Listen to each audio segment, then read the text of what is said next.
the GigaNet Annual Symposium. A little bit speaking remotely, I'm a little bit jealous of people in the room. I'm Dimitri Epstein, the current chair of the Global Internet Governance Academic Network, and I'm really excited to welcome you all to this event. I don't want to take too much time. I just want to thank Roxana and the entire program committee for putting together this really stimulating program, and really looking for this day. I will let Roxana introduce the event. Thank you very much. A quick hello and thank you from my side. I'll just take the next 2 or 3 minutes to make sure we credit all the persons who have contributed to this event. First of all, thank you all for making it to this room, because I know there were quite a few issues. I was still troubleshooting till last minute. In terms of links and receiving the right access to the platform, I know this has been quite difficult, but I'm very grateful that you all made it here, and that you're also supporting others to get to the room. Like with all events of this size, it takes a whole team to make it happen. And at GigaNet, as most of you know, we have a rather small team in place. Therefore, I'd like to thank the steering committee and the program committee for all their work on preparing this program since March this year. There have been many months of intense support, going through the whole process of selecting the abstracts all the way to finalizing the program. It is the very first time we are organizing a hybrid event at the IGF, and despite all the lessons we learned during the pandemic, I can tell you it was quite a challenge having a presence in situ, and all our chairs and discussants are connecting from Addis. With the exception of Dimitri, who will be joining as a discussant for the very last panel. Therefore, special thanks are also due to our colleague present on site, Ik-Chan Chin, who is ensuring that everything is running smoothly, and she's also our contact person on the ground. If you know people who might want to join throughout the day and are attending the IGF, please make sure they get in touch with her so they can get all the information needed over there. Last but not least, our authors' contributions are much awaited, and we're very thankful for that. They are coming from different continents, 5 in total, and they have been very kind to work with us on the time zone differences and to make this happen. I know some of them are connecting in the middle of the night, others really early in the morning. We're very, very grateful for their time and participation. The research is innovative and provoking, and most importantly, it is policy relevant. As you'll see from the program, all the papers discussed deal with current issues, and we are hoping this will feed into other conversations at the IGF. We're planning to continue our collaboration with Telecommunications Policy Journal, and we're hoping we can have another special issue out after this event. At the end of the day, we will be starting the thinking process around what might fit together thematically for our next special issue. We will have completed already 2 special issues by the time this event is over. We had one in 2020, another one from contributions from last year is due to come out early next year. So we're hoping this 3rd year of collaboration with TP would be even smoother than in the past. What we are enabling with this is access to this research for a much wider audience.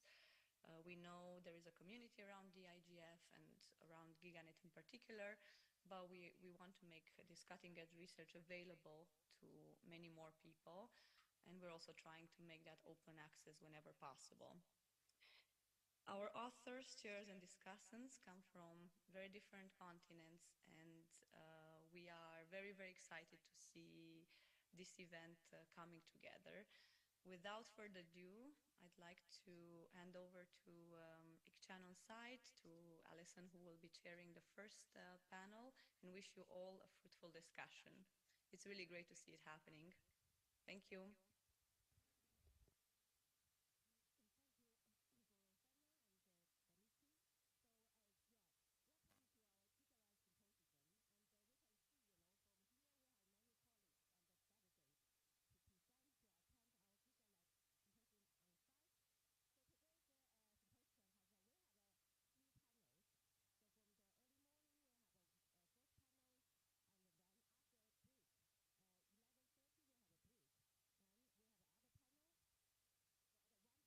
we don't seem to have sound from the room.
Sorry, there's still no sound online. Test. It's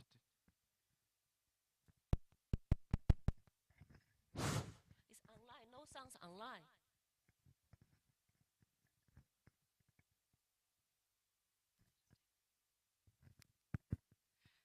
Good morning, everyone. Can you hear me now? Can you hear me online?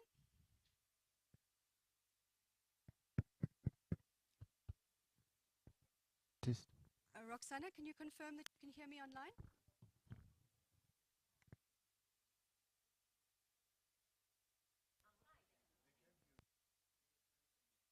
Ah, good.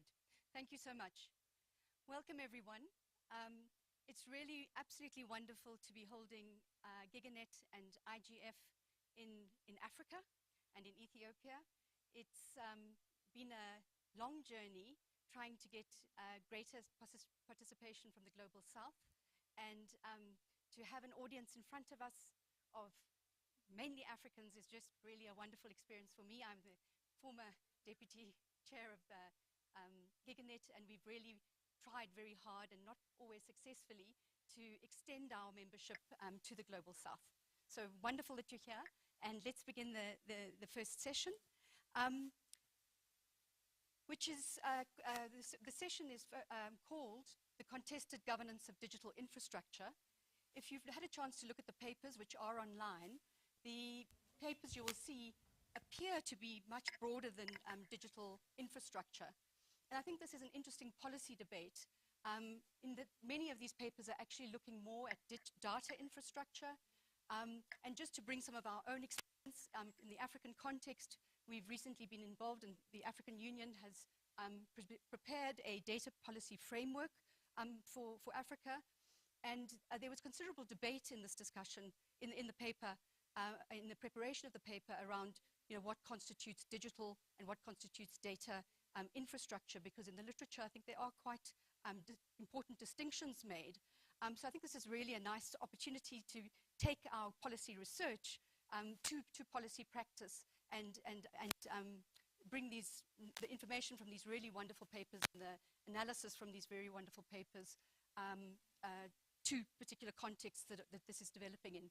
I think another thing that's quite distinctive about the data policy framework is that it, unlike many of the other data policy frameworks that are emerging and that have emerged in Europe and the North, is that there's enormous emphasis on the need for this foundational infrastructure. And I think we've had discussions within GigaNet before about where internet governance stops and starts. And there's been kind of different views on to what degree we should be looking at foundational infrastructure. So I think this is a really important session, particularly in the context of Africa, but more generally because I think many countries across the world now are facing similar data infrastructure problems.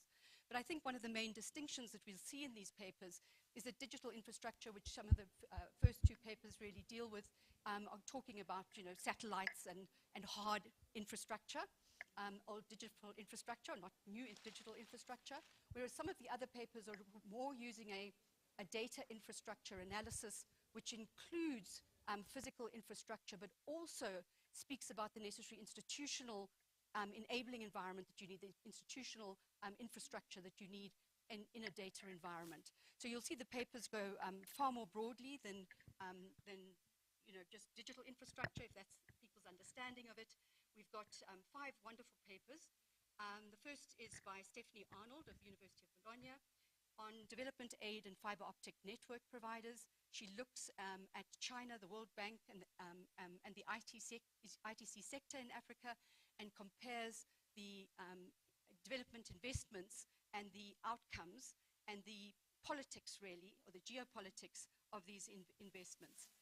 The second paper that we'll look at is What We Owe Each Other, which is looking at equitable access to secure, affordable, and reliable LEO broadband satellite services. This paper is by Berna Akali Gur from Queen Mary University of London and Joanna Kulesa from the University of Lodz.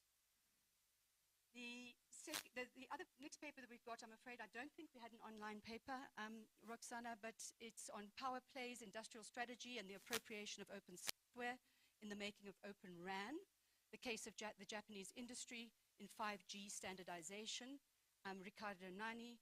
I think this paper, is very pertinent in terms of the geopolitical issues that are happening around this, but unfortunately we've not have a copy of that online. The other paper really goes to some of these issues that I was discussing around data infrastructure, where it's looking at encoding privacy, and it looks specifically at tech workers as co-regulators in data protection regulation. It's looking particularly at shifting some of the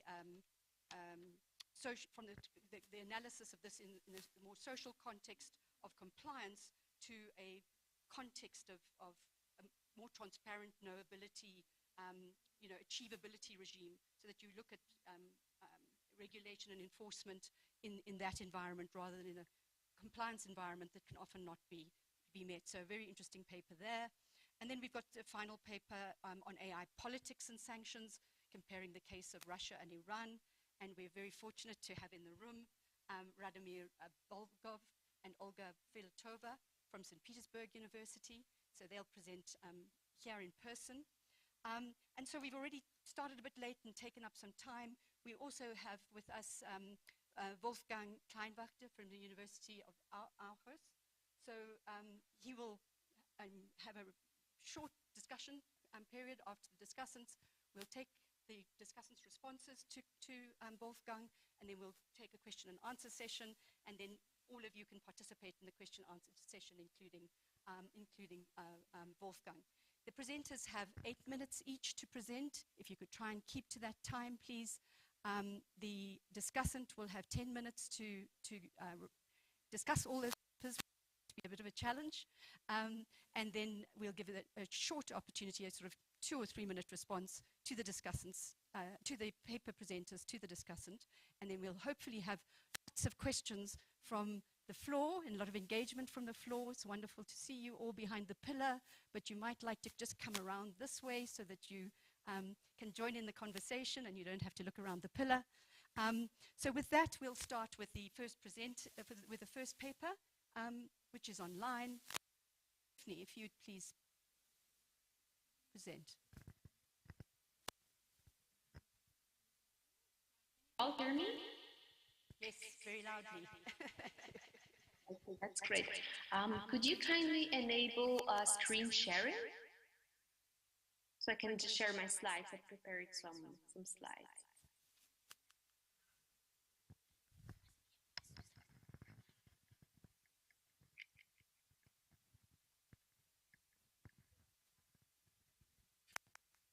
Stephanie, I'm not sure we're gonna get that. I also see it deactivated for me. May I ask you to just go ahead and we'll try to follow? And if they fix it, meanwhile, I'll let you know. Yes, yes. Well, in that case, I would just suggest for those who can to access my paper online, because I will talk about some geospatial maps, and it's going to be difficult to imagine what they look like if you don't see them. But let me just start. So my name is Stephanie Arnold, and thank you so much for having me. It's my first time at the GigaNet and the IGF. So it's really good to be here. Um, I will talk about fiber optic network providers and development aid, and how, well, China, the World Bank, and the ICT sector in Africa are somehow connected. So you might wonder, what do fiber optic network providers have to do with development aid?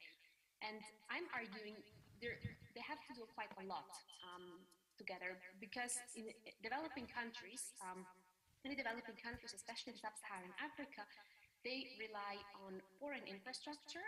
So they must collaborate with foreign network equipment providers to get the backbone infrastructure.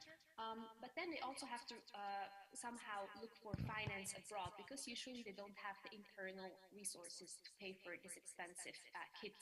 And that's where the development aid inflows come in. And once we talk about development aid inflows, we of course must also look at donor policies. Donor policies in terms of digital development, for example, and there we have different approaches. So when we think about digital development from a Western perspective, I think all of us know about the ICT for D paradigm, the ICT for development paradigm that has been around since mid-1990s, that has been incorporated in the Millennium Development Goals, later in the Sustainable Development Goals. And the whole idea is constructed around a human-centered approach that aims at achieving universal internet access. The way how the West thinks to achieve this is by implementing strategic plans, concrete policies, concrete action plans, and these are supposed to set out, for example, how to achieve more digital literacy, how to construct the backbone infrastructure, how to create a sustainable regulatory framework, and so on. By contrast, if we look at the Chinese approach, for example, so China, we know, is a much more recent player in the development landscape, and actually a developing country itself. And China often puts its national interest and strategic priorities first. When it comes to ICT infrastructure and new technologies in general, we know that China actually has big overcapacity, domestic overcapacity in the production of these infrastructures. And one way to cope with this is to go global, actually. So Beijing encourages its companies to make investments abroad. It has devised this digital Silk Road, for example, which complements the Belt and Road Initiative. And it is really aimed at expanding Chinese-built ICT infrastructure around the world, where China stays at the center in a way.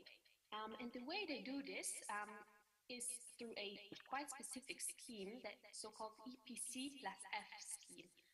EPC plus F stands for engineering, procurement, and construction plus finance. And this plus finance is really key. And it is really what sets the Chinese strategy apart from many others. Because if we imagine, for example, Ericsson coming into an African country and wanting to build the fiber optic network, the client government usually has to find the financing. So they have to come up with the money to pay for it. But if we talk about Huawei or ZTE, oftentimes the Chinese state can provide state-backed money through its policy banks or other channels, and they can advance the payment for it in terms of a loan or maybe an aid-like payment, but upon the condition that the infrastructure provider is going to be Chinese. And this is what constructs a very strong bond, and this is how China somehow promotes digital development, but only through its own companies, as opposed to the West, which has an arguably more open strategy.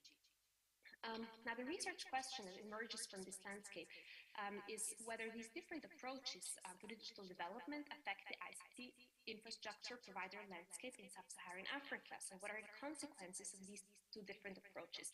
And what I did is I collected open access data that was made available by Afterfiber and AData, and I complemented it with news articles to yeah, just add the information that I could not find in the databases themselves. And then I plotted geospatial maps, as I mentioned earlier.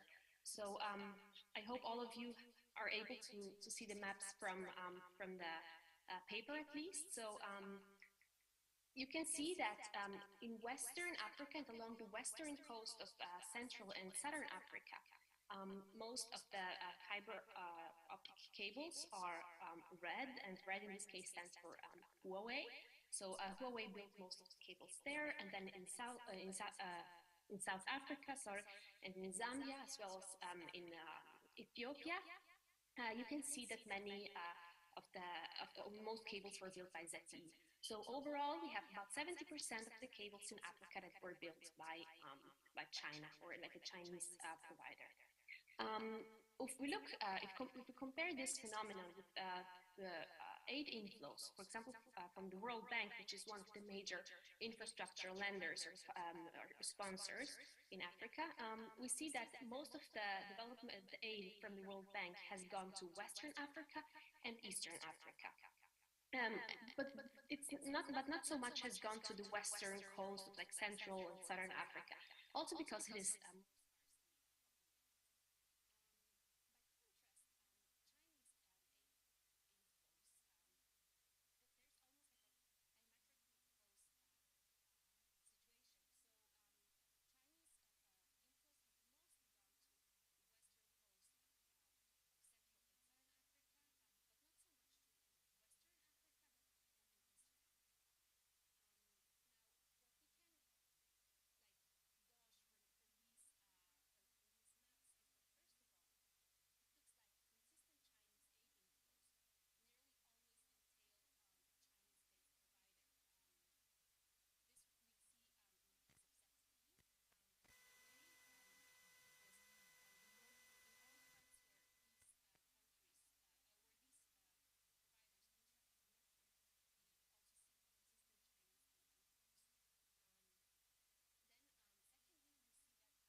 Thank you so much, Stephanie.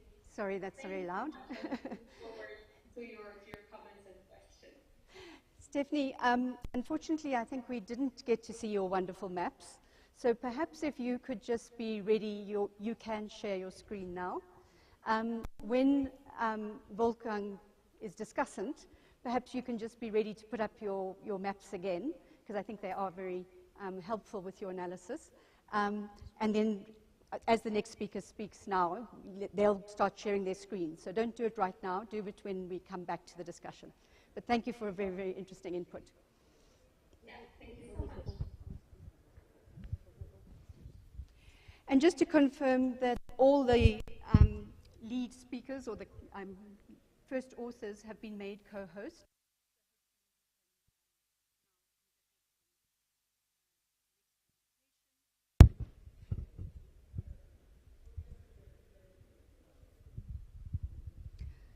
Okay, so Berna Akli-Gur, are you ready to present?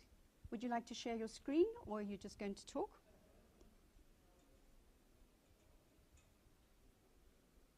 There we are. We can see you but not hear you at the moment. Let's just make sure we can hear you. Thank you. We can hear you now. Brilliant, thank you very much. I'm not Berna, I'm Joanna. I'm the second co-author. We agreed with Berna for me to present today. I hope that's okay. Absolutely. I'm still not able to share my screen. If I could be given admin rights, I do have a few slides. It's a challenging, broad topic, so the slides might be useful, but their paper is uploaded Joanna? onto the Giganet website for reference. So Joanna, whatever the hosts are. sorry, Joanna, just so that you can do your presentation and just so that we can move on so we don't lose time, I'm going to move on because the first author has she got now? Okay, you can share. Please go ahead. Brilliant, thank you very much. I'm going to try and do that. Please kindly confirm you can Yes, we can. slides and that they are advancing. I'm just going to try and do that. Have the slides advanced? Please kindly confirm. Yes, they have. It looks like they have. Yes, brilliant. Thank you. So what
Joanna, sorry, Yes. you just broke up. If you could just go back to your point on privacy and data protection, that's where we lost you. Thank you. Thank you very much. I will repeat. We focused in the paper on trying to answer the question of what equitable access and meaningful connectivity means. We have looked at where internet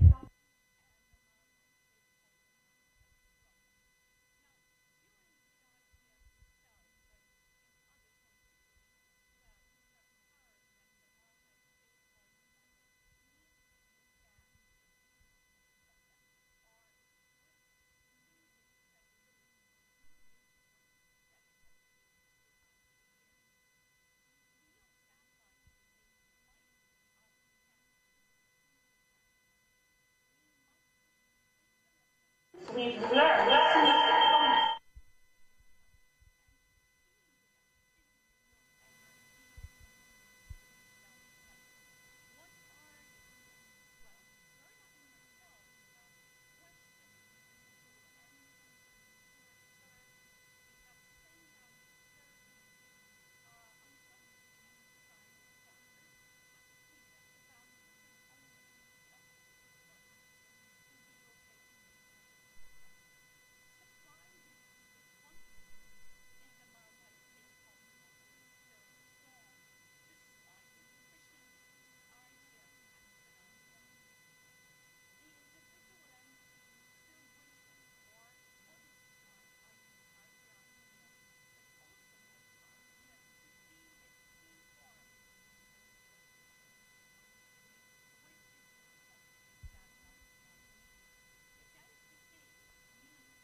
And decide.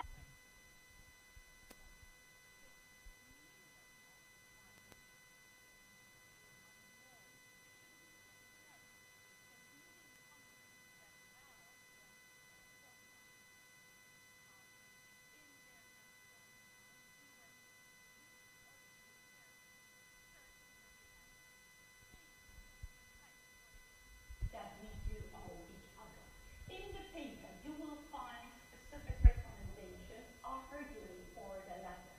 So these constraints that are the result of lessons from the second order multi-stakeholder model should be implemented in both national laws, regional policies. Us working here in Europe will be looking into how that European funding for video-based internet connectivity will stand, and we will try to address as decision makers to make sure that this process is equitable. But it also means that bodies such as ITF work to raise awareness, business model behind the infrastructure, that national governments make an informed decision when they do facilitate internet connectivity in remote areas. Who gets to provide that service, what the prices and what the actual cost of such service might be, needs to be analyzed now rather than when those infrastructures are fully up. Joanna, I'm afraid we've run over. Thank you so much for such an interesting paper. Hopefully we'll come back to this in question time, and in the discussion we certainly will. So if we could move on to the next paper, please. Do we have Riccardo Nani of Fondazione Kessler?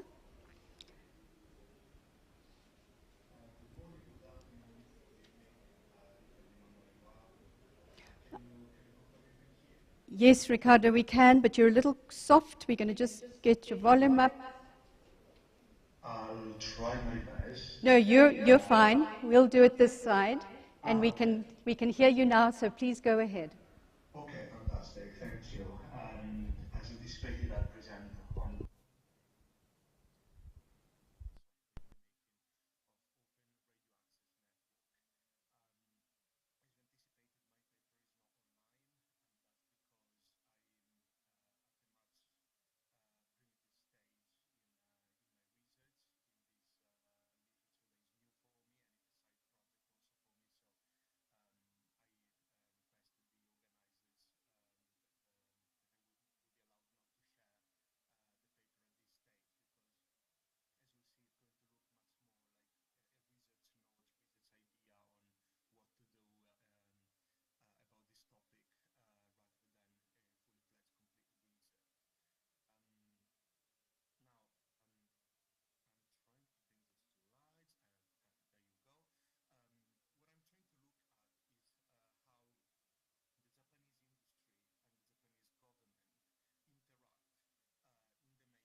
Ricardo, could you just hold for a moment because you've broken up? Okay. All right, you seem to be back. Thank you. Can you hear me? Yes, we can. Just if you could start with this slide. We heard you up until now. Okay, so was my hypothesis clear? Yes, we just lost you on the next slide. Okay, thank you.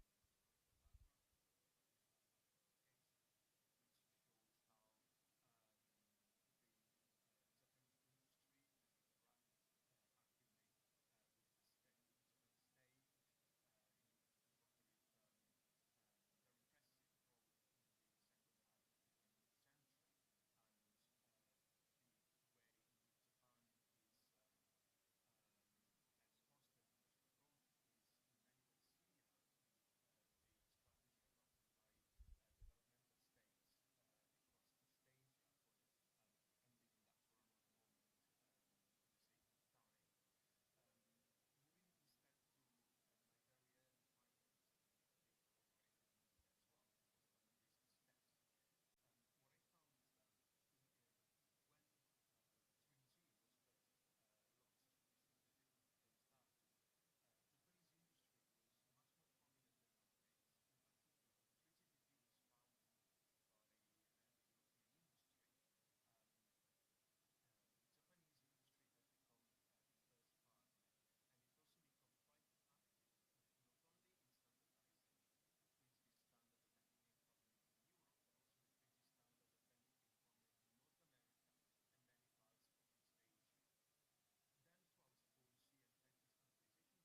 Thank you very much, Ricardo. We look forward to that paper.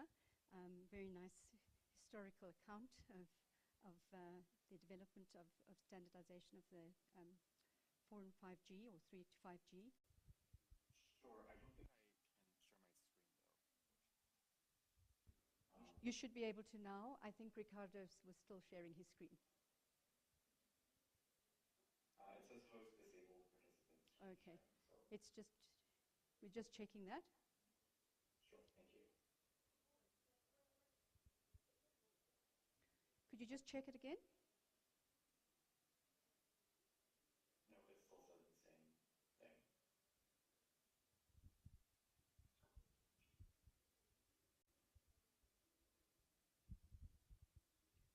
Ricardo, do you mind if we go straight on to Radomir and Olga, who are here, and then we'll come back to you so that you can do your presentation? Oh, I can share now. All right, good. There we go. Just in time.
Thank you very much, Ricardo, and for trying to be on time.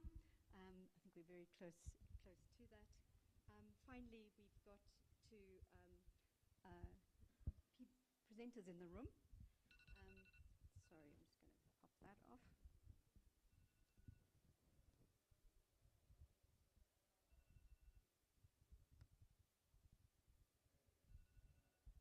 Would you like to come up to the podium?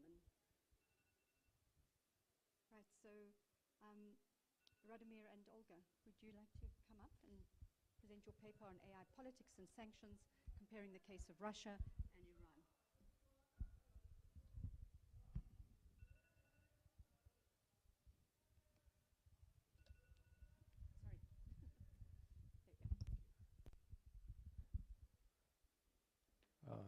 Dear colleagues, thank you for the opportunity to present this paper written by me and Olga Filatova.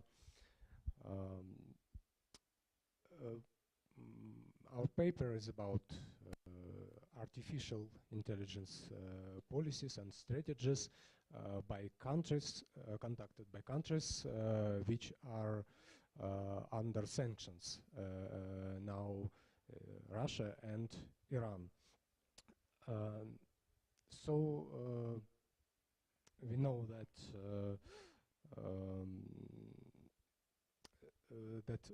at the moment leading powers and many countries are moving towards modernization through new technologies, including artificial intelligence, and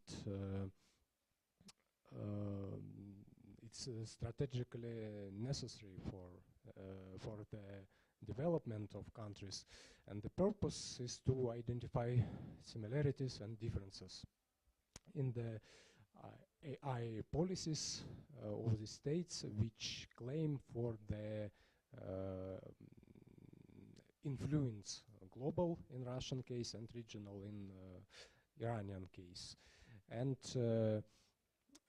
as for the scope of our studies, so we analyze the legislation and strategic documents, policy papers, as well as institutions and practices. We compare these policies according to the such parameters as development goals in the field of artificial intelligence, authorities responsible for these projects implementation, priorities, and position in the global rankings, such as government AI readiness, nature index, artificial intelligence, and global AI index, Barter to us media. Next slide, please.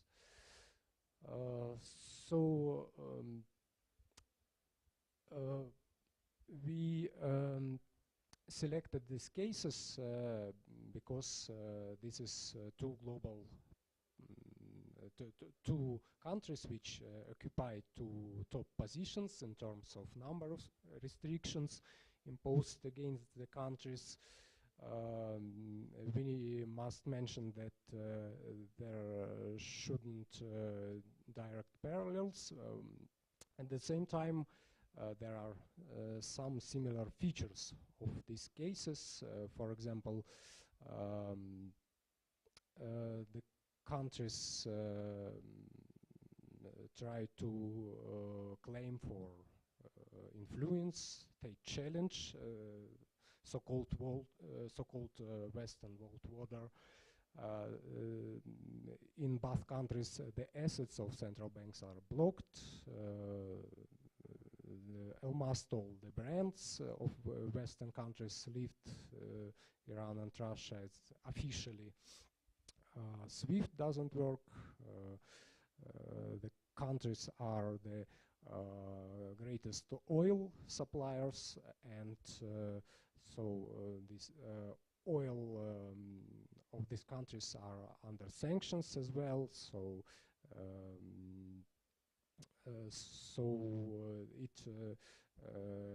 It makes not possible to get foreign technologies for the development of artificial intelligence because there are no exchange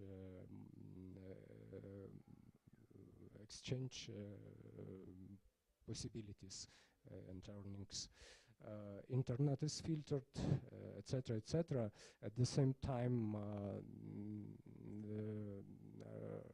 the situation is not fully similar because Iran is a theocratic state which is led by Ayatollah, a religious leader, unlike in Russia. The introduction of sanctions in Russia was shocking. It was made at the same time a lot of sanctions, but the sanctions against Iran has been introducing during 40 years long. Next slide, please. As for the strategies, in Russian case, we managed to find 11 artificial policy initiatives, and they are listed in this slide. The institutions are listed as well, and I will not pay much time for this. You can see this in my presentation and in my paper. Next slide.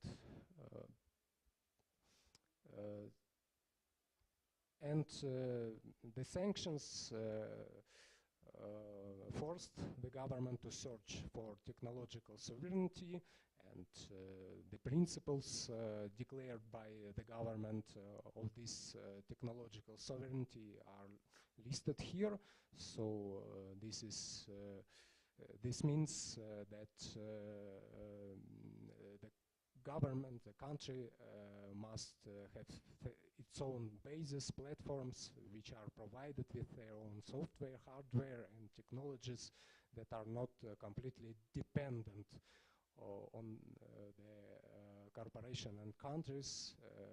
Legislation is flexible and nuancedly regulates online, and no country should be able to censor and moderate someone else's space based on own vision, as declared. Please, next slide.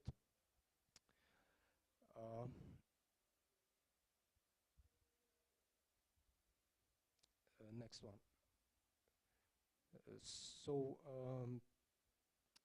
At the same time, there are the problems because the percentages of researchers and developers is much less than, for example, in China, which takes leading positions in the field of artificial intelligence now. Spending on science is a little more than 1% of GDP. Many IT products are purchased from Asian countries and based on the technologies of foreign companies that can limit exports and impose anti-Russian secondary sanctions. Next slide, please. As for the Iranian strategy, so 12 years ago, Ayatollah Khamenei declared introduction of resistance economy, and now Iran is oriented on the Chinese technologies. Iran supply energy sources, and Iran sold energy sources and supplies computers, chips from China. Iran legalized cryptocurrency. It seems by the government as a way to avoid sanctions in the field of money exchange and blocking SWIFT systems and Iranian currency systems, etc. Iran developed many national applications for geospatial in the field of looks like Uber, for example, Snap Tehran, etc. It's a fifth larger producer of STEM graduates. There are many researchers who study artificial intelligence in Iran, and we talk about the military artificial intelligence. Iran is a big producer of drones and other automatic machine guns. Next slide. Here we try to compare the positions in the rankings, and you can see that China and the United States have much higher positions than Iran and Russia. Next slide. Yes, I will conclude right now. And the last slide, please. So we conclude that at the moment Russia and Iran are not leaders in this field. There are some basic attempts to develop artificial intelligence policies and institutions, but at the moment there is no clear vision in these countries how to develop in the light of sanctions. Thank you. Thank you so much. That's such a rich paper. I urge you to read it. It's absolutely fascinating assessment of Russian and Iranian, well, kind of geopolitics of it, actually. Wolfgang, could I ask you to please just the discussion? Thank you. Thank you very much. And I'm really impressed by all the 5 papers. And as the person who organized the Kickstart meeting for GigaNet in July 2006 in the small village of Raden in Germany with the help of UNESCO, the International Association for Media and Communication Research, IMCR, and the International Communication Association, ICA, it's really incredible to see how this crazy idea from 2006 to establish an academic network to deal with internet governance has evolved over the years. And I can only congratulate the new generation of leaders in GigaNet that they have developed this idea and really to have now a global academic network which produces excellent papers which hopefully will have its effect, influence decision makers and help us to understand the world better. You know, when I compare the situation which was described in the papers of today with the situation we had nearly 20 years ago, I see a really interesting shift. And while the 5 papers they are rather different, but from one perspective, they are rather similar because they demonstrate that in the last 20 years, the world has changed. 20 years ago, it was mainly a battle about the domain name system, IP addresses, and the control over the root server, and it was bridging the digital divide. But today we have seen, you know, the battlefield has changed. It has become more pulled into the bigger geostrategic battles between United States and China and other global and regional powerhouses, and it has moved to issues like infrastructure, like satellites, like AI. Name system, root servers, IP addresses are unimportant. They are still the basis for all the developments we have on the application layer. But what I have seen in the last years, fortunately, the battle between ICANN and the ITU about who controls the DNS and the root servers is over. I have learned also this from the recent plenipotentiary conference of the ITU in Bucharest, where I was a member of the German delegation. So this is over, but that doesn't mean that the battle is over. But the battle has moved to other spaces. And insofar, you know, I'm really impressed about the details and the facts and the data which was presented by the 5 papers we had here. So Stephanie's paper was really interesting to see that the African continent becomes now a battlefield between China and, she said, the World Bank, but you could say it's the G7 with the big Build Back Better initiative versus the Digital Silk Road initiative of China. And I think that's important what we can learn also from the presentation. That's a challenge, a wake-up call for Africa. Here, Addis is the headquarter of the African Union. The African Union has adopted last year a strategy, Digital Africa 2030, for digital transformation. And I think this paper should be used by African researchers to make clear that Africa should not become the object of global battles between powerhouses, but become the subject of this development. So they should develop cooperation both with China and the G7. So, but the own interests of Africa should have priority.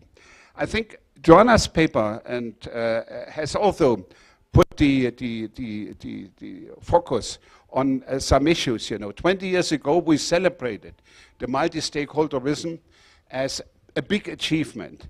So, and we said, okay, the internet is too complex that it can be managed by one stakeholder group alone. So if we leave it in the hand of governments, this will be one-sided. If we leave it in the hand of the private sector, this will be one-sided. So all stakeholders have to have a say in management of the internet governance. But with, let's say, new technologies, new infrastructure, so it gets even more complex, as Joanna's paper has said, you know, with the LEO satellites and other types of broadband satellite. And we have new risks now. While on the one hand, the complexity of the multi-stakeholder model, you know, has also its weaknesses. And it's time-consuming. It's frustrating if all stakeholders, you know, bring their perspectives. But to have sustainable results, you need them. Otherwise, you know, these policies can be captured. And when Joanna said, you know, there is a risk that now Elon Musk will capture sort of policy making in LEO satellites, you know, that we move to private governance of the internet. So this is a risk, and we have to come back to the original justification for the multi-stakeholder model, but it means the stakeholders have to do their homework. So that means we have to improve the multi-stakeholder model. We have to enhance it. We have the definition from the Tunis Agenda. We have the principles from the Net Mundial Declaration from 2014. So time is ripe now to develop more procedures. And you know, the model will work, and probably the discussion on the Global Digital Compact, which will be also take place here in the IGF in Addis Ababa, and the tech envoy, Amadip, is here in Ethiopia and is responsible for the Global Digital Compact, which will be hopefully adopted as part of the UN Summit on the Future in the year 2024. So this is now the time to enhance the multi-stakeholder model. And I think Joanna was very clear that we have to raise awareness that the weaknesses of the multi-stakeholder model does not mean that the multi-stakeholder model is bad and can be substituted or captured by governments or by the private sector, but we have to be proactive, and academics have to play an important role in elaborating this. Ricardo's paper has also impressed me because he put the finger on another area of conflicts or new area of conflict, and this is standardization. So I think the terminology standardization war is already very familiar for people active in this field, but we have moved now, to a new level of standards. It's not only the standards which are traditionally internet standards done by the IETF. So if it comes to all this new 5G standards and others, we see this really is a battle about markets, and not only about markets, but also about policies and ideologies behind the policies. So, and it was interesting to see that last year when the United Kingdom had the presidency of the G7, that the digital ministers of the G7 started a project and said, we have to look deeper into the implications of standardization. And here the question is standardization done in a governmental environment, like in the ITUT? Is it done by the, let's say, more private standardization bodies like the IETF or IEEE or others? So these are important issues, and he raised an interesting issue with regard to Japan of techno-nationalism. So that because some countries are looking behind or trying to broaden their influence via pushing for certain standards. And this is very risky, because if we go into a direction that every country says, my country first, so it started with Mr. Trump 6 years ago, America first, but if I travel around now, I see it's China first, it's Russia first, it's India first, it's Brazil first. So this can contribute to the fragmentation of the internet, to splinternet, and then this one world, one internet will be history. So I think that's important, and this will be decided via standards. If we have a fragmentation in the standards, this is will fire back to everybody. So that means everybody has to pay a price for a fragmented standards. We need global standards to enable communication. Insofar, it was also interesting when Rohan raised the question and compared the GDPR with the CCPA in California and asked the question, what are the consequences for the rest of the world? India. He did not mention China. So, and he did not mention the idea, which is discussed in the United Nations. Do we need a global instrument for privacy protection, data protection? So it's discussed in the Human Rights Council, so we have a special rapporteur on privacy in the digital age. But this is really a big challenge, and in my eyes he raised also indirectly an important point, and this is the cooperation between code makers and lawmakers. He lamented that the regulation is very vague in many things, and developers have no clue, what to do with the regulation. And then they maneuver and trying, to say, okay, we have to be compliant, but let's find a way, and we are moving forward. So the way forward is really to bring the collaboration between code makers and lawmakers to a new level, so that they work hand in hand in developing the products and working together with the manufacturers and working together with policymakers. And the final paper from Radomir and Olga is also interesting, because AI is the battlefield of the future. Everybody knows this, and different countries are now working on different kinds of regulation or framing it. So we have the UNESCO recommendation on the ethics of AI.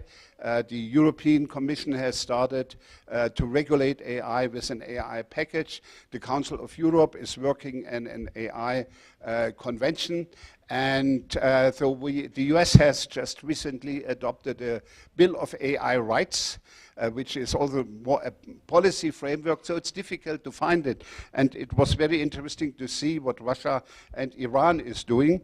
And so this is the next battlefield. And Radomir mentioned at the end, this has also very military implications when he mentioned the drones from Iran and others. So we have a negotiation channel on lethal autonomous weapon systems, which are negotiating protocol under the Convention on Conventional Weapons to try to regulate autonomous weapon systems, killer robots and all this. And the key question is how to bring the human in loop, not to delegate the issue of life and death to an automated weapon system. So this is really a very, very crucial question.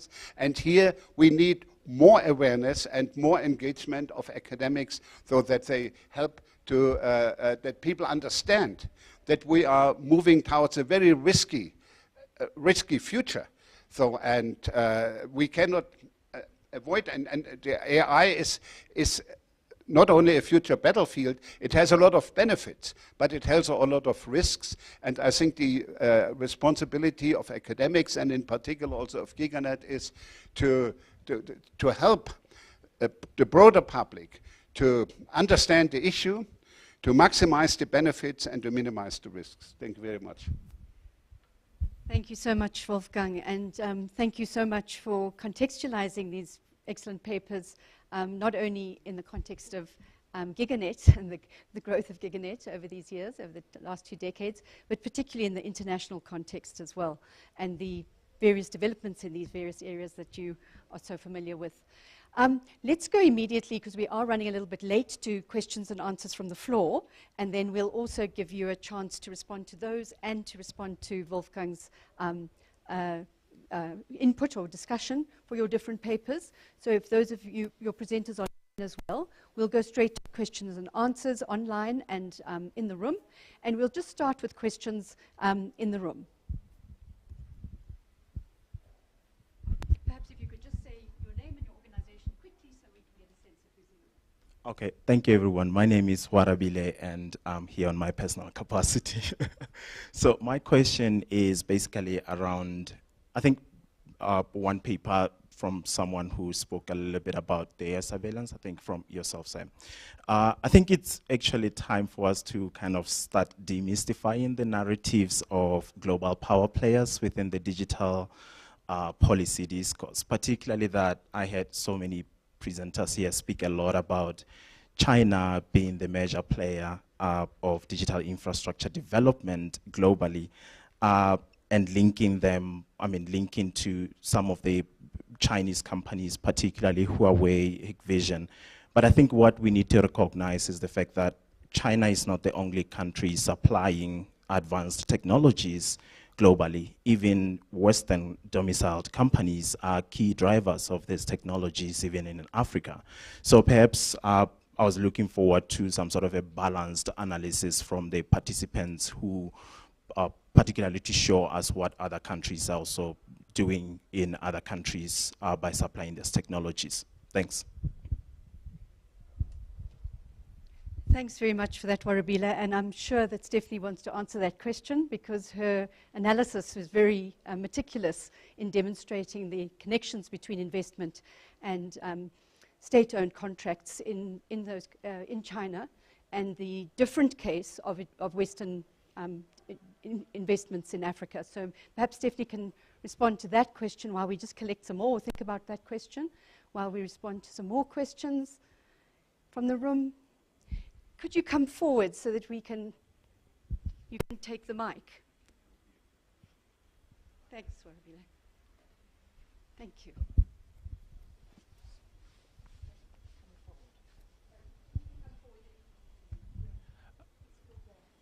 Okay, thank you.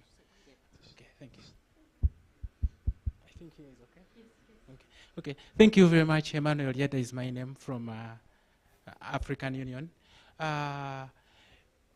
We talked about policies in digital governance. Yes. Most of our organizations are just catching up with these policies.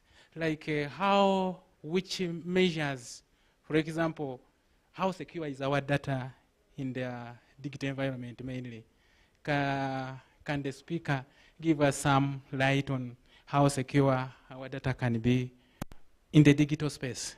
Thank you. Thank you very much for that. And I think I'll hand over to Roxana for some online questions.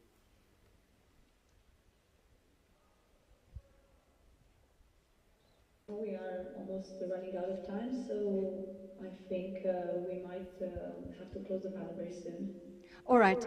Let me quickly give a chance to the panelists to respond. There was a question, I think, directly related to Stephanie's paper, so perhaps she might like to share her screen if she'd like to respond to that question.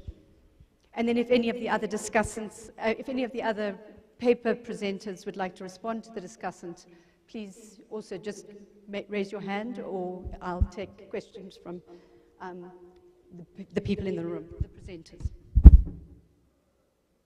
Yes, so thank you so much for this question. I'm really glad to bring it up.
Stephanie, thank you so much. I think your maps are doomed because we still couldn't see them on the side. So I'll urge people to look at your paper. Very interesting, detailed maps. I'm now going to ask Radomir and Olga in the room if they want to respond to any of the comments very quickly before we go to the other online presenters.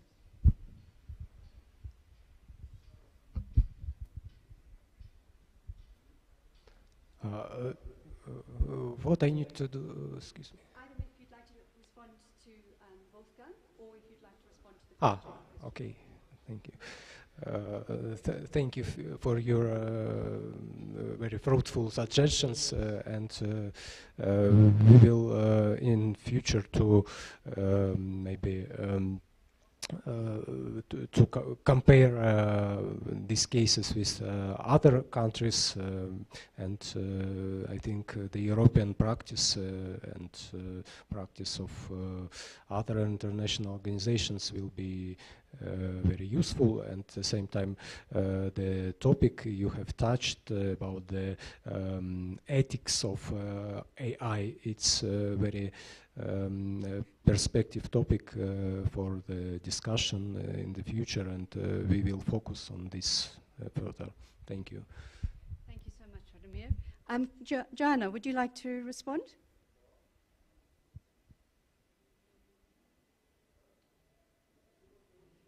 I'm always happy to respond also to specific questions, but my general feedback is just sincerest thanks to Professor Kleinleiter for reflecting the focus of our paper so diligently. That's exactly the message Berna and myself have focused on in the paper, and I was trying to convey here briefly in 7 minutes. So just thanks and appreciations for the summary. Indeed,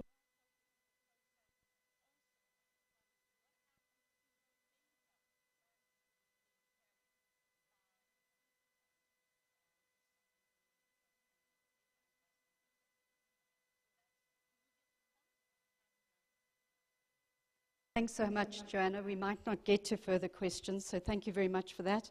Rohan, perhaps you'd like to take the question particularly on data protection, although it didn't refer directly to your paper. Maybe just a general comment that you'd like to make in response to the discussant, to Wolfgang, and then if you'd like to respond to that question about data protection. Sure, thank you.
Thank you so much, Rohan.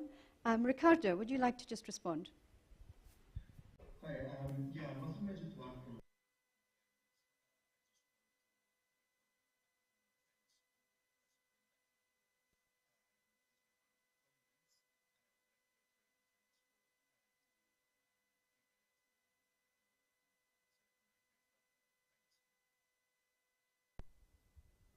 Thank you so much, Ricardo. I think that's all we have from the thing. Just any further questions, either from the room or online, Roxana? Nothing else more. Any further questions from the room?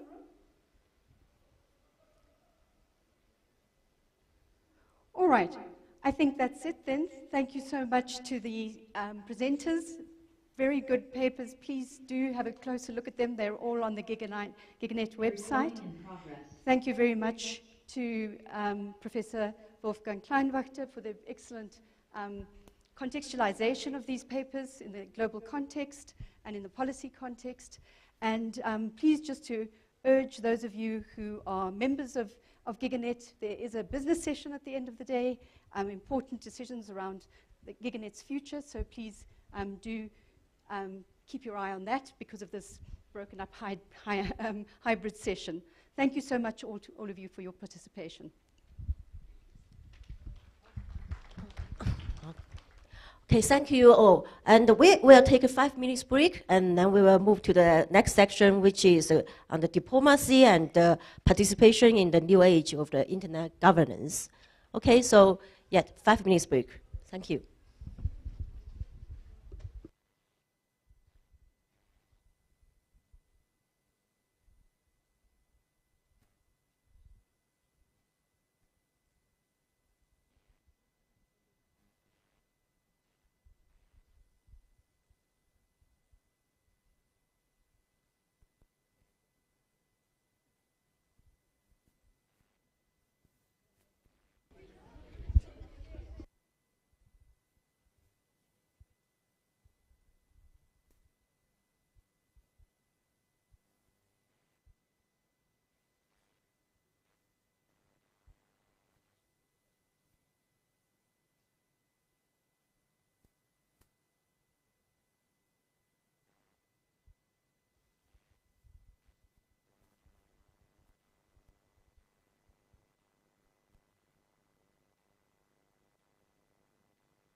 Sorry, we will start. Okay.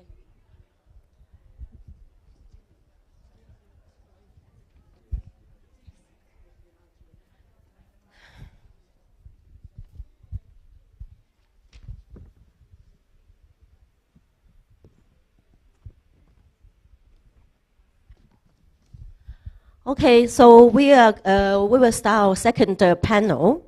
So the second panel, I'm the chair of the second panel. So the second panel's title is on the diplomacy and the participation in the new era of internet governance. So we have 5 papers.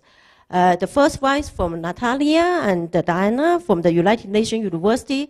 Their paper is on the agent of change, youth mental participation at the Internet Governance Forum.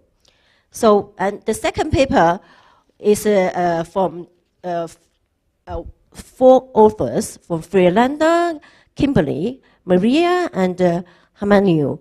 And their paper is on the politics of citation, agenda analysis of the conference proceeding of the Internet Governance Research Network in Brazil.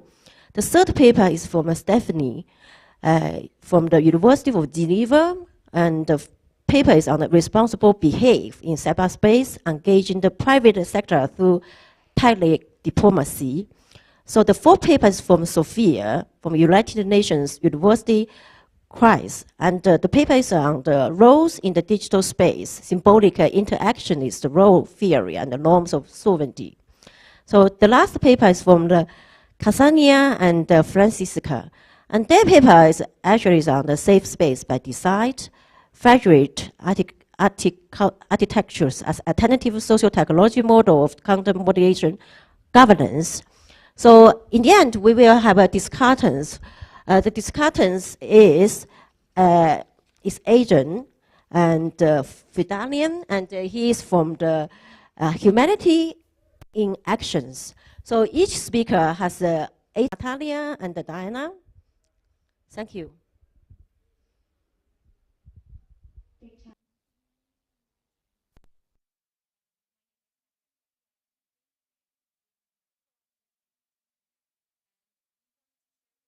How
youth.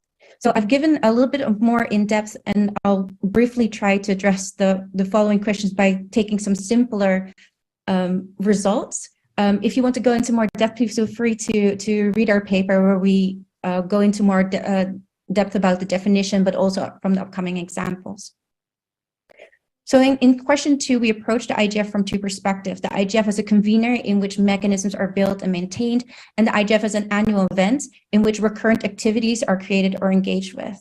So as an example, you can see with the NRIs that there are youth initiatives created. You can go through an application procedure to be able to create this space in which youth exists within a national or regional space.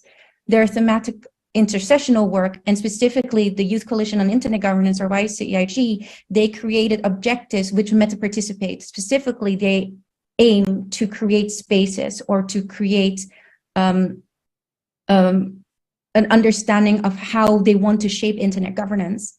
But also recently in the expert group meeting, there was an acknowledgement where there was a process to appoint a youth representative, and this was a very complex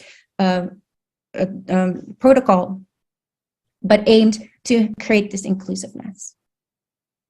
Then the IGF is an annual event. Here we divide it in an IGF secretariat-led, which is top-down, but also stakeholder-led, which is bottom-up. We see that sessions are made by and for youth, and creating sessions about their participation. So, for example, there was a working group on youth participation in internet governance, where youth would reach out to stakeholders to ask them to add a youth perspective or to add a youth stakeholder to their panels. But also the IGF youth track was designed to bring a lot of people together from different cultures and backgrounds, from different ages, to then decide a track for youth by youth. When you go to the stakeholder-led section, you see that there are also youth and academic programs that have been created independent from the IGF to learn more about internet governance and create this space for youth to interact with each other, but also to empower them to then participate in these decision-making spaces. So in our last question, how are youth participating in these processes? We saw that in these last 2 sections that youth have multiple entry points in which they can meta participate. They create spaces for themselves and other youth to participate. And we see that there are 2 separate tracks developing: the younger youth who create a separate space for discussions on youth issues, and creating a safe space where they have support and peer activity. But then we also have an older youth who are looking to create space for youth in existing spaces, and are looking to create spaces in which all stakeholders are participating. So we've seen the structure has provided opportunities for youth, but also the perception of youth, because of the large age range and forgetting sometimes that youth doesn't necessarily mean youth newcomers. There has been a specific idea about what youth is and how they can be involved, but that hasn't deterred young people from creating their own spaces and providing each other with peer-to-peer support. So to conclude, young people who have chosen youth as their primary identity have used the IGF to create existing opportunities. And what our paper does is to shed light on the scope of what youth is, and that they are aware of the limitations of the processes, but they are driven to create spaces for themselves.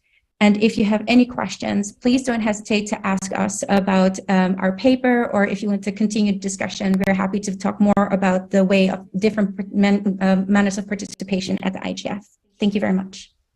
Okay, thank you, Nadia and Diana, and thank you very much. So we will have a Q&A section in the end of all the 5 presentation. Okay, so you can keep your question and ask it later.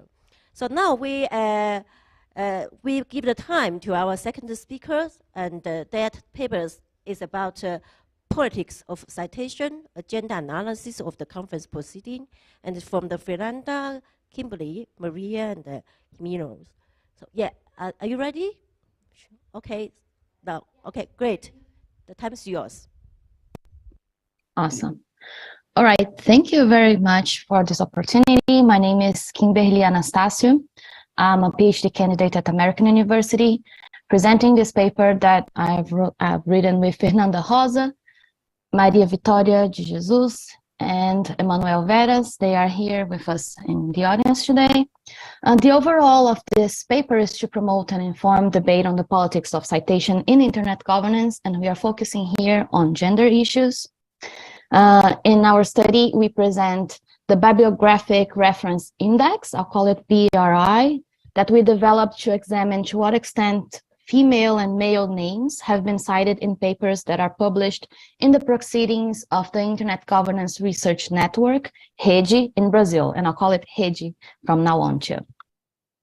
So what is REGI? REGI is this academic collective that started promoting conferences during the Brazilian IGF Day Zero, kind of like what you do here with GigaNet in the global IGF.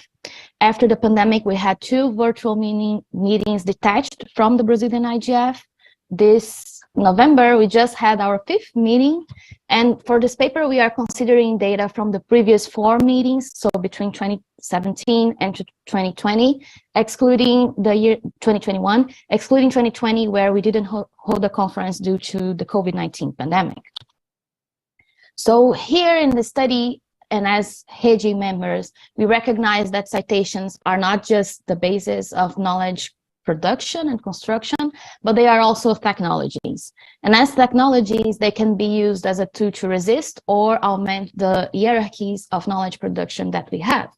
And it's based on this idea that since our first meeting in 2017, REGI has been collecting data for our Bibliographic Reference Index, the BRI. This is a form that authors fill after they submit their final papers to the REGI's proceedings, answering questions about the nature of the citations of the papers that they have presented.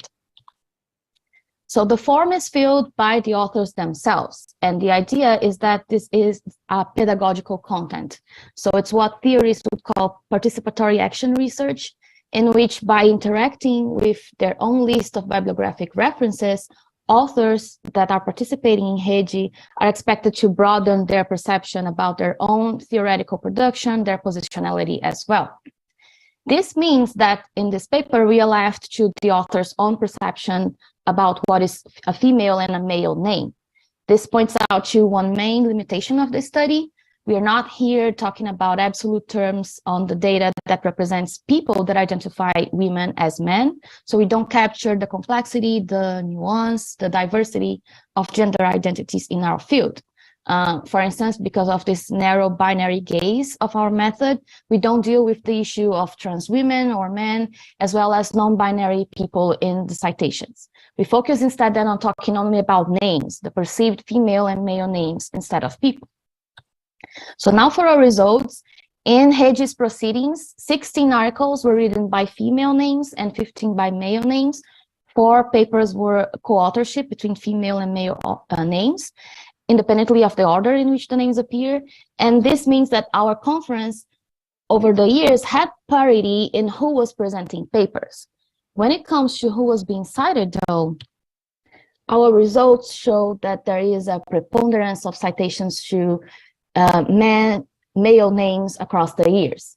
In the article, you can find a comparison dismissing the institutional citations, the citations to law or white papers and things like that. And we can also see that preponderance with slight increase in the citation of female names in more recent years, but still the disparity is there. We also examine whether there are differences in the female-male distribution based on the authors themselves. But there is also a preponderance of citations to male names, regardless of whether the authors have female or male names. We could maybe assume that female name authorship would generate more citations for female names, but this did not happen. They actually cited numerically fewer female names. So, and this difference does not seem to be because male authors in the dataset build larger bibliographic references.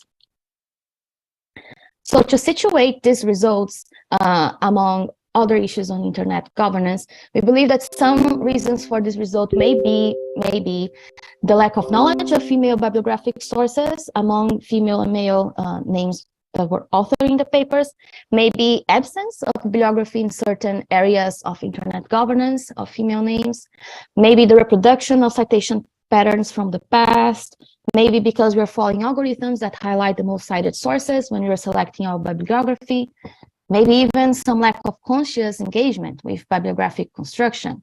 But in any way, we see that this thing that we found in the Hage's proceedings is part of a long-standing tendency that has been observed for a long time in many different fields, from anthropology to communication, and a lot of references can be seen in our paper. And we know that one initial challenge for our results is that we cannot point out how many more female names could have been cited in order to achieve balance, because we don't have an established number of all the universe of names available, because internet governance researchers are spread across several different departments. And we also don't have an educational statistics that can allow us to measure the number of internet governance graduates, for instance. And also because a lot of researchers working on internet governance do not even identify themselves as internet governance researchers. So to sort of understand how we can situate the BRI, we turned to formational spaces. So there is a recent document formulated by the Internet Governance Forum that compiled the syllabi for some internet governance schools around the world. And it is, quote unquote, a sample to give you an idea of the expertise and topics that are taught in academia and at schools related to internet governance. So we quantified the female and male names in the list of selected sources and faculty presented by the IGF, just as the authors of the Hage proceedings did for the BRI. And we found out that among the citations to sources of personal authorship, there is still a predominance of male names. And this predominance is even more visible when we consider the list of faculty that is presented in the document. So experts with male names correspond to a value 71% higher than experts with female names. We also categorize this based on thematic modules on the syllabi, and you can see that on the paper. And critical internet resources has the fewer number of female names, whereas internet access and human rights, which includes teaching modules on gender issues, is the one with more parity, but still is just slightly. So to conclude, the idea behind the index is to contribute to the expansion of discussions regarding the presence of gender diversity in our field. And we received some comments from the authors who feel the BRI after presenting at the Hage proceedings, and most of them reiterate what can be seen in this expert here. After filling it out, my first reaction was one of astonishment, considering the difference between the number of male and female authors in the article. Despite being aware of this gender issue in science, seeing this issue in the form of quantitative data shocked me. At the same time, as soon as I saw this data, I was thinking about the problem and how it would be possible to remedy. But I came across an issue that precedes the difference in number of citations in the article. I don't know enough female authors so that in the future, there is a balance in the number of citations. So based on our paper, we are now developing aims to promote greater reflection by the authors on their bibliographic references, shaping this action research process that I mentioned. So we are making available the translation of the BRI form in the paper, and we are also launching with the paper that we are presenting in GigaNet, a diversity statement that beginning this year, Hage in Brazil will suggest that conference authors voluntarily including their papers for our proceedings. And it says, and it goes like this, and these are the numbers for the paper that we're presenting here. Through this declaration, we join a collective effort to undo the structural epistemological erasure in academia against women, non-binary people, Black people, people from the global South, and other social groups whose voices are less heard due to bias in citations. We believe that transparency in relation to our bibliographies is essential to understand the present and to change this structural condition in a joint and consistent way. In this paper, citations are distributed as follows. Females names 61%, male names 6%, female male names 30%, institutional sources 3%. So in internet governance schools, internet governance disciplines, internet governance conferences, we believe that they are fundamental spaces for intervention to the current gender gap in the field. And we hope that the results that we are presenting here will contribute to changes in that direction. And we thank you very much for this opportunity and for any comments and suggestions that you might have. So, obrigada, thank you.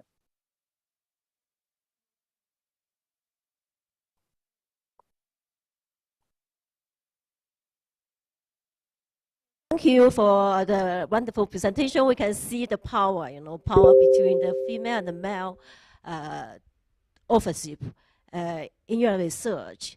So yeah, we already saw some questions for the authors, but as I said, we will take questions all together in the end of the 5 presentation. Okay, so you can either type your question online in the chat box, or you just keep it to the end of the sections. So now we pass the time to our third speaker, Stephanie from the University of Geneva. Her paper is on responsible behavior in cyberspace, engaging the private sector through tackle diplomacies. So Stephanie, and we pass the time to you. Thank you so much. I would like to share my presentation, but I'm not enabled to with Zoom. Can I? You are not able to share it. Can you share screen? No. No? No. Just a moment. Okay, just a moment. Maybe I can send it. Just a moment, we will fix it, okay? Okay, perfect. Thank you.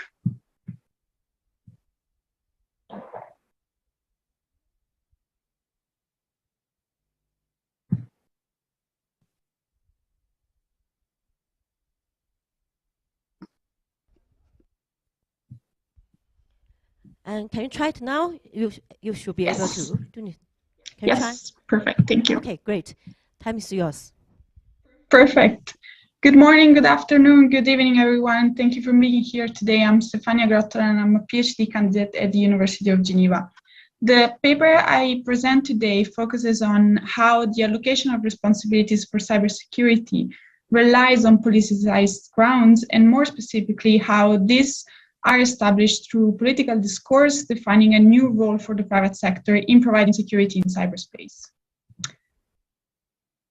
Oops. To give you a quick overview of this presentation, I will briefly provide the context where this research is framed, go into the research overview, looking at the research question and the hypothesis that I advance, and then I will highlight the research design and present the preliminary outcomes and findings before moving into the conclusions. As you all know, the internet has become nowadays the backbone of our societies, and as a result, the more international social, political, and economic relations rely on the internet, the more security studies look at its vulnerabilities. A second aspect to consider is what I call the cybersecurity challenge, which has posed important challenges to the traditional conceptualization of security, from the identification of its referent objects to the provision of effective security management. Indeed, while cybersecurity is a strategic national and international priority for governments, they can hardly address the issue by themselves, and so a variety of new non-state actors is required for their expertise, resources, and principles. And finally, another important issue to consider when discussing cybersecurity is the lack of agreed definitions. So different understandings of cybersecurity lead to different framings by relevant actors, fostering their agenda-setting objectives or frame policy strategies. So defining cyberspace and defining cybersecurity creates a co-production of roles and responsibilities. So in this paper, we argue that allocating cybersecurity responsibilities relies on politically connotated documents, which explain why the question of responsibilities in cybersecurity is still lacking in the global governance literature. So we advanced the following question: how are cybersecurity responsibilities created in the political discourse, and to what extent is the role of the private sector implemented in the quest for responsible behavior in cyberspace? So we, to address this research question, we rely on two main theoretical frameworks: the securitization theory and the orchestration intermediary theory. The securitization theory explains how a security priority is formed and brought to the policymaking agenda. So it conceptualizes security as a way of establishing relations and relationships emerging from the responses of different actors to a security-related threat. This first theory helps us in understanding how cybersecurity narratives are advanced. And through this narrative, we focus on the role of different actors in ensuring cybersecurity. So in this paper, we argue that the increase in cybersecurity moves by state leads to a higher relevance in cybersecurity as a frame policy priority, as we would see in the hypothesis. The second theoretical framework is the orchestration intermediary theory, And according to this theory, an actor enlists and support intermediary actors to address a target in the pursuit of a governance goals. In other words, the orchestrator brings into the governance arrangements intermediaries instead of governing a target directly. What does it mean in practice? It means the states, as orchestrators, rely on intermediaries, in our case, the private sector, that in our case is the cybersecurity target. So to recap the overview of this research, we look at the definition of cybersecurity by 3 state actors, our state actors in focus, and we focus on Switzerland, the Netherlands, and Canada. Then we look at how they portray cybersecurity discussions as existential threats, leading towards the establishment of foreign policy priorities. And then we look at how, through the politicization of the debate, the cybersecurity discussion is securitized. And finally, we look at the emerging role of non-state actors in achieving the security goals. So, on the basis of the research question that I mentioned before, we expect to see that the extent to which states engage diplomatically with the private sector varies with the establishment of cybersecurity as a foreign policy priority. So once again, in this paper, we looked at Switzerland, Canada, and the Netherlands. We collected data, and in terms of methodology, we collected data from national cybersecurity strategies, cybersecurity thematic studies, position papers, recommendation papers, and official press release, and complemented it with semi-structured lit interviews with diplomats from these countries. We then coded this document through text analysis to identify the grammar of existential threat, and assess the degree of cybersecurity as a foreign policy priority. And finally, we look at the co-production of roles and responsibilities in the provision of security by focusing on, once again, the grammar of existential threat and proposed by the states identified. So, as you can see, I don't know if you can see it well with the video as well, but as you can see from the table, there is no consistency in the identification of the existential threats. So each state tends to identify different elements showing how the securitization is based on a politically connotated ground. And so if we then look at the question of cybersecurity by which means, which builds on the security studies leading question of security by which means, we can see that states tend to recognize the role of the private sector and inevitably look at it as a necessary intermediary to achieve cybersecurity-related foreign policy priorities. So to sum it up and to point out some preliminary outcomes, we can see that we have 2 major outcomes here: the emergence of non-state actors as securitizing actors, and the need for orchestration. So, regarding the debate over cybersecurity, we see that the emergence of non-state and non-military actors in a position to securitize a problem and influence whether or not the audience accept the associated security measures and what they entail. In doing so, this links to the need for orchestration. Orchestration is an inevitable phenomenon in the governance of cybersecurity. And we see that the state needs the orchestration mechanism with the private sector to actually achieve their cybersecurity goal. Of course, further analysis is needed here on the role of non-state actors, on the legitimacy of their role in ensuring cybersecurity. And I think here we can see that there is a lot of opportunity to study the emerging role of cyber and tech diplomacy and what it means in terms of engaging non-state actors in achieving cybersecurity. So that's it from my side. I hope everything was clear, but I look forward to your questions. Okay, thank you, Stephanie. And it's as we said, this is a very important area of research because the multi-stakeholder model of the the internet governance and the increasing importance of the non-stakeholder involving in the internet governance. So, and as I saw many of you are taking the pictures, for the slides. Actually, I want to mention that all the papers of the presentation actually are available on the GigaNet website. So if you go to the GigaNet website, and you will see the symposium, and also all the papers you can download from there. Okay, if you have any questions about how to access to GigaLab's website, you can come to talk to me after break. Okay, so then we thank you for Stephanie's wonderful paper. So we hand the time to our fourth speaker from Sofia. So she's from the United Nations University, and her presentation is on the role in the digital space, symbolic interactions, role theory, and the norms of sovereignty.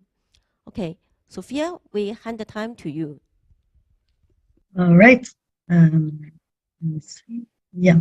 Hello, everyone. Thank you for having me. My name is Sophie Hogenboom, and today I'm going to talk about my paper, Roles in a Digital Space. I do have to give a slight warning from the start. My paper is slightly different than the ones that we've seen so far today, given the fact that it's a very theoretical and conceptual paper. It's therefore also quite difficult to properly explain and to explain the entire argumentation in 7 minutes. But I'm going to try to do my best. So first of all, the research puzzle that inspired me to write this paper was the fact that I think today we can see a lot of state and non-state actors that are trying to find a suitable role for themselves vis-a-vis or in the digital realm. And on top of that, we also can see a variety of of actors using a discourse of digital sovereignty, among which there are varying definitions among the actors. And it was these two trends that are already mentioned by a lot of other academic articles. However, I feel not many attempts to think about it in a theoretical or conceptual way, and also how to use that in research has been done so far. It was therefore that I tried to find a theoretical approach to these two phenomena, and I looked into symbolic interactionist role theory to do so. Before I can explain how I use the theory in the digital realm, it's important to share with you a few of the basic central concepts of the theory. The theory originates from the work of George Herbert Mead. He was a psychologist, sociologist, and he worked on the level of focused on the level of the individual. And he stated that every individual has a self, a sense of self, and that this is the product of social interaction. This sense of self also has an idea of role conceptions, suitable role conceptions for itself. The self consists of the me, which is the ability for us to look at ourselves as an object, and the I, which refers to the ability of the individual to creatively respond to differences and differences in expectations for itself.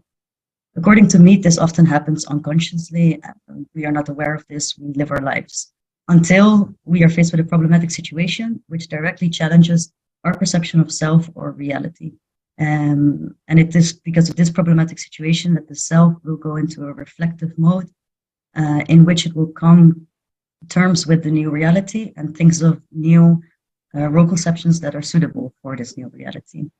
After the individual has done that, it will engage in role-making exercises in order to make the role.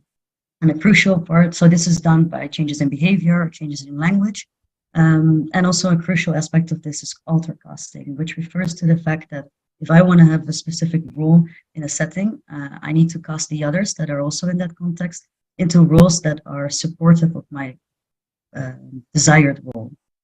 Following the 1970s, these central concepts and ideas were transferred into the studies of international relations. And it's in my paper that I transfer and apply them to the digital. So in the paper, it's both a theoretical exploration of the ways in which the theory can help to understand. And I'm also, following that, I argue for using this theory to conduct empirical research. So I will briefly go into the theoretical exploration because there's lots of aspects that I cover in my paper. But if we focus on sovereignty from a symbolic interactionist role theory, sovereignty is understood as a collective meaning, which is the result of interaction, meaning that it's not a static concept. It only is there because people continue to give a shared meaning to it. It's therefore better suitable to talk about norm of sovereignty as the way that sovereignty is explained or certain characteristics change over time. So right now we would say the norms of sovereignty are often based on Westphalian understandings, but this is of course not fixed and this can change.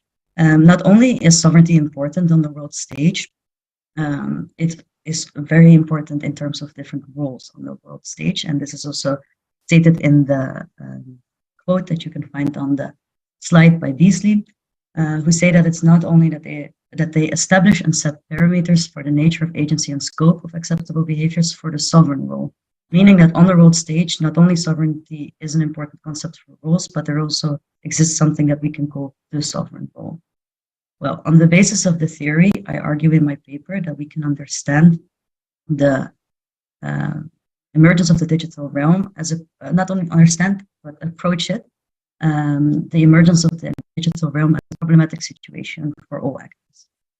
This not only because it's a new field in which actors need to engage, but also because the characteristics of this new field, the digital, directly challenges current ruling norms of sovereignty, as I said before, mostly Westphalian understandings such as territoriality and absolute authority. This I consider a problematic situation because it impacts the idea of reality, the sovereign role, and therefore also role conceptions.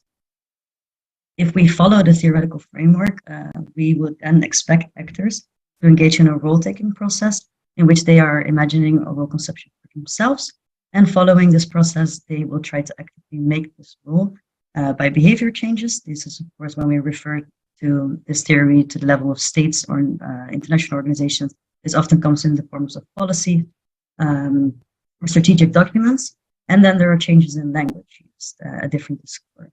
And this brings me back to the two aspects that inspired my paper, which is the concept of digital sovereignty.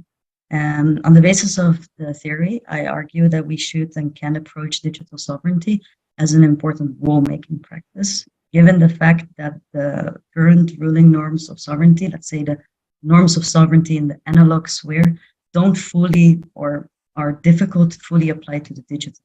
And it's therefore very, very important for actors, both states and non-state actors, to either come up with new norms of sovereignty in the digital or to adapt norms of sovereignty to the digital.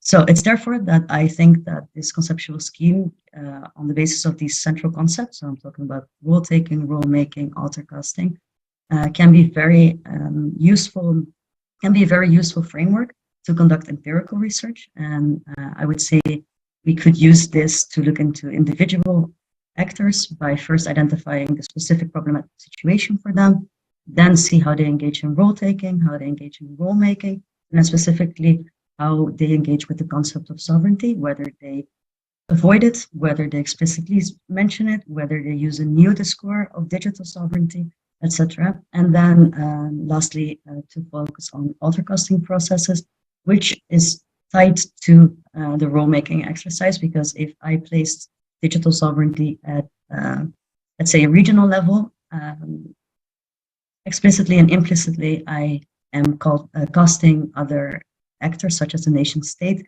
in a less important role and a role that supports the desired role conception of a regional.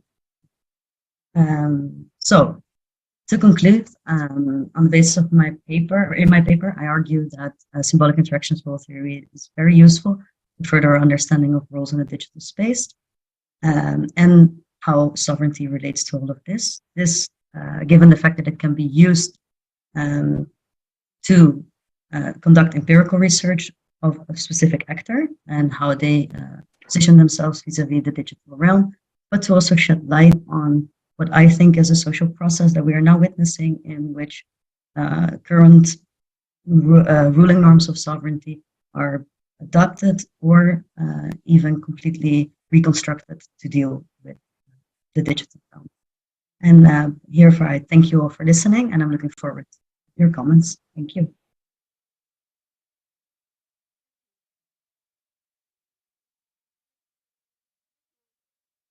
Sophia, and Actually, we're looking forward to read your paper because in your short time, because there's only 8 minutes for each presentation, and we didn't see the a lot of the empirical analysis because of the time restrictions. But we will certainly, you know, read your paper to see how this theory or this framework, analytical framework, how do you apply it in your data analysis?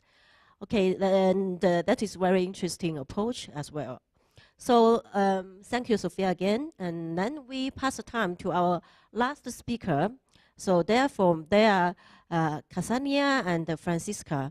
And so their paper is on the safe space by design, federated architecture as alternative socio-technological model for content moderation governance. Okay, so I don't know who will be who will speak on behalf of both, or both of you will speak. Yeah, thank you, Chan. I will be the one presenting it, Francesca, because Ksenia is on a train right now, so she's here as far as I can tell, but from a train, so maybe not. Okay, great, Francisca. So time is yours. Thank you so much. Glad to be here among the technical glitches, but I'm glad that we are all here with our interesting papers. It's great to see you guys. So I'm going to say a few words about this paper, which is very much a work in progress, given that Ksenia is keeping on doing interviews for it on this very, maybe at this very moment. And also because it's a work in progress, also because given what Elon Musk has been doing with Twitter in the past couple of weeks in particular, this research about alternatives to federated alternatives to microblogging and secure messaging platforms is actually of very much of actuality right now. So right now I'm going to present what we wrote in the work in progress paper that is available on the GigaNet website. But yeah, this is very much going on and going, and we hope to have updates soon. So as I was mentioning, this idea of using federated infrastructures, federated architectures as the basis of a number of communication platforms nowadays, notably secure messaging, networking, microblogging, it's a search for alternatives that is ongoing. Why are they presented as alternatives? Because so they are alternative on one hand to centralized applications that introduce a single point of failure in the network and lack interoperability. And on the other hand, they are alternatives to purely decentralized peer-to-peer apps that necessitate higher levels of engagement, expertise, and responsibility from the users and from their devices. So decentralization, federation opens up the core set of protocol designer and involves a new kind of actor, which is the system administrator, responsible for maintaining the cluster of servers that are necessary for federated networks. So there has been this idea of migrating from centralized platforms and the rise of this Fediverse that is based on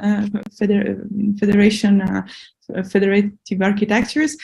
We have Mastodon, we have Pleroma, PeerTube, and a number of other platforms that are aimed at different use, but share this idea of federated architectures. And in the field of secure messaging, more precisely, that has been at the core of our research with Ksenia for a few years now, especially in the frame of a project called NextLeap, which is over by now, but we keep on pursuing this line of research. There is a will to go against messaging silos. So, such as Matrix or Delta Chat have goals of enhanced interoperability, security, and privacy. And so we tried to do something with this paper that we touched upon in our book about secure messaging that was released in April of this year, we tried to look a little bit more closely at what federated architectures do for content moderation and vice versa. And we saw that, well, this type of architectures introduce a number of challenges for content moderation practices. And as mentioned, this is a work in progress. So what is federated moderation about? Federated social networks do introduce novel forms of content moderation, reputation, infrastructure maintenance, and community involvement. They do so by in number of ways that involve bots, relative reputation systems, identity verification conducted in a decentralized manner, and something that is the subject of very much discussion, machine learning type solutions. So we delve more into these alternatives in the paper.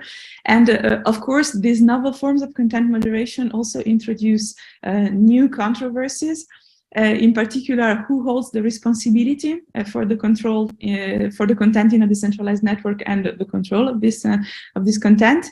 One example of this controversy was the ban of the Matrix secure messaging tool from Google Play last year, or the use of the Mastodon code by the controversial platform, right-wing platform Gab, and so on. And other controversies are about identity verification and related issues.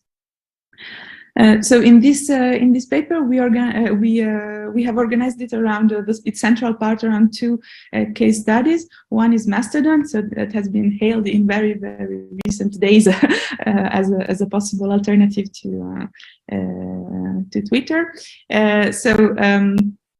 There are a number of things that we highlight in the paper about Mastodon. One is that the user ratio with respect to moderators is very different.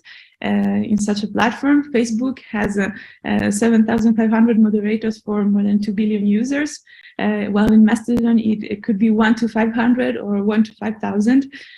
So we can see the difference.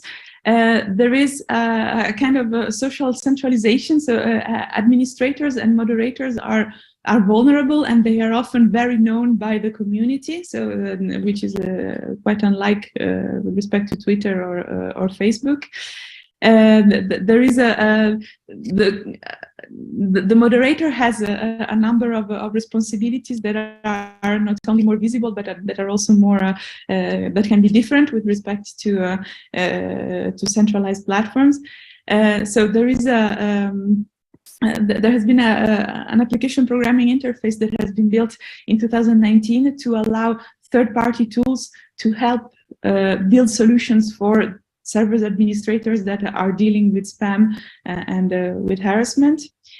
So in the case of Matrix, it is another secure messaging federated tool. So while Mastodon is more like a microblogging platform, they have been dealing for a long time with the reputation and abuse handling problem, and there have been previous controversies about it.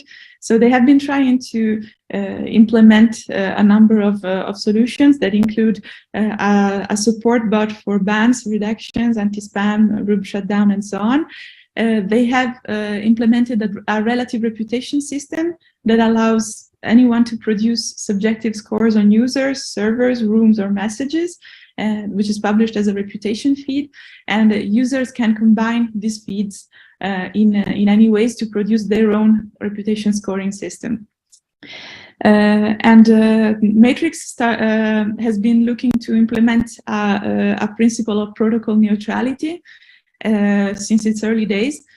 So there is no moderation done on the protocol level, but instead there are moderation policy lists or ban lists, which are stored as room states. And this is an example of this. And they can be shared across different rooms and servers on the platform.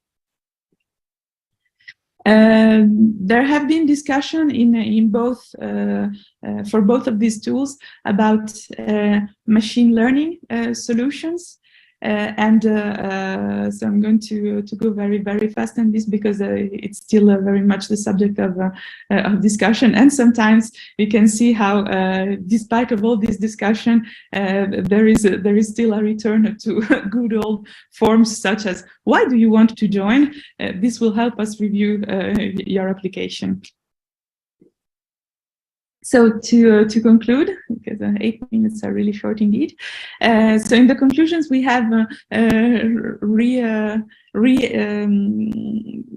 arranged and updated what we had called the 4 C's of federation in the chapter dedicated to federation of our Concealing for Freedom book this year, published this year.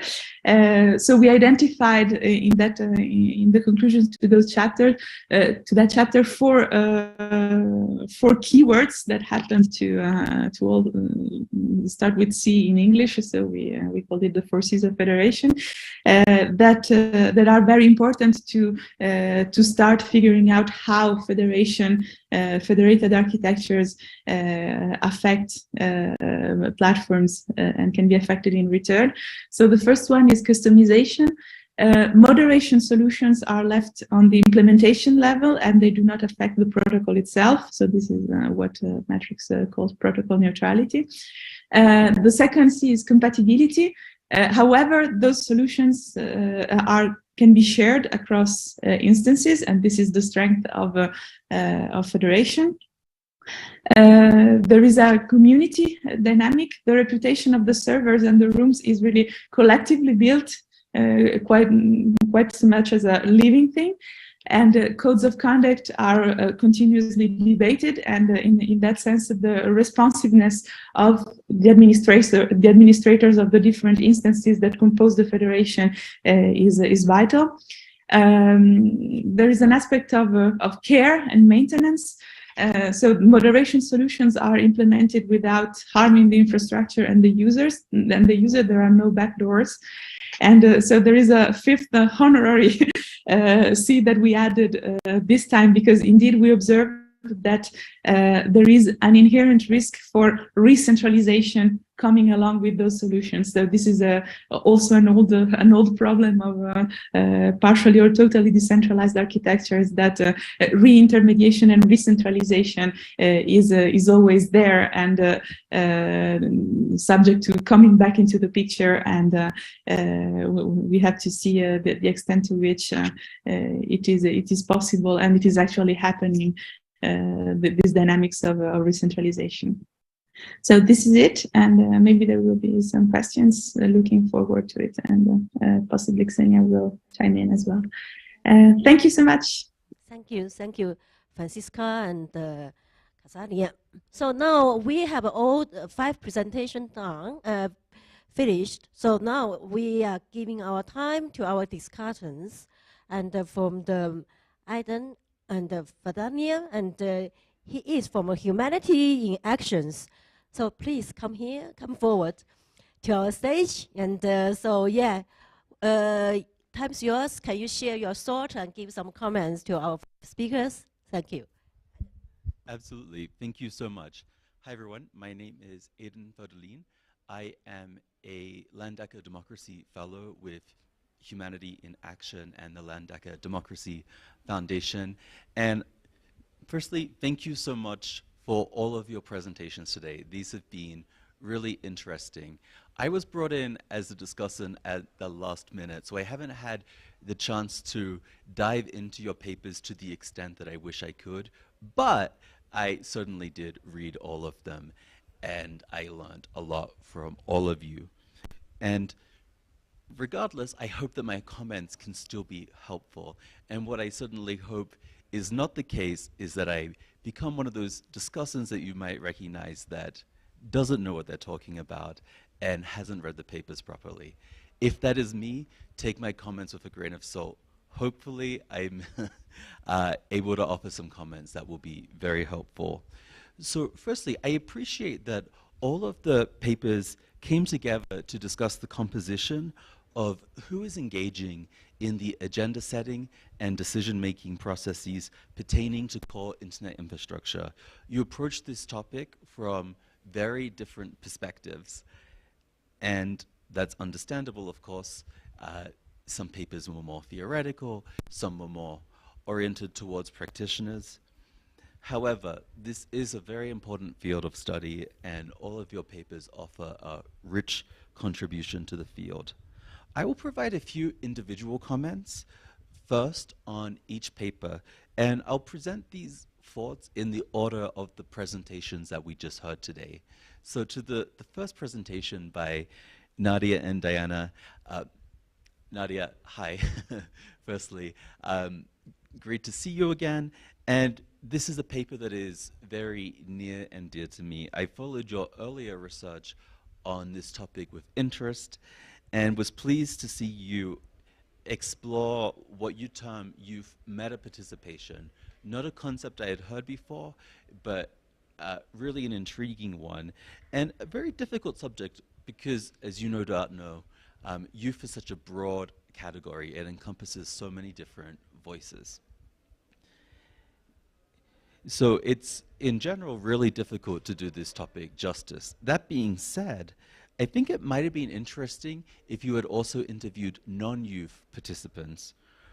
I understand why you gave voice to youth, makes a lot of sense, but what are the perceptions that non-youth stakeholders have of youth participation? That could be an interesting angle to go down in the future. I also thought, and I don't mean this as a criticism, that the IGF might have been one of the less interesting venues for you to explore youth meta-participation within. The IGF, as we all know, we're here, wonderful space, but it is a bit of a talking shop. Decision-making processes don't necessarily result out of what happens at the IGF, and I appreciate that what I'm about to say is an anecdote, but some people don't participate in this space because there are other fora where they feel like they can have more of an impact and can be more, can punch above their weight, if you will. So perhaps it could have been interesting to think of a comparative perspective, youth and the IGF, youth and ICANN, youth and other institutions, to understand, are there different spaces where youth are making space for themselves, where they are potentially having different levels of impact, and why is that the case? Again, great work, and please take these comments in good faith. To the next paper that was presented by Kimberly, along with Fernanda, Maria, and Emmanuel. First, again, really important work, great topic. Thank you for your research here.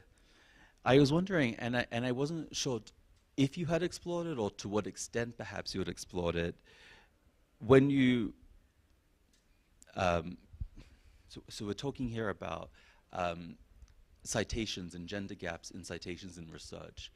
To what extent do men potentially self-cite themselves in their own papers, and to what extent does this potentially perpetuate some of the citation gaps that you're seeing? I realize this is an anecdote, but I have read the work of a lot of the scholars that you cited in one of the footnotes, and people do sometimes cite themselves. And there are legitimate reasons for doing that. You don't want to be accused of self-plagiarism, etc.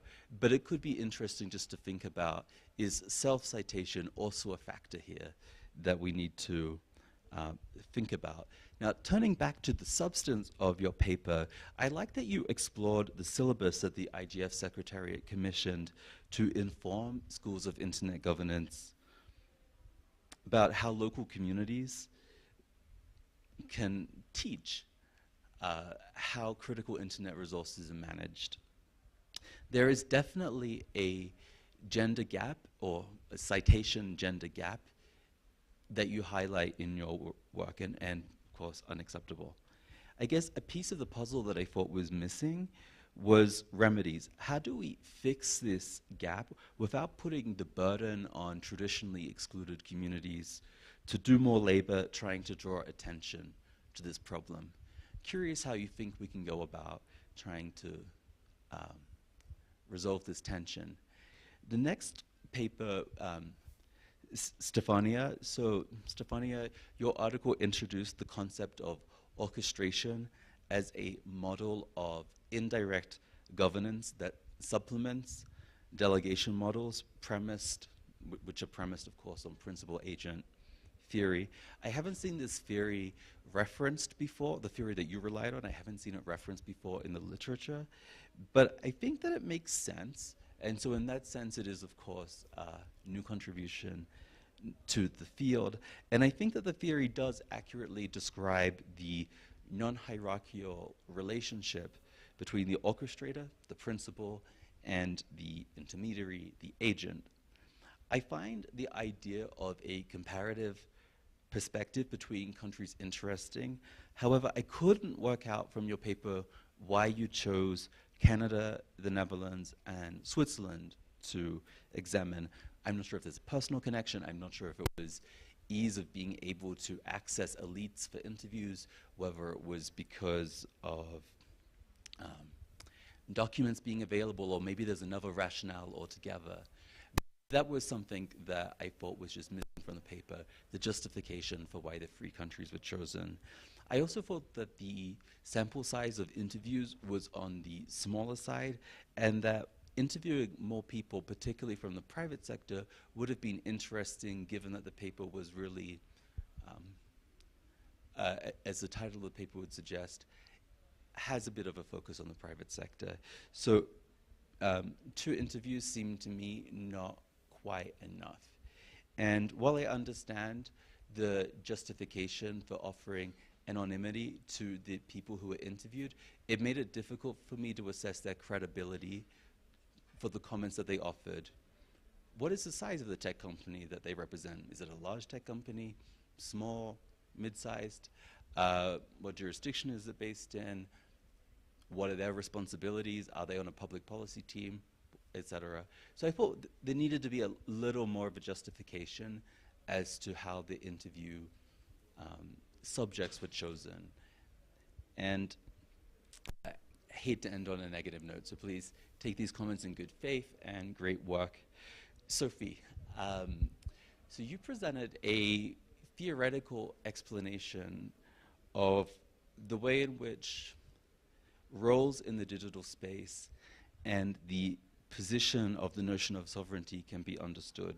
I thought this was a really strong and convincing paper. Of course, it was accepted to this conference, so it would be strong and convincing, like all of our papers here today. So I guess my only comment is really to link it back to Fernanda, Kimberly, Maria, and Emmanuel's paper, and to ask whether there were additional references or scholars who should be cited. Just my sort of cursory look at the names that were cited, I don't know. Maybe there are some missing voices. I'll leave it to you to look into that and to see whether there might be some different perspectives that could be brought into your excellent work. And then finally, Oscar, and is it Senia? You obviously, and you are aware of this because you mentioned it, it is a piece of work that is evolving because Mastodon has been growing in relevance over the past few weeks, sort of the aftermath of Elon Musk's takeover of Twitter. So no doubt that is changing some of the conclusions that you were drawing upon in your work. So it could be interesting to explore, now that Mastodon has gone a little more mainstream, the frustrations and challenges that these users are facing, as well as some other protocols that are emerging. I'm thinking the Blue Sky Initiative, the authenticated transfer protocol as well, some other standards trying to bring about interoperability. You did a really good job, I thought, at highlighting the challenges that these decentralized federated networks face. But then the conclusion I found a little unconvincing. Are they really, as you put it, promising alternatives when they have so many flaws which you identify in your paper? They might well be. I would just like to sort of see a bit more information as to why these are so promising. I'd like to stop here and to give the floor to our moderator, but thank you again for your work. Thank you so much for your considered opinions, and I'm sure our discussants would love to respond to them because it was a critical engagement, but I'm afraid we're running terribly over time, and apologies for just stepping in. My name's Alison Gilwood, and I was moderating the previous session, and Yik Chen has had to step out. So Roxana, I just wanted to check if we have time for any of those online questions. I know there were some, or are there any from the floor? Roxana, are there any online that we can take very quickly? I know we're now getting close to 15 minutes over time. Yeah, absolutely. We have 2 questions that came in. Both are for Kimberly. What reliability assurance measures were taken into account in the assignment of gender to names? And the second one, are the citations counted in the analysis referring only to the HEDE publications or all of the literature cited in HEDE publications? There was an additional comment from Berna talking about the assignment of gender to names, which would be certainly difficult in Turkish as well. So this is all from the online room. And if there are any questions on the floor over there, maybe we can take all of them together and hand back to our speakers. Thank you.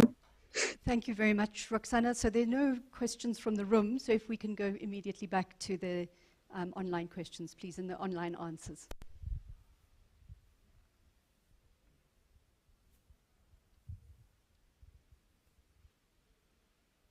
I suggest we start with Kimberly, but then we give a chance to everyone to respond to Aidan's comments. All right. Thank you very much for the questions and the comments. I'll try answering first the question on Zoom. First, about the reliability of the measures taken for the assignment of gender to the names. We definitely believe this is a tricky issue, but for the part where we talk about the BRI results, the authors of the papers presented at the HEJU proceedings themselves were responsible for quantifying the female and male names. So we have no control over the research process as part of the participatory research action methodology that we used. So the authors themselves do the quantification in order to foster their reflection on what they wrote. One of the equivalents of the APA citation standard that it's used mainly in US, but in Europe sometimes too, in Brazil, puts most of the references with the first and last name, and we believe that HEJI authors mostly use that to label female and male names, especially because in Brazil names tend to have a feminine and masculine form, so they are gendered. For the part where we talk about the IGF syllabi document, we quantified the citations ourselves, and we used our own understanding of what was a female and male name, and unfortunately we turned to searches for the author's pictures to label them as female or male names when we couldn't identify promptly a female and male name based on the names themselves. We discussed the limitations of these methods and this binary gaze in our paper, which, due to the difficulty to analyze this type of data, has been a method that is used in other papers as well that discuss gender and citations in other fields too. As for the second question, if the citations counted in the analysis refer only to HEJI publications, all the literature cited, the citations that we used in this data set are all the reference lists in the papers that were presented in HEJI conferences over the years. So if you think about GigaNet, it's like if we had analyzed all the papers presented and published in GigaNet's proceedings using their references list in the end of the papers. As for the comments, I thank you very much, especially the question about the remedies. And because we as authors of this paper are also members of the organizing committee for HEJI, the GigaNet equivalent, as to say, in Brazil, we are using the BRI as one intervention and one remedy because we believe that by making our authors consider their own citations, maybe we can foster change and bring more balance over the years. Now we will analyze, now that we will include the statement, a diversity statement. Maybe we'll see across the years some changes. That's what we expect, but that's our main intervention now. And as for the self-citation things, we definitely believe that this is something that is important. It's a bit out of scope for this paper now, but maybe for future studies, it's something that we should definitely consider. So thank you very much. Wonderful. Thank you very much. I'm wondering if anybody would like to add a response to Aiden very quickly. I think we are 15 minutes over time, but we can try to squeeze everything into the next 2 minutes. So if anybody has a burning a question or answer back to Aiden, please feel free to step in.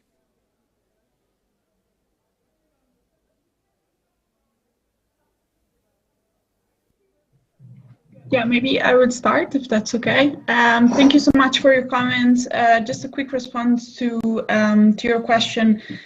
In my case, the selection of the 3 countries was done on a purposive sampling basis, and the reason is yes, for ease of data collection, also because no previous studies were available before, so I had quite a flexibility in the decision of in the choice of the countries.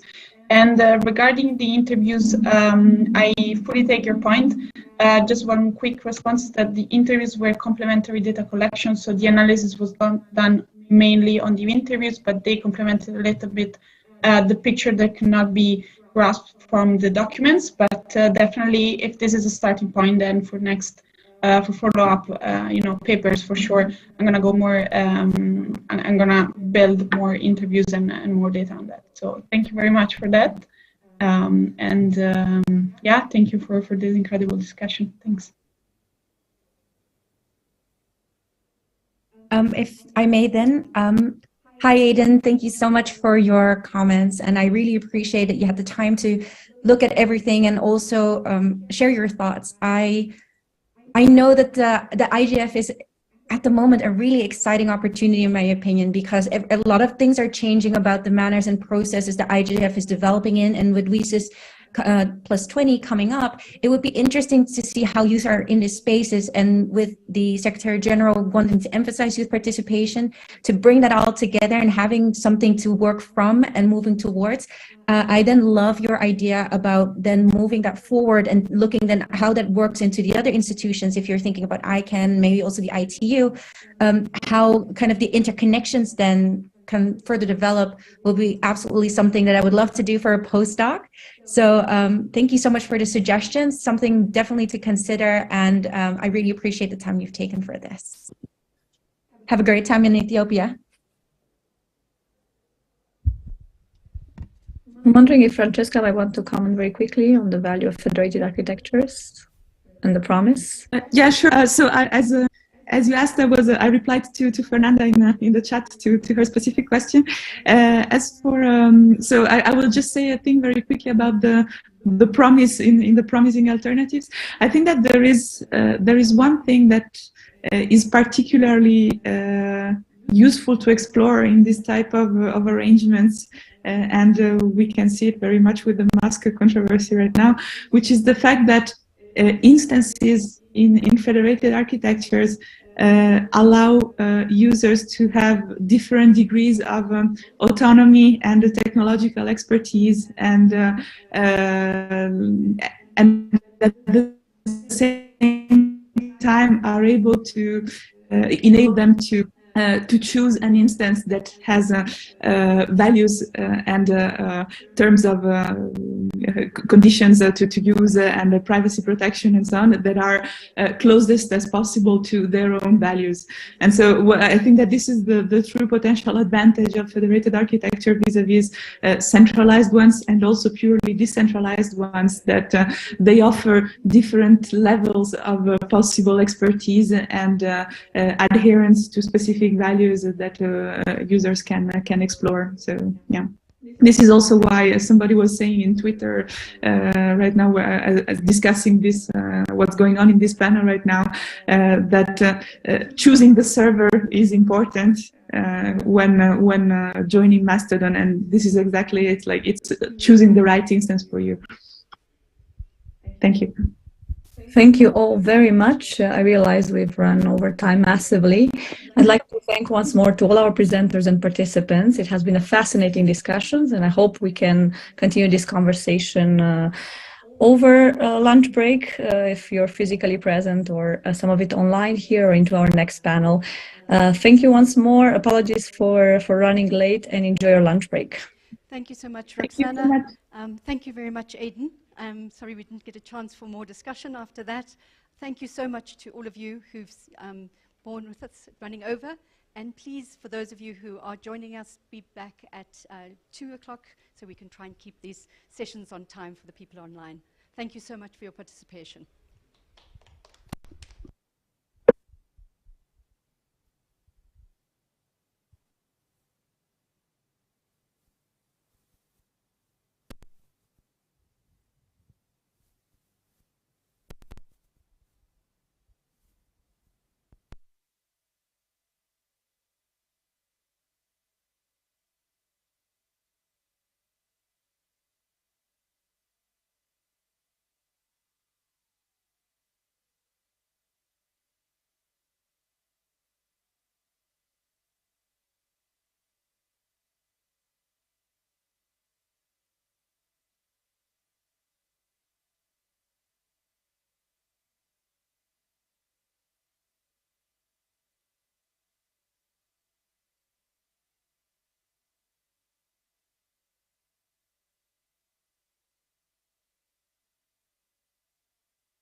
I think a moderator.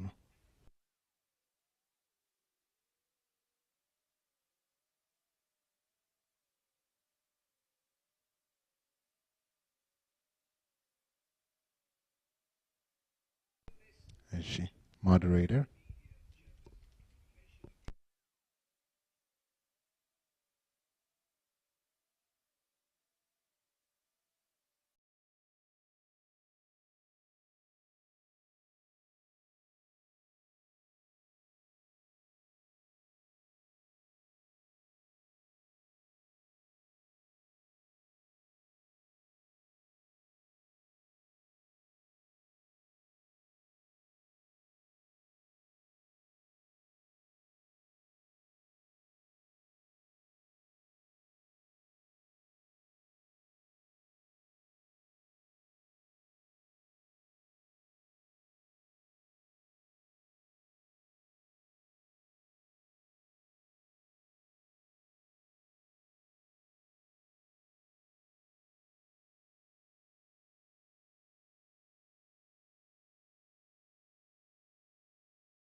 I can hear you very well. Yeah, okay. Well, the transcription says that my name is Y-O-N-G, Young, which is very nice. I don't feel very young anymore, but okay, I'm good. sorry for that. Can we ask the technical help in the room to make our speakers co-hosts, please? I've been trying that in the chat, but nobody has responded. I think, yeah, there's no one are you going to... So Rosanna, because they just come back, the technicians, you know, because we'll be late. So can we give us 10 minutes to start? You know, because the technician just came. We have to make sure every speaker are co-host first, so they can share the. Yeah. I think if they can do it in 5 minutes, oh, 5 it would be minutes. better. Okay, just 5 minutes. Wonderful. Thank you so much. Just to let you know, Ikchan, that we have Pilar, who is the second speaker in the list. She is registered as Pilar R. Rodriguez. Pilar R, yeah, okay. Pilar be R, made. do you see Pilar R? Technical? And we have Stephanie Theure in the room. Yes, she's in the room with us here, so she will present live, if, as it were, or in person. This is great. And then we have Maria Cervantes. So, Pilar is going to be the speaker for the second paper. Yes, that's it, yeah. And she goes by Pilar rather than Maria. Yeah, Pilar, yeah. Okay, and then So if we can make her co-host, that would be great. And what's happening in paper 3, Roxana? We should have everybody online. Let me check quickly through the list. Maria Esther, Fabrizio, and Caria.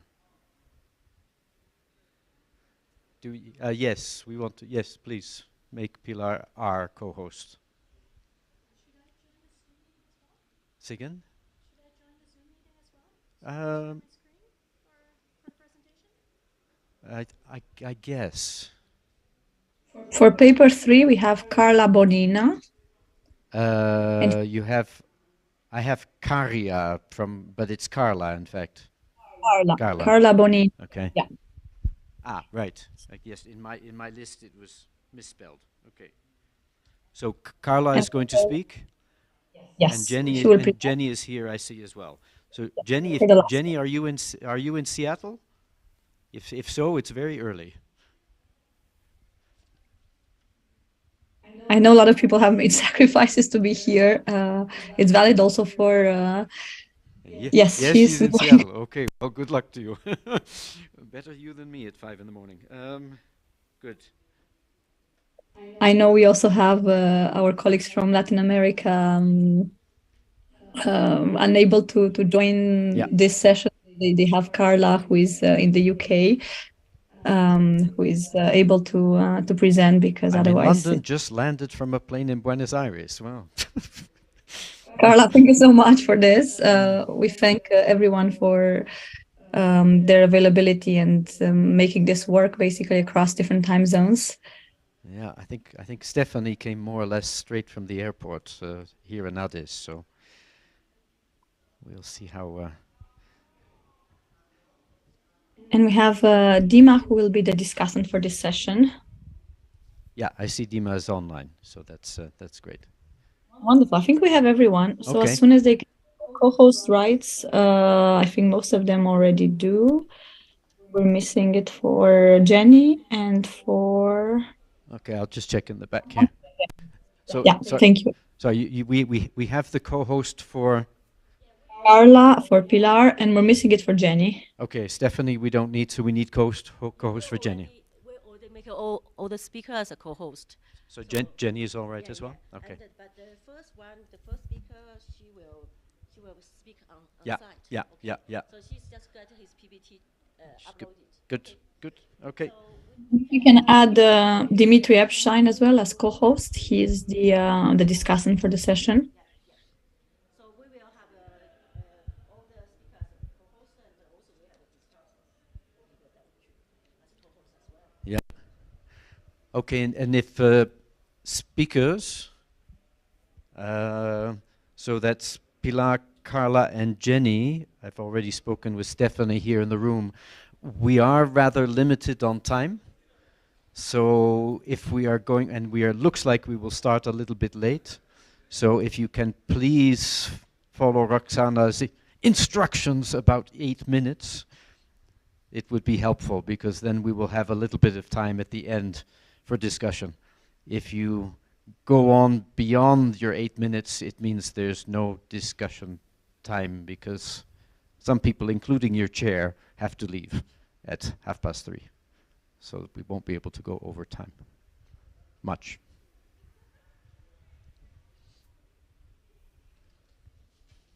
Thank you. I think we're good to go if everything looks good in the room. I'm not able to see the room just yet, but you will be confirming if that's all right on your side. Yeah, we are ready to go. Yeah, can we start?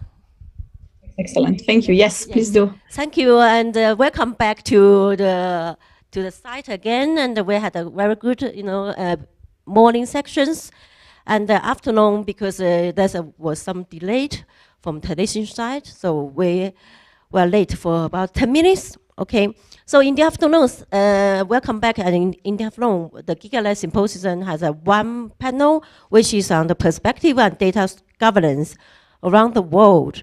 So we have 5 papers as well, and the panel will be chaired by Professor Jan Wandt, and from the university, Leiden University from Netherlands. And and we have discussants. Is the chair of the GigaLab, is Dimitris. So he will act as discussants for these panels. So after that, we will have a break, about 20 minutes break, and then most importantly, we will have our GigaLab business meeting at 3:30.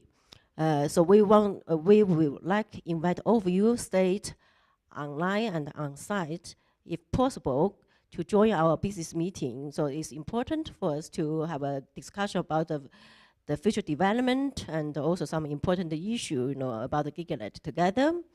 Okay, without any delay, so I would like to give the time to our chair, Ron, and from the Leiden University to chair the panels. Thank you. Thank you, Jik.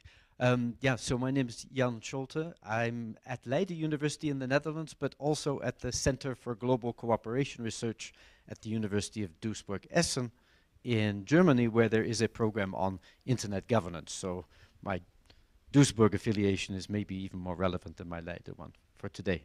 Welcome, everyone. We have 4 papers this afternoon. We have the pleasure of having the first paper delivered on site.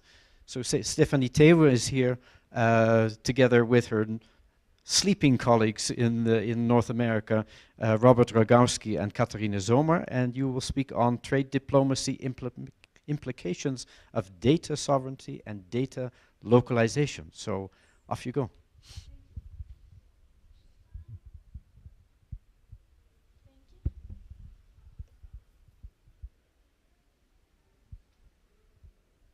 Just waiting for the presentation.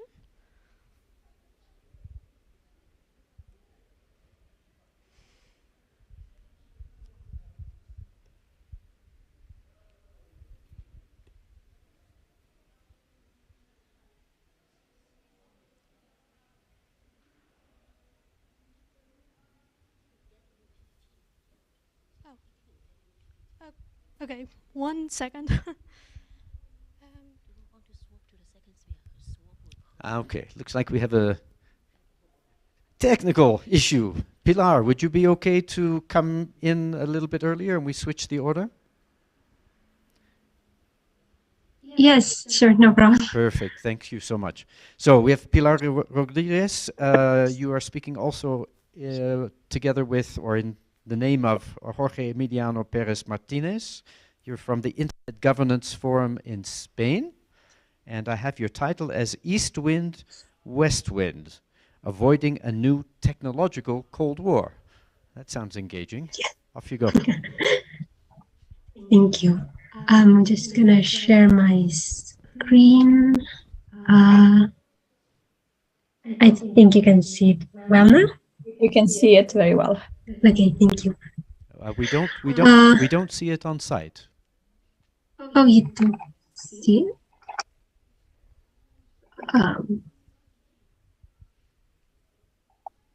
Okay, now I'm not sure what I have to do. Hold on just a second. Yeah, we're all set. Go ahead, Pilar. Okay, thank you. Well, so my paper is called East Wind, West Wind, Avoiding a Technological Cold War. I'm Pilar, I'm chair of the Youth Internet Governance Forum in Spain, and I'll be presenting today. So what we're going to do is we're going to analyze the European digital position and compare it to the United States and China, these technological giants that we're seeing. Because we have seen throughout these sessions of today that Europe, Africa, Latin America, we're becoming the battleground of, well, what Professor Wolfing said before, the geostrategic battles between the United States and China. And that's what we don't want. We're seeing how these two countries are engaging in this technological Cold War, blocking each other, trades between each other. And Europe should use its position to try not just to mediate, but to try to become involved as one of the key players. We see that it's working with both sides of the balance. We have all these data alliances with the United States. Today, there was a merging because we launched the new digital partnership with the Republic of Korea. So we are trying to join both sides. Throughout this paper, we followed, well, very traditional methodology. We did a pestle analysis to see the context in which Europe is. We did afterwards an internal analysis that we're going to specify more here because we don't have a lot of time. So we're going to avoid the pestle analysis. In these three key points: the technological environment. I'm an engineer, so I'm very focused on technology. The regulatory environment, where we compare the digital regulations in each of the three regions. And then one of the key aspects that we're dealing with here in the Internet Governance Forum, which is European digital sovereignty and how it affects Internet fragmentation. With all this, we have specified some key digital enablers: 5G, artificial intelligence, and blockchain. And then we have summoned it all into a SWOT analysis and then seen, as I said, how this affected Internet fragmentation. So let's get into detail. These are the patents of the ICT-related technologies. We can see here how Europe lags behind a lot. This is not big news because, well, we all know that we're trying a lot, we're investing a lot in becoming digital leaders, but we're still very far away when it comes to big companies like Huawei, like Google, that patent a lot. But it's very important to keep in mind what we're measuring here. We're measuring here digital communications, computer technologies, and things like that. Europe has very, very strong other sectors. We have one of the strongest automobile sectors. We have one of the strongest pharmaceuticals. We have one of the strongest cosmetics with L'Oreal. So what we propose in our paper is that we have to base our digitalization into these sectors. So instead of trying to compete with this big tech, we should, like we're doing right now, regulate them so that they can't, I don't want to use the word control, but we should try to focus on these big sectors that we're very strong at. And from digitalizing those sectors, the other ones will follow them. And like we say, create this industrial digital drive that will lead to more patents. And as we change this and the way that digitalization is measured, if we include this fourth industrial revolution into the way that digitalization is measured, Europe will increase a lot in these indexes. Here we have, well, a rather similar graph, only this time it's with research and development. We can see, again, these big tech giants. We have Huawei, we have Alphabet, but we also have Europe industries, Europe companies in the top 10. We have Volkswagen, for instance, in the automobile sector. So we do have companies that are investing a lot in research and development. We have the European Commission investing a lot in Europe in research and development. So it's important to focus on our strengths instead of trying to increase our weaknesses, because our competitors will have that advantage compared to us. We need to focus on what sectors we're strong and invest in those sectors that the other ones will follow. Here we can see our big weakness, which is the startup ecosystem. Europe is hand in hand with the US when we create startups. You have the image in our paper. We don't want to make this too long. So we do create a lot of startups. The problem is that these startups don't become scale-ups. They are bought by US companies before that. So what Europe should try to focus on is creating startups, again, in these sectors that we have been mentioning, and trying to help them become scale-ups, help them become digital unicorns, using especially these three key enablers that we're going to see later on, using 5G, using artificial intelligence, using others, metaverse, word that we're all seeing in the news these days. We should use these digital technologies, helping create these scale-ups from these startups instead of them being bought by United States or Chinese companies. Yes, okay.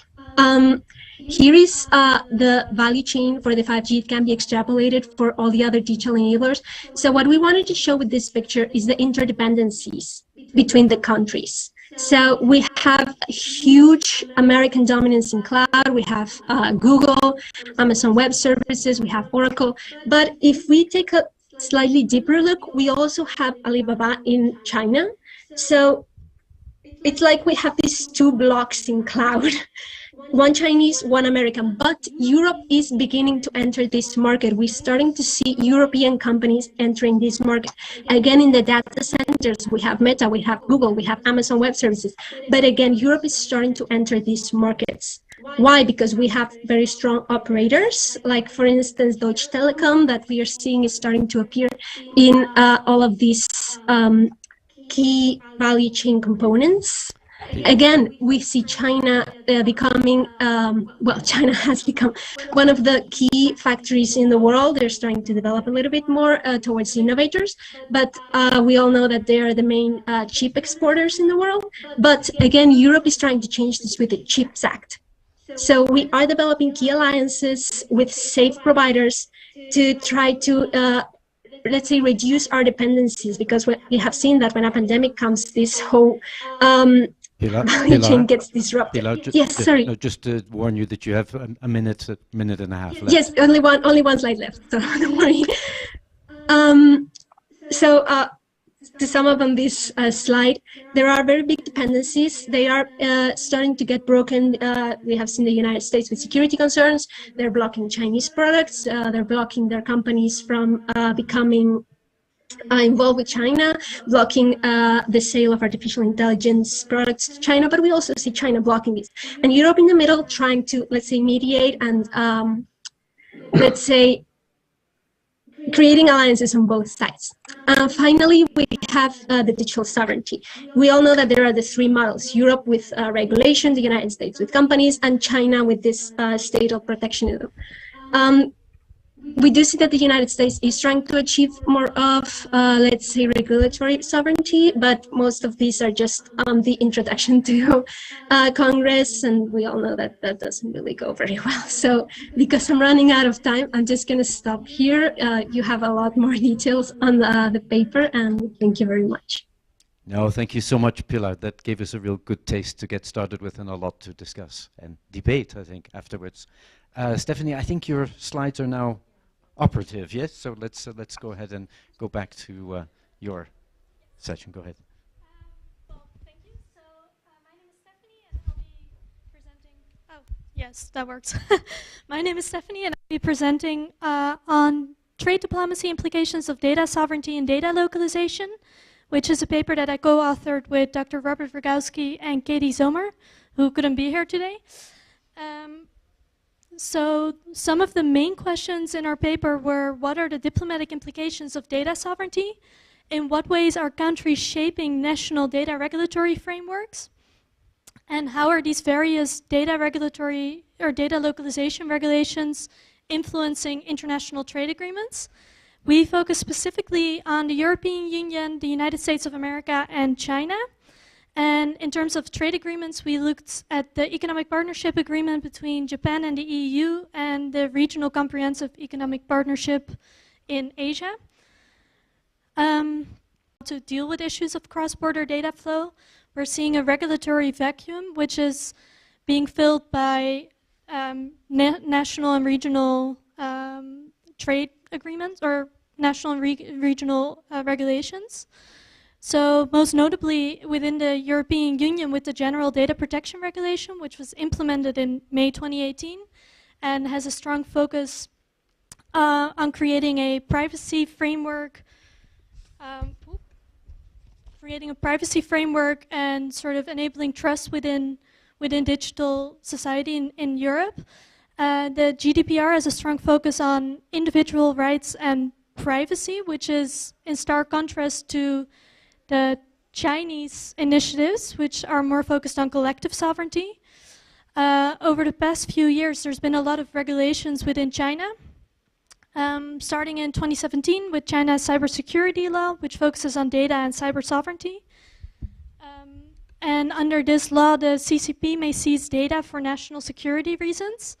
Also, more recently, the data security law of September, which was implemented in September 2021, which focuses on strengthening national security-related data storage, and the Personal Information Protection Law, which was implemented in November 2021, which focuses on regulating online data and protecting personal information. And so within China, the Cybersecurity Administration makes a distinction between important data and core data. And depending on what kind of data it is, they can say that it pertains to national security, and with that sort of take ownership of the data. And then in the United States, it's interesting because there actually hasn't been any federal regulations on privacy and on data protection yet. And so in the absence of any federal regulations, a handful of states have taken state action, including most notably California with the California Consumer Privacy Act, which was implemented in June 2018 and is modeled heavily upon the GDPR. Over the summer, the US did start negotiations on a federal level to get the American Data Privacy and Protection Act. It was previously passed within a subcommittee and is now being sent to the full House for consideration. And it's interesting because whereas China focuses on national security and the EU focuses on individual rights, the US sort of seeks to find a balance between privacy, security, but at the same time companies and trade. So in terms of how these frameworks influence trade agreements, we looked at the Economic Partnership Agreement between Japan and the EU, which was implemented in February 2019 to liberalize and facilitate trade and investment. And back in 2019, the European Union decided that Japan has an adequate level of data protection. But actually over the summer, the European Data Supervisory Board argued that despite this adequacy decision, further negotiations on cross-border data flows will be needed. And so this is yet to take place, these negotiations. Also, we looked at the Regional Comprehensive Economic Partnership, which is one of the largest free trade agreements within Asia. And it's most notably without India, which is interesting. It was implemented in January 2022, and it includes broad provisions on cross-border data flows. And also it includes a lot of national security exceptions, which China really enjoys. And it was interesting because India was involved in negotiations for this from 2011 till 2019, but in the end decided to opt out. And that could be because they have a long history of non-alignment or because of their sort of wariness of data colonialism. So globally there's a lack of any sort of global agreements on how to regulate data and how to regulate the cross-border flow of data. And it's also unlikely that any global agreement will emerge because given the different interests of all different regions and different countries. And so therefore we recommend setting up sort of an international structure that can still be a place where negotiations can take place on this. And so it would be useful to have formal agreements on regulatory cooperation. And this could be done through setting up a regulatory council consisting of high-level technical officials of the relevant regulatory agencies across nations. And additionally, creating a small secretariat which can establish an international agency presence to ensure that formal institutional collaboration takes place, and also to push an agenda and monitor and support implementation.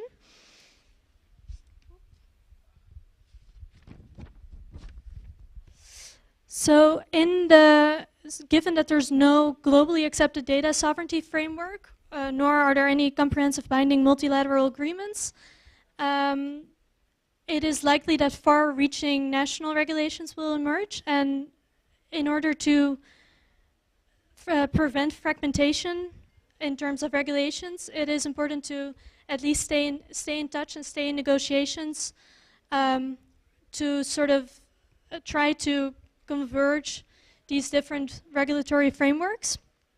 Because currently, with all these different national regulations that are emerging, those really can act as a non-tariff barrier to international trade, which sort of stifles international trade and further growth.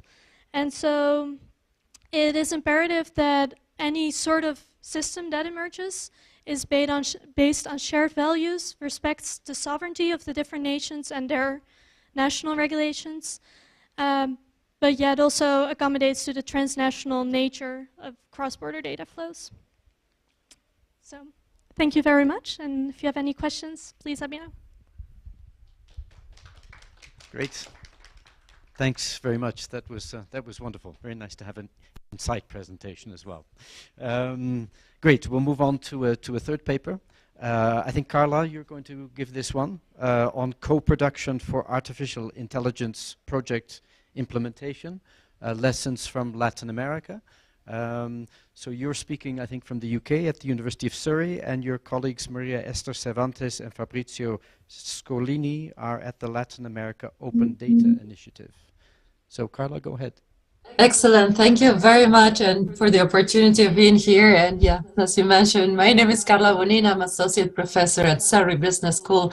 And today I'm just presenting on behalf of my co-authors that yeah, it's an interesting project that I think happens at the layers of the application. So basically what we've done here, and I'm going to walk you through very briefly on the paper, is we know there is a lot of interest on tapping into artificial intelligence to solve all sorts of problems, especially public problems, right? So governments in the region, in Latin America, are definitely looking into solutions. So, but we don't know yet what works best and how to do it and so on. So basically what we want to ask here as a, overall is how do multiple stakeholders, such as citizens, the private sector, work together in designing and implementing artificial intelligence AI projects in the public sector in Latin America, right? So in the context of this research, we take AI basically as machine learning tools, very much an applied idea of artificial intelligence, very much tapping into how to analyze, cluster, automate, and eventually predict activities or outputs. And again, in the context of governments, right? So how we look into this and how do multiple stakeholders collaborate? Well, we use a co-production framework very much from the public sector and public administration as an analytical tool to basically allow us to classify how are these projects coming together. In a nutshell, what we define as co-production is as follows. It's an umbrella concept that captures a wide variety of activities that can occur in any phase of the public service cycle, and in which state actors and lay actors, as I said, sometimes NGOs, sometimes cooperatives, sometimes private sector, sometimes citizens, work together to produce benefits. We sort of, I won't go into a lot of details, but when we say the different phases of the service cycle, we differentiate among co-commissioning, co-design, co-delivery, and co-assessment, right?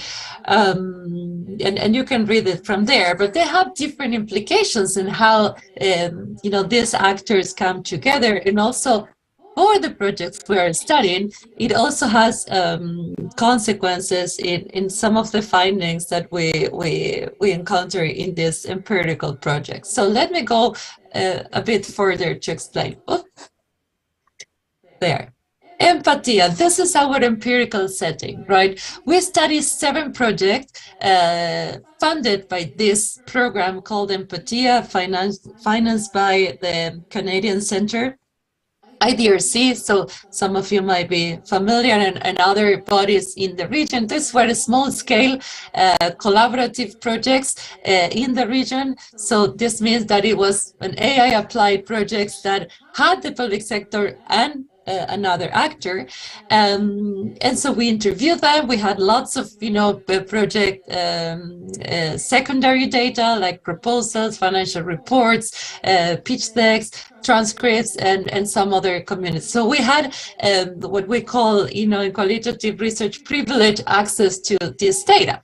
And then using that framing that I showed you before in the 4 phases of the service cycle, and let me move this, that is interrupting me here, sorry.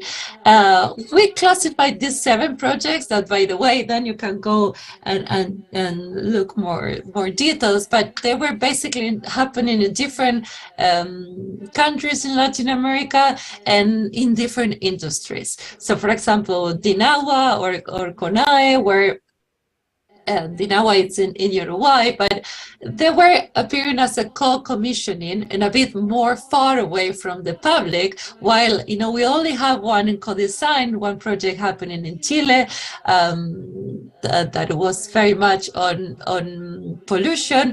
And we found that a lot of, or the majority, again, this is a small sample, of course, but we found that the co-delivery, or the so-called co-delivery, was the most, what we find most projects, with a very peculiar thing, that these projects in the public sector and the collaboration with NGOs and private sector had a lot to gain. I'm going to say a bit more in the findings. And we only have one with what we classify as co-assessment. And it was also a collaborative project beyond borders. So let me just walk you very quickly on the key findings. Can I move my slide now? Oops. There. We found that while governments love to speak about AI everywhere, the data standardization and very much what we call open data or government data was essential for the success of this project at the different phases. And this is key because we tend to focus a lot on the algorithms, but then the data that is feeding this machine learning tools is still at the core, and we have to focus on that still a lot. The co-production initiatives had the potential to contribute to innovation at both sides, because the collaborators outside government learned a lot about public problems, and vice versa. Governments gain a lot from this expertise outside that. This is a well-known thing in digital government transformation or digital government projects, but we did explore this in more detail here. And the third one is that hiring external consultants, especially from small firms or NGOs or people that know how to manipulate these tools, can be a short-term solution for the lack of internal and capabilities in the public sector. Definitely, last finding is that, of course, the co-production projects that use public data and only have a transactional relationship, endure, or are going to be less likely to become long-term or permanent collaborations. Not surprising, but still something we have to pay attention. So that's what I wanted to show or share with you today, and looking forward also to the discussion. Thanks a lot. Great. Thank you, Carla. We can applaud for them too, no? Even though they're not in the room. Thank you. Thank you, Carla. Now we have one other paper from Jenny, Ji-Hyung Jenny Lee at the University of Washington in Seattle. Up early for us, thank you. And the title is The Aftermath of Pandemic Data Disclosure Towards a Data Governance Framework for Equitable Data Cultures. Off you go, Jenny. Thank you. Thank you for the introduction. I'll just share my screen and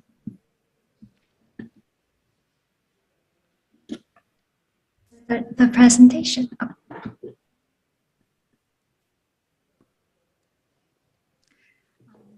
Hi everyone, I'm Jenny and I'm a PhD candidate from the University of Washington's Department of Communication. And in this paper, I'm going to be examining how the South Korean government's data governance shaped the cultures of the pandemic and the implications they have for thinking about governance frameworks as states increasingly turn towards big data to mitigate national risks. So to provide you a brief background, the Korean government managed pandemic data in two main ways. The government authorities trace the virus by collecting people's personal information, such as their location data and demographic data, made possible through their cooperation with credit card companies and telecommunication companies, to name a few. And then they reported anonymized location data and demographic data of confirmed patients through local government's websites and emergency text messages, as indicated in the pictures here, to alert citizens of positive cases nearby. And the news media readily reported on these anonymized data because they're made public. And despite the high privacy risks associated with this method, the government legitimized their data disclosure as protecting Korean citizens' right to know about the pandemic and advancing data transparency. But while anonymous, this data disclosure strategy has led to grave unethical practices and concerns, such as enabling people to speculate the faces behind the anonymous data and engage in social shaming and spread of rumors online. So this may be an example of a newspaper article you may have seen in relation to the government's data disclosure strategies. So these are the types of cultures that this paper is concerned with, mainly the practices and imaginaries shaped by the government's data disclosure. So while the study conducts a case study of South Korea, it has implications for studying how ideals of data transparency and empowerment through data becomes main ideals in executing nations' data governance strategies in face of uncertainty and risk. So in this paper, I argue that critical interventions into data governance needs to be made with a deep understanding about the cultural norms, values, and practices that are encouraged, reproduced, and legitimized through their operation. And while the Korean government no longer publishes patients' data, this study will examine how the ethical implications of their initial strategies and propose alternatives to their data governance strategies for future emergencies. So to do so, I ask the following research questions. What kind of data cultures and imaginaries are encouraged and enabled by the government's data disclosure strategies? What are their ethical implications for citizens' rights and well-being, in particular that of minoritized identities? And lastly, what kind of data governance is required to manage data disclosure in equitable ways? So to answer these questions, I conducted critical discourse analysis of multiple online materials such as governments, public reports, briefings, news media articles, coverage of the government's disclosure strategies and privacy dilemmas, and human rights organizations' critique of the government's data management. The first type of data cultures identified in this study is the data cultures of collective right to know. The health institutions responsible for the data-driven strategies, mainly the Korean Disease Control and Prevention Agency, the Ministry of Health and Welfare, presented data disclosure as a public service that espouses democratic principles, mainly information transparency. So therefore, data is presented as a public good that can empower the collective of knowledge to navigate through the heightened uncertainty of the pandemic. However, the collective right to know is heavily fixated on personal data of infected patients with their individual rights, such as their right to control their data and have their anonymity protected, becoming eclipsed by citizens' understanding of data as a public good. This is also linked to the culture of criminalization, where citizens who are seen as innately dangerous, or citizens who are seen as not abiding to government measures, seen as a threat to the data governance and the public safety. The criminalization of COVID-19 patients became most prominent in May when a new cluster of cases was reported in Itaewon, a multicultural district in Seoul, South Korea. When the news reports revealed that the district, that the cases was linked to gay clubs in South Korea, the public engaged in public shaming and homophobic surveillance across the network media landscape. And this was made more severe as news media posted detailed travel histories of the visitors of the club. Criminalization of COVID-19 patients also occurred for migrant workers who weren't able to, when it was reported that they left the quarantine area because they couldn't afford time away from their jobs. So these examples illustrate how criminalization occur alongside existing social norms, producing data power relations. The ownership of data and the right to access data of others reside with the majority, while society's minoritized members receive heightened surveillance and barriers to benefit from data as public service. Lastly, the culture of criminalization also leads to the culture of speculation rather than certainty. So data is provided by the government to provide us with confidence to manage the pandemic, but ironically, it has led to more speculation, and this occurred online mainly across these network media landscape where YouTube personalities and users engage in speculating these criminalized identities and speculating who they could be and also speculate about what their personal lives would be like. And so data disclosure strategies, mainly the lack of policy surrounding how data is published in these networks landscape, further drove this economy of speculations. So in the paper, I talk about the policy recommendations specifically in relation to South Korea. But in this presentation, I'm going to focus more on the implications this might have for scholarship in critical data studies and data governance. So big data will be increasingly incorporated into state responses to national insecurities risks such as the global pandemic. And states also seek to make these data public in the name of data transparency. However, the study reveals that data do not speak for themselves and are governed by society's norms and the changing media landscape. With that said, at the stage of implementing and creating data governance strategies, there should be considerations for the following. Oops, sorry, I think I'm going over time a bit, but there should be considerations for data, what kind of imaginaries are created through the data governance strategies, mainly data imaginaries of the public, because that is how we make sense of what is going around in the world and how we make sense of others. Also, the idea of public data needs to be critically interrogated to check whether it is creating new data power relations. Who can claim to be part of the public? Who is the public? And third, when we talk about sharing and publicizing these data, we need to think about this network media landscape and how people are using these data in line with social media culture such as call out and shaming. Thank you for listening to my presentation, and I look forward to your questions. Thank you. Thank you very much, Jenny. That was great. Super. Now we have discussant Dimitri Epstein from Hebrew University, Jerusalem. And super thanks to Dimitri, to Dima, because he has jumped in at the last minute with his usual sense of public service as chair of the GigaNet community. So Dima, over to you. Okay, thank you, Jan, thank you everybody for those thought-provoking presentations.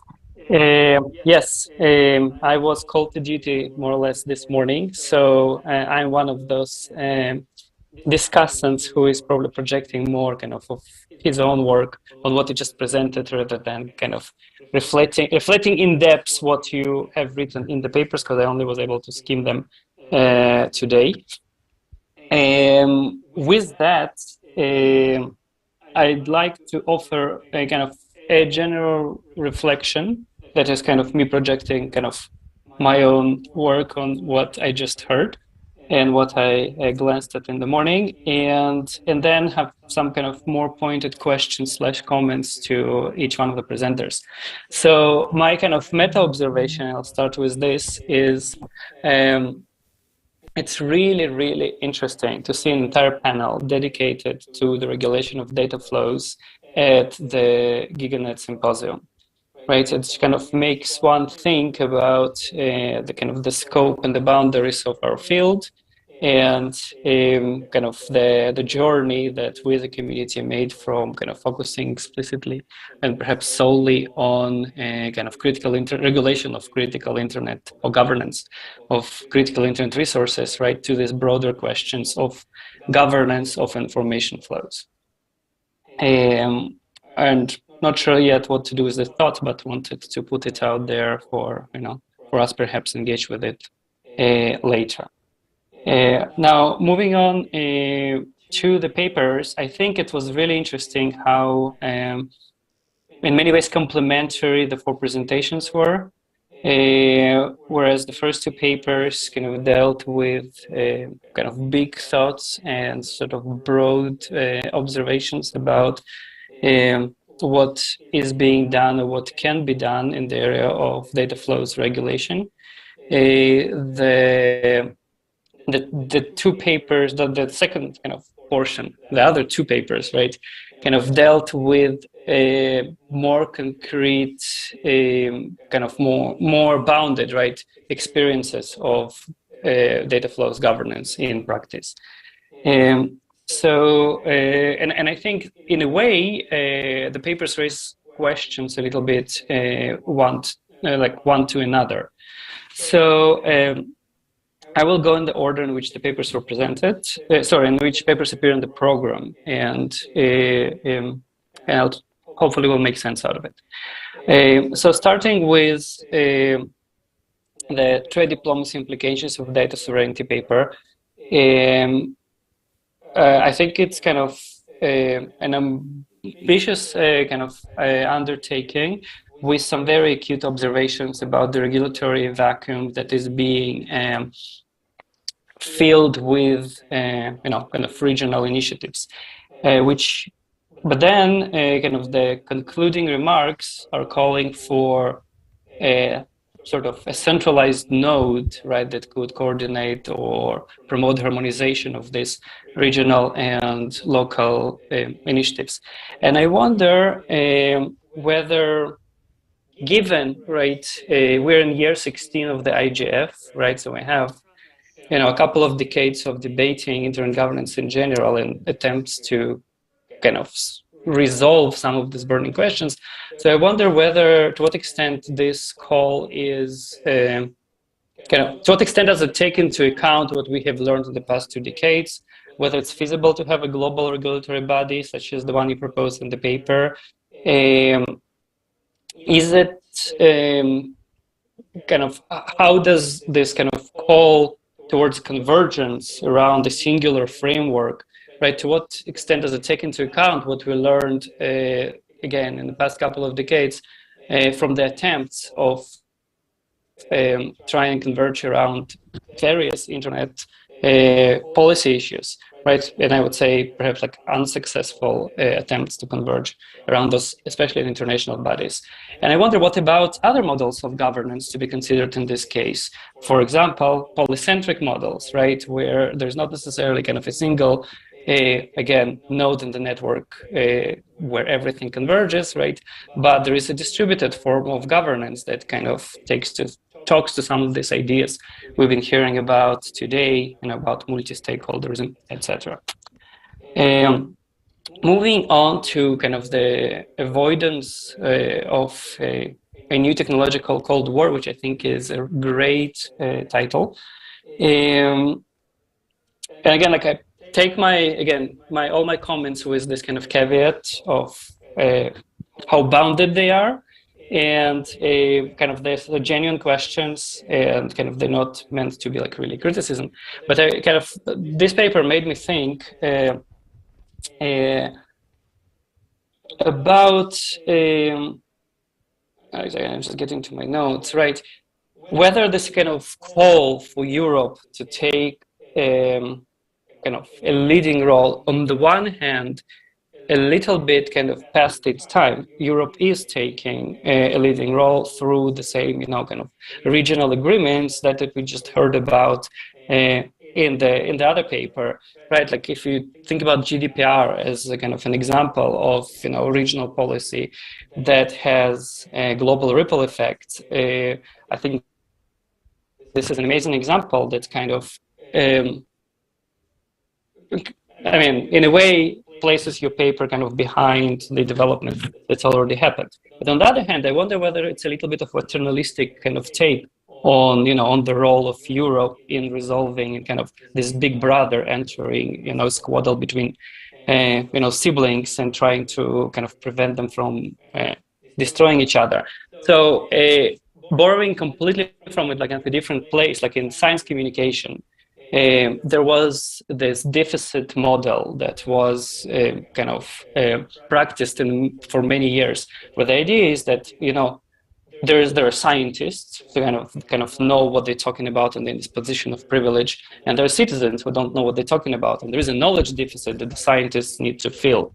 And over years, right, we kind of learned to kind of realize that it's not that black and white, right? It's not that kind of simple. So, and there is, this whole citizen science movement, etc. So there is a lot of kind of, processes that are mutually feeding, right, and are trying to deal with like genuine differences and experiences and practices and power structures, right, in this kind of two groups. And I was kind of skimming through the paper, especially when I was listening to your presentation, I had the same sense, right? So there is this kind of neutral, powerful figure in the form of the European Union, right, that kind of knows something that others do not, right? And that what gives this kind of body this kind of responsibility, not just like the ability, but responsibility to step in and resolve the tension. And I wonder, again, like how does this bud with the realities of how these policies develop? And particularly, for example, this whole point about transactional nature of many of those relationships that Carla was kind of mentioning at the end of her presentation. So moving to Carla's presentation on co-production of artificial intelligence project implementation, I think it kind of gets at a very interesting kind of intersection, which we already heard about this morning, right? This whole idea of sometimes abstract ideas about policy with more practical attempts to translate them into something tangible and actionable and concrete. And I personally find this fascinating. I would love to hear a little bit more about how you selected your texts, right? So I understand the point about privileged access, but how did you decide what to include and what to exclude kind of in your analysis? And I think one of the interesting points, which again, like I think raises questions towards, the previous two presentations, is that the technical expertise lies outside of the governments, right? So, and it again kind of goes back to my question about like to what extent the first two papers take into account what we've already learned in the past 2 decades of thinking about internet and information governance questions, about the fact that the technical expertise lies outside of the purview of the governments. And for Carla, I was wondering whether she has any thoughts about resolving the kind of the transactional nature of most of these relationships in which regulatory bodies and technology companies, also society organizations or citizens, right, engaged in, right? So I understand the point that you're making and the kind of problem that you raised, but I wonder if you have any thoughts about how do we actually entangle it, because I would guess, I do not know, that majority of interactions are based on this kind of transactional notion. And finally, to Jenny's paper about cultures of data governance during pandemics, this kind of the pandemic inheritance of the governance inheritance of the pandemic, if we may say, right? It was an interesting moment indeed in time, which kind of exposed a lot of our kind of taken for granted ways of thinking about data and data policy. And I think this is a very interesting project. I, again, kind of have a very, in a way, it kind of speaks to some of the work that I've been involved in around privacy and the pandemic. That's why kind of it was kind of easy for me to relate. Here again, I have a kind of a methodological question about your kind of inclusion criteria for documents for the critical discourse analysis, because it seems like a very vast corpus to work with. I really appreciate how kind of I took a note as you were speaking, but then you kind of wrapped it up in your discussion. The point about power, right? About how these cultures eventually reflect power structures within a given nation state, right? In your case, South Korea. Also, I like how you brought in this idea of imaginaries as a critical kind of component in us kind of thinking about policy. And I wonder again, kind of in this, in the link that you're trying to make between your kind of observations for the study of information governance, data governance, and kind of the policy recommendations, right? So, like, how do you think we can practically either kind of better understand the clash of imaginaries in the work of policy elites, or kind of bringing it more to the IGF? Like, how do we actually put it in practice? How do we help the policymakers imagine more diverse audiences for the tools that they create? And I'll stop here. Thank you very much again. Great. Thank you so much, Dima. I think he does deserve a hand for that. I don't know about you, but if I'm given 4 papers to discuss at 2 hours' notice, I wouldn't be able to put together a commentary like that. So thank you very much, Dima. That was super. Rather than go to the paper givers right away, I think let's take a window for the audience to ask any questions, and then we'll let the authors respond in one round to all of the feedback that they've got. People in the audience here want to ask any questions, any comments on any of the papers? Yes, please, and maybe identify yourself so that the people know who they're hearing from. Thank you. Thank you. Burhan, my name is. Okay. Just I have observed that IT governance and the data governance and the policy, there are 3 things he mentioned. But what the IT governance and the data governance differ from the security issues? There are data disclosures between them. So how the researchers see in different ways? Okay, good. So the connections between data governance and security issues. Okay, and how you see that in relation to your separate, your various subjects. Thank you. That's a nice connecting question. Others here?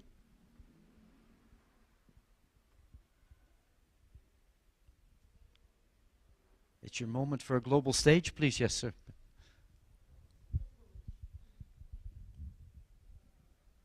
Good afternoon, good morning. My name is Robert. Just wanted to, okay.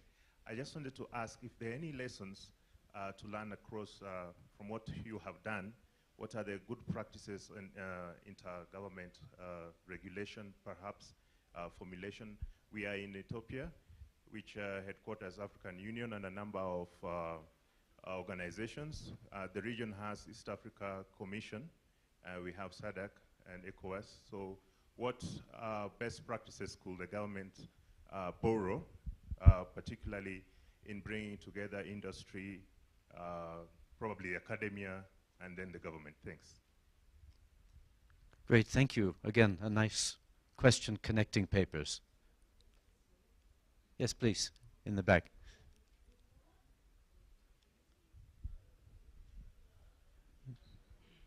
Thank you. This is Delasau. I want to ask, okay.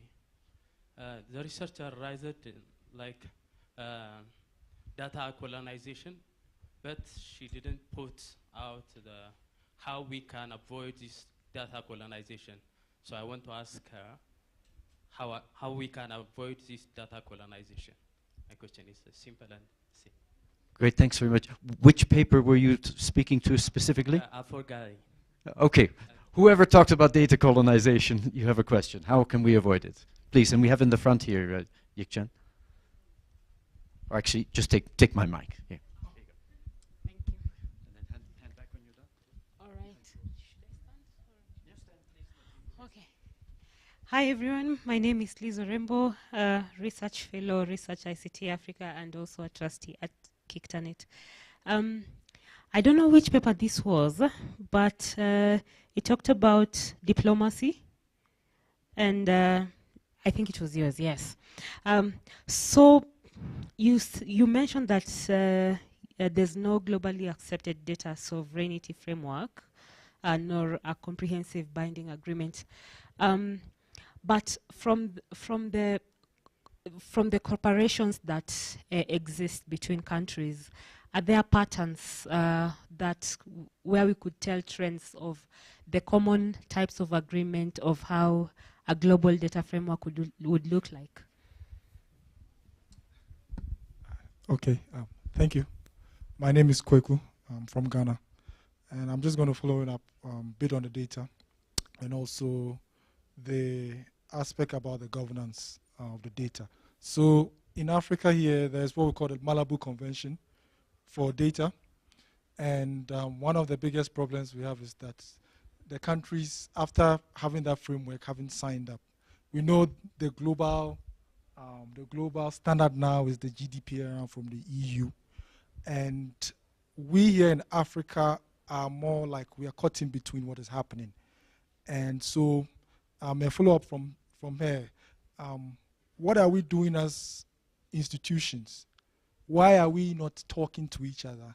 And one of the other problems too I want to raise up is about the diplomacy.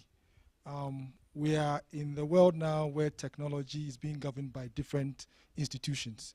So just last month, we just came from ITU, and we are here at the IGF. How are we as academics being able to write about how we are synchronizing this and also raising points on which we can agree on, so that we are not speaking about it 10 years from now, but we've made progress about it. All right, thank you. Great, thanks. Any other? Otherwise, I'm going to do stereo here.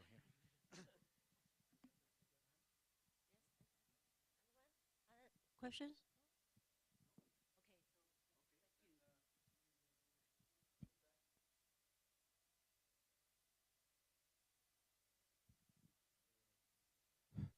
From starting morning season, from the morning season, we are talking about data and security issues.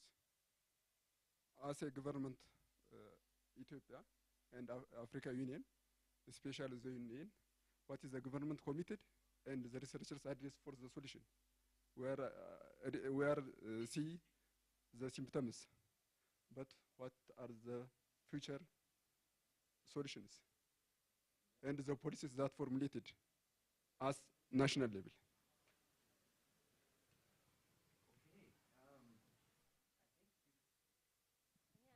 Any other?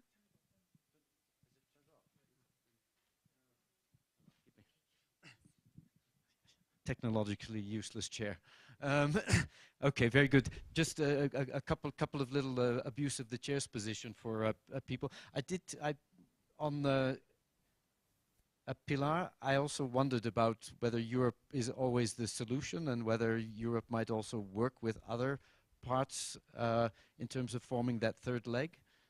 For Stephanie, I thought there's a little bit of an assumption that cross-border trade is always good. And I wondered if you had situations where data sovereignty issues and the like might actually say, we don't want open cross-border trade in data. But that's just a provocation. For Carla, I was wondering whether this co-production actually is a way of getting increased autonomy for AI development in Latin America. And Jenny, I was wondering about the dilemma that you posed between data as a public good on the one hand and the privacy issues of control of one's own data on the other hand. Are there general philosophical principles that one can apply to working out the balance between those two? Or is it going to be context specific by country, by issue, and so on? Do you have any thoughts on that? Not that anyone has to answer all of the questions that you've been put to. We have how much time?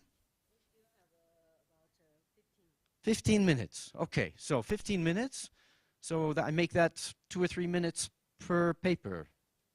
Okay, shall we just take it in the same order as they were presented? So we start with Pilar. Okay, thank you. Well, the question that you posed is actually quite difficult. I don't think that Europe is always the solution. It's a solution to some problems. Like it can act as mediator between the Western Front and the Eastern Front because we're basically right in the middle, geographically speaking.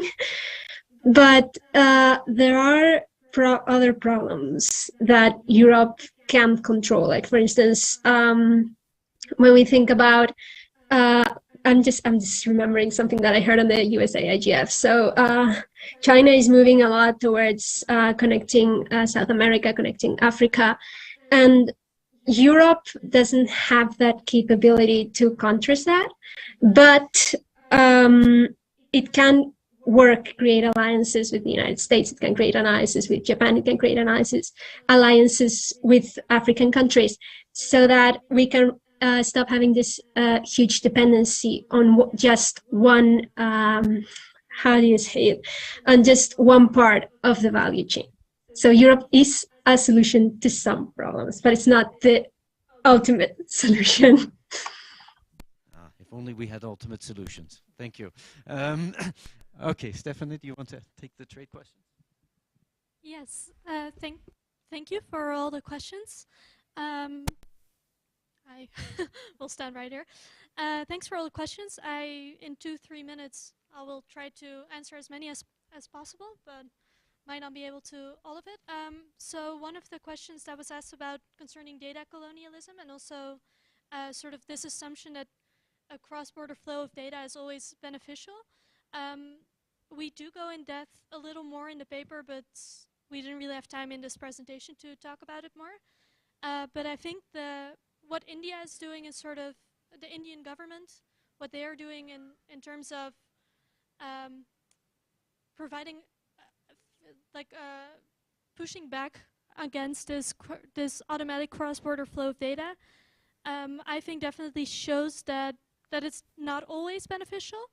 However, I think it also shows that it's very hard to push back when you're so dependent upon a few big tech companies that are either American or Chinese, and when you don't really have a local alternative. which is even sometimes the case for the EU. And so it's sort of like trying to find this balance between still being able to access online services and use online platforms like provided by Alphabet, Meta, those, while at the same time keeping ownership of your own data, making sure that big tech is not the only one profiting off these big data, but instead it's also the Indian people. And I think the government of India is trying, but it shows that it's very hard, and I don't think there's one solution to solving data colonialism. And then let's see what else. I think it is definitely unlikely that there's going to be one sort of global framework, but I do think that just in terms of having to comply with all different data regulations, whether it's the EU GDPR, which has been quite norm setting, but also South Korea's data regulations or China's data regulations, just having to comply with all of that in different ways, I think shows that it would be beneficial if there were to be more convergence of these data regulations. And to go back to a question that was asked in the beginning, in terms of what we've learned of 2 decades of internet governance, I think it shows that a place like the IGF, even though there's no decisions being made right here, it still is important.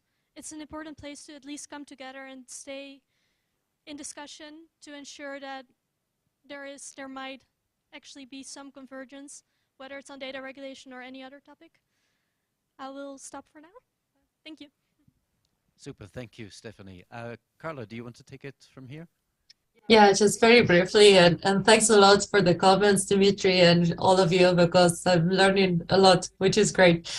Very quickly to clarify on the data, we had the full sample. I mean, these 7 projects were all the projects awarded, 70 out of 70 that were, contested. So, of course, it's a self-selected, and it might have biases, but it was a good, proxy to analyze them. And on your question on I think that was very, very relevant, let me just go back here, that how to resolve that transactional nature. What I think that this very small in scale and pilot shows that we need better policies to work together with, smaller companies and not the big techs, where, it's also good to work with them in certain conditions. But we know this from digital government as well. So, for example, directives of the Italian government that you must pay SMEs within 30 days also enables more of this participation. So I think we need to encourage much more of this, policies by design, like co-creation or co-collaboration on these projects, from policy directives. And Latin America has some very good, examples, very much from a long-standing work on open data that, been really a greater space of collaboration. And I think that's what I got, definitely very challenging to move from that transactional, but I think these pockets of projects show that, both teams learn a lot and there is a lot to gain. I think those were the 2 questions that I pick as more important. Okay, good. Thank you, Carla. And Jenny. Yeah, thank you everyone for the comments, feedback, and questions. The last question about the dilemma between data as public good and individuals' rights, I think, needs to be approached from a very context-specific approach, but then at the same time, there's scholarships such as in critical data studies, critical scholarships in communication studies that trouble the idea of data being objective and data being good. And so scholars in this area question, when we say that data is for the public, that data empowers the public, who is the public? Who are we actually helping? And so scholars in critical data studies are saying that we need to approach the majority as composed of the minorities.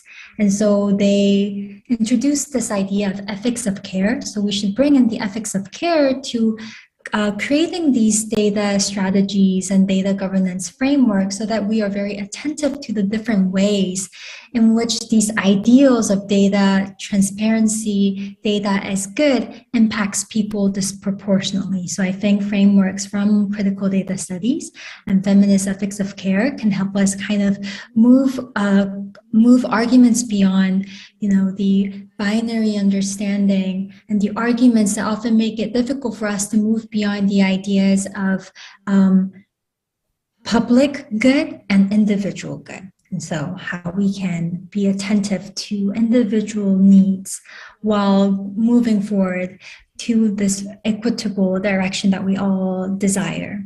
And I think that also kind of relates to the question on how do we make these data imaginaries. How do we cultivate equitable data imaginaries in practice? And I think it's a very difficult question. And it's something that I've been trying to think a lot in terms of policy. And what I've seen already happening is how the Korean government is engaging with the news media and how they should publicize data when it comes to health emergencies like this, so that they don't encourage people to draw upon hate discourses that is readily available to them. So there is this part where they have to work with media companies to kind of tackle that network environment, and so that they don't give resonance to these data interpretations that's really deeply embedded in society. And I think this is there's a lot of heavy lifting going on, because data imaginaries is deeply rooted in our culture, right? How we view people, the norms and cultures that's been here for all this long time.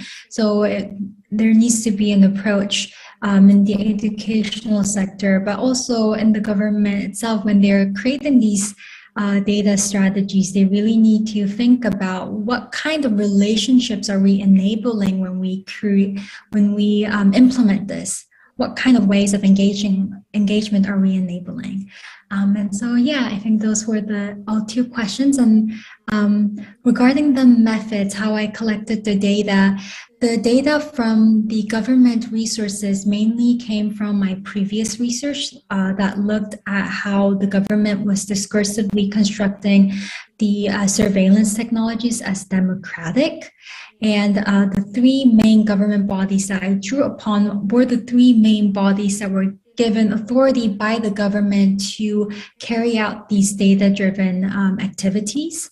And for the news media documents, I collected data from the period of January 1st, 2020 to July, because that was the period when the public was most concerned about the privacy implications of the government's tracking infrastructure. And the other documents, such as the Human Rights Commission and Progressive Networks, those were the most vehement opponents of how the government was disclosing strategies, and their critique have actually changed the government to make their disclosure more sensitive. And so I drew upon those literature to see counter discourses to the government's tracking infrastructure. Thank you all. Okay, thank you, Jenny and Pilar and Stephanie and Carla, for responding to all of those points so succinctly and carefully. Thank you actually for the whole session, all your papers, everything done here. Very good session, I think. Diverse but also complementary papers, and I was really struck by how much feedback and comments it got. So that's super done. If you're interested in these data governance, digital data governance issues more, I can shamelessly promote a session tomorrow morning at 9 o'clock in Caucus Room 6. I and others wrote a book on these digital governance issues. Dima also has written a chapter in there, and we'll present that book between 9 and 10 tomorrow morning in CR6. See, it's nice to be chair. You get to promote yourself a little bit too. Thanks. Oops, that's my punishment. Okay, so again, thanks everyone for being here. I want to thank also Yik-Chen Chin for coordinating everything here on site. That's wonderful. And Roxana Radu for organizing the whole and overseeing the whole GigaNet academic symposium. I think it brings us to the end of the academic symposium for this year. Yeah. And then Big Chen saying, stay for the business meeting. So yes, I encourage you to stay for the business meeting shortly to talk about GigaNet as a general community and how it develops. And I think your feedback would really be appreciated for that as well. Thank you all for being here. Thanks again, everyone online. And we finish this session. Thanks a lot.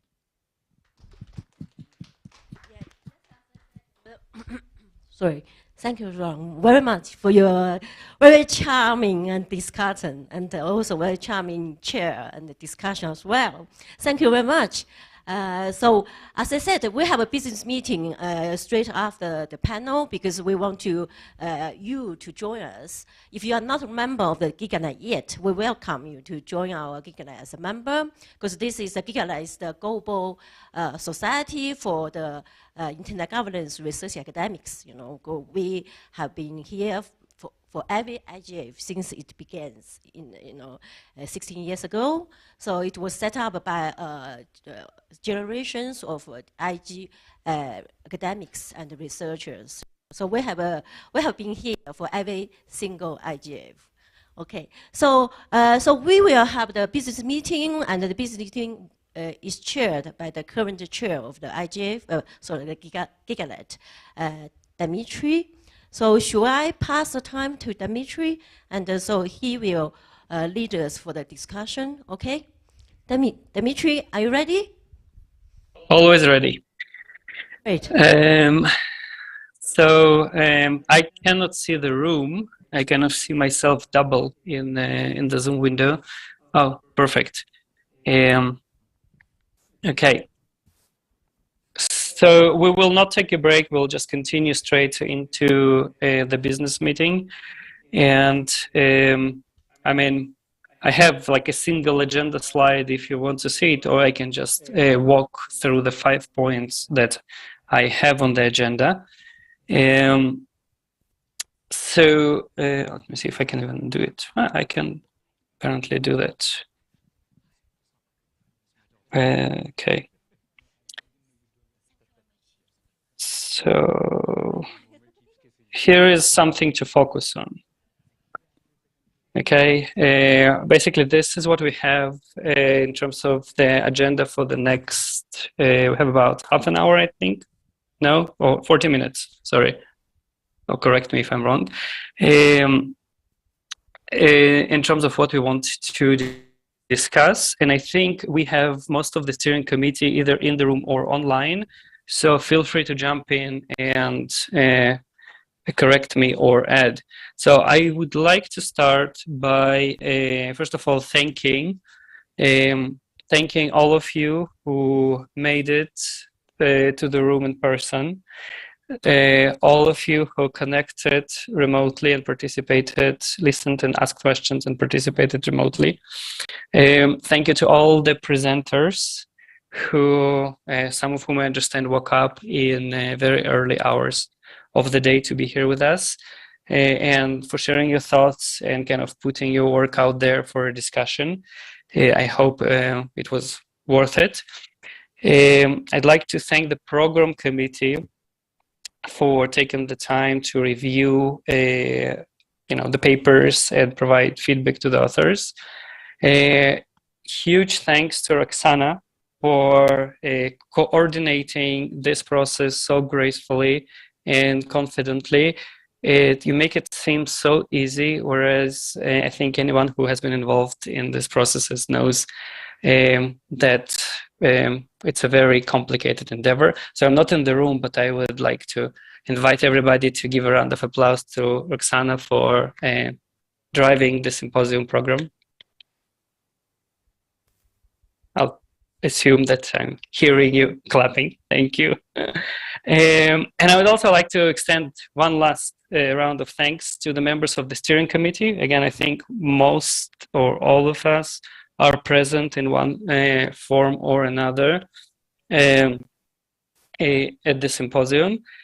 For those of you who are attending our symposium for the first time, GigaNet is a global internet governance academic network. We, as Ik Chan mentioned, the network was established more or less at the same time as the IGF started, and we have this sort of historical connection to the IGF. Our events have always taken place on day 0 of the Internet Governance Forum. We are an open network with the focus, right, on people who are active in internet governance research, and kind of moving into kind of updates bullet already. For those of you who are interested, you are always welcome to apply to become a member. We have a membership committee that reviews the applications.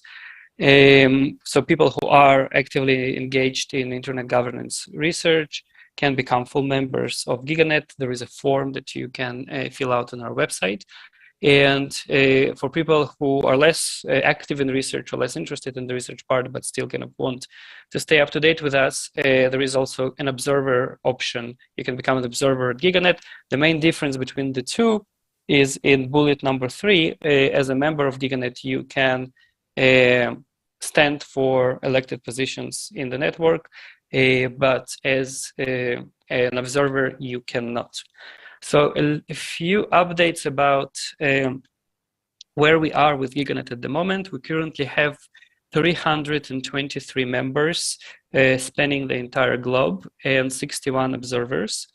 We have a steady flow of applications. There is often a question from graduate students about whether they meet the membership criteria.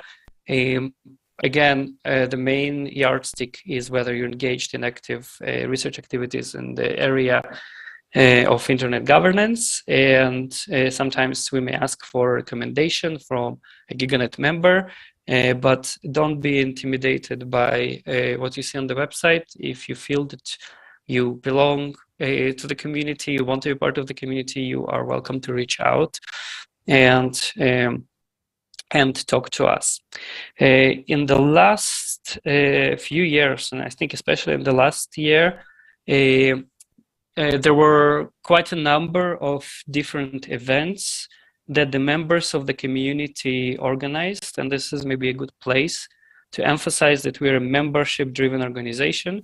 So anything that, like everything you see us doing is done voluntarily, and everything you see us doing is an initiative coming from the members. So this year we had in January a workshop on standard setting methods organized by Karin Kath, Neil Stenover, Ricardo Nani, and Farzan Ebadi.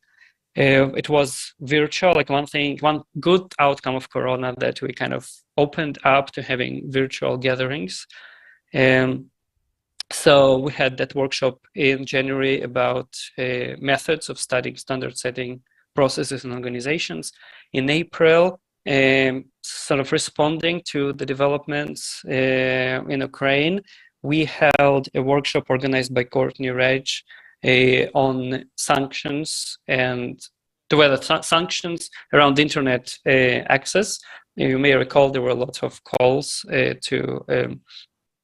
to sanction Russian internet access. So we had a very interesting conversation around that.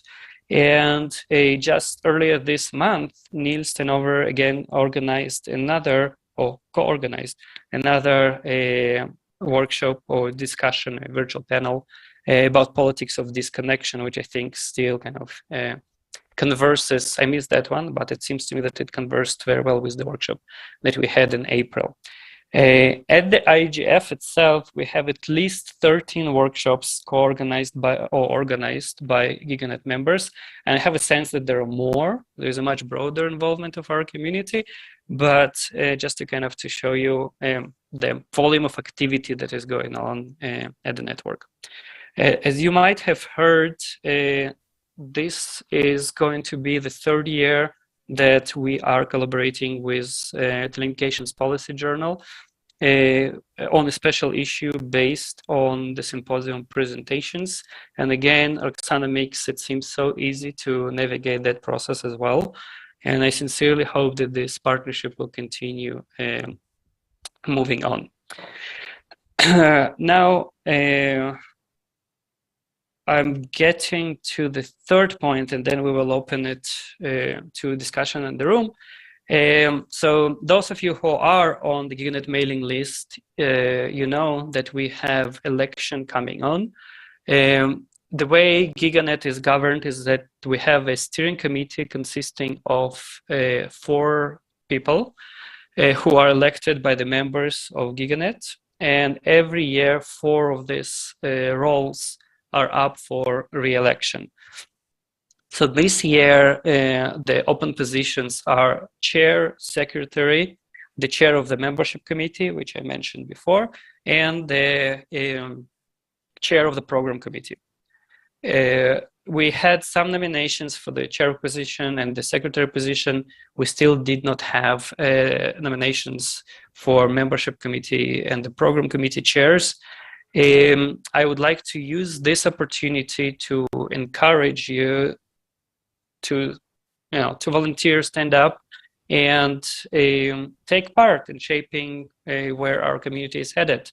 Again, this is a community of volunteers, enthusiasts of internet governance research, and everything we do is kind of driven by the members and the steering committee. And this is a really tangible way to kind of get engaged with the field.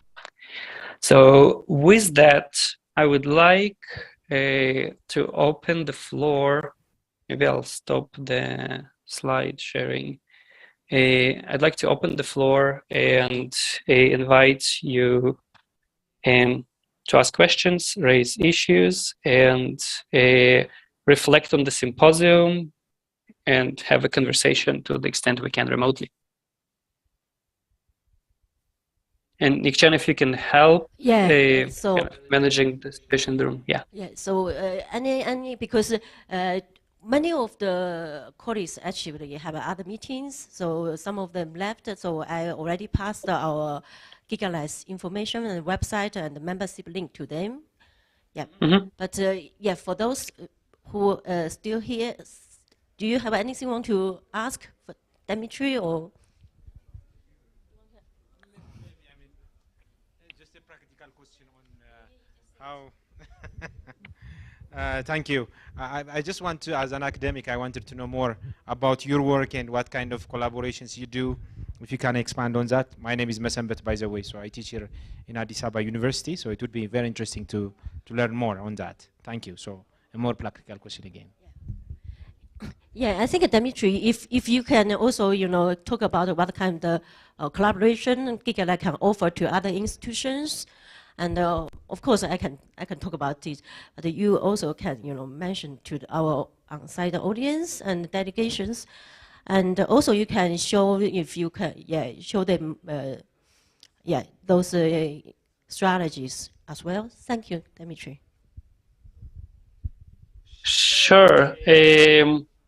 So I think a couple of things, and maybe one of the things that I did not mention in my kind of review of updates about GigaNet is that we're increasingly engaged in trying at least to connect academic expertise with the actual policy discussions, to bring the academic expertise to the spaces where policy deliberation occurs. And Ik-Chen may add on that in a few minutes, or anybody else. In terms of collaborations, again, like GigaNet is a platform, right, which is a member, right? You can use either to consult others, to find people to cooperate with on a research project. I mean, we do as a network, we do not issue kind of GigaNet branded research, right? In a sense that we do not fund research or do not kind of host researchers. But anything you can imagine to kind of derive transactionally, right, from a network of like-minded academics and experts in the field. I mean, you can probably find it in the in GigaNet. Beyond the transactional nature, of interaction. I think, again, it's a community where you kind of get to know people and colleagues, and I think these collaborations kind of emerge either out of interactions in workshops or at the symposium, etc. We did kickstart a few processes in the past, I think, year and a half, trying to think more systematically about how we can bring additional value to our membership. We have an outreach committee and outreach chair. Ik-Chen is the chair of the outreach committee, where we are kind of continuously thinking about how we can bring more value, whether it being in kind of capacity building events like the methods workshop that we had earlier in the year, or we've been discussing the possibility of having a doctoral consortium, or kind of helping people secure funding in terms of, kind of figuring out whether we can collaborate with external bodies to help people secure funding for kind of GigaNet sort of facilitated research. We're not there yet. It's still kind of a very, very preliminary stages, and I don't want to kind of place too many kind of promises or commitments on whoever will take over the chair role, because this is my second and last term as a GigaNet chair. But I will just emphasize again that everything that happens within GigaNet starts with the members. So if there is something that you kind of want to happen, it's just a matter of getting kind of engaged and trying to make this happen through the network. Others, please feel free to chime in. Ik-Chen, Niels, I'm not sure Nadia is here also in the call.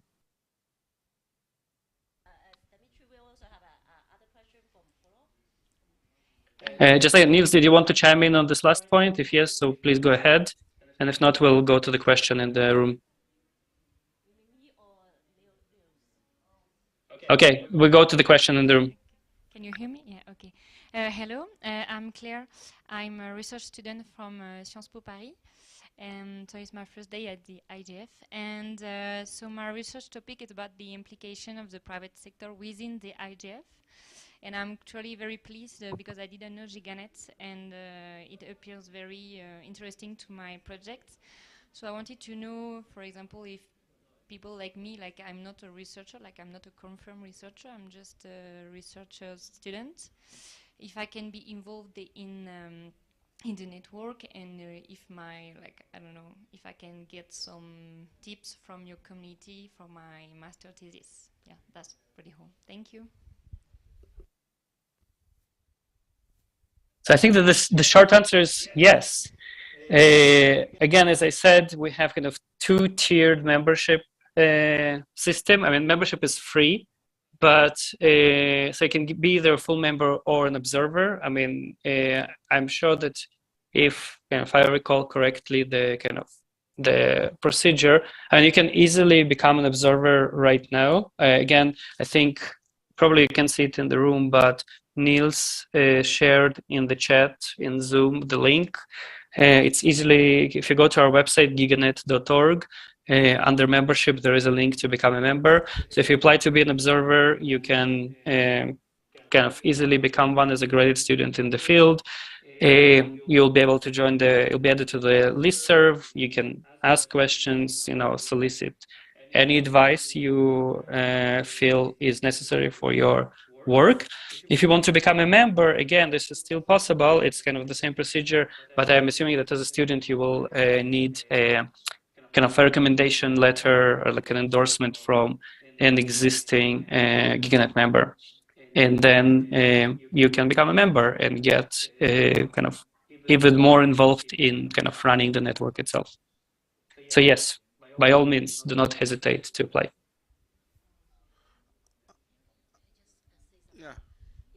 We have other questions. So before we he asked a question, I just want to add something about the outreach. as I said, as Dimitri said, I'm the chair of the outreach and partnership. So yeah, we want to have more opportunities, to reach out to community, especially in South, in South part of the world, beyond Europe and US, and those traditional, we have many members come from that part of the world. So we also want to expand our, membership to cover researchers and students from Asia and from Africa or from South America, all those underrepresented areas. Well, so in coming years, I think we will do more on that, and we will also collaborate with different organizations like ICA, IMCR, all these related organizations. So of course, it's my duty, I should work harder, to do more things for our community. So we will do it. We will do it together as well. Thank you. Hello.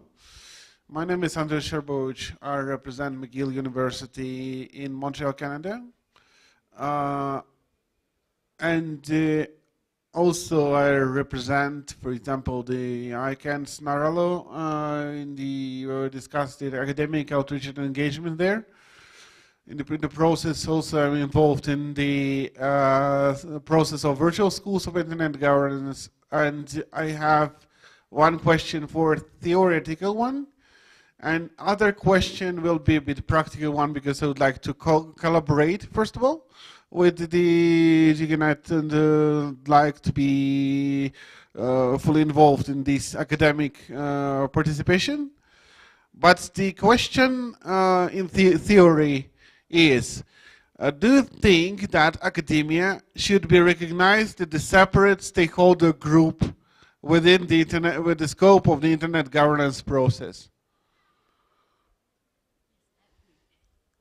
Thank you. First of all, you take a privilege as a role of outreach, chair of the GigaNet. I think so. I agree with you. I mean, entirely. We have such large community as academia, that when we have our own ideas and positions, and I think it's legitimate to raise that questions, and also to ask ideas, or whether we should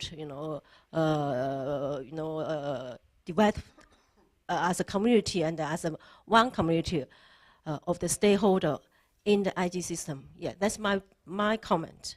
So, yeah, so, yeah, Dimitri back to you. Yeah, I wonder if other steering committee members want to chime in.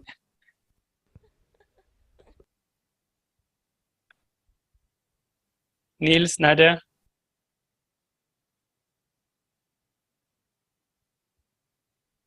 Okay. That's a good question. Honestly, I think it's been a while since I tried to kind of think about it. And what I'm kind of, maybe let me try and turn this question kind of back at you and ask you what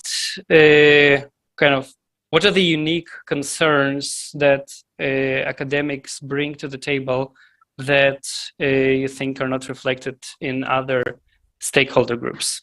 Because I would kind of, I'll just ask you that, and then we'll kind of have a conversation. Sorry, I would like to answer this question, because it's absolute it's absolute concern that I have. For example, I'm a lawyer on my background, and when I taught in Russia in Moscow Higher School of Economics for 9 years, it took me 7 years to form a working group, an official working group on internet governance, because lawyers are dealing with law, computer scientists are dealing with computer science, and there is absolutely no collaboration between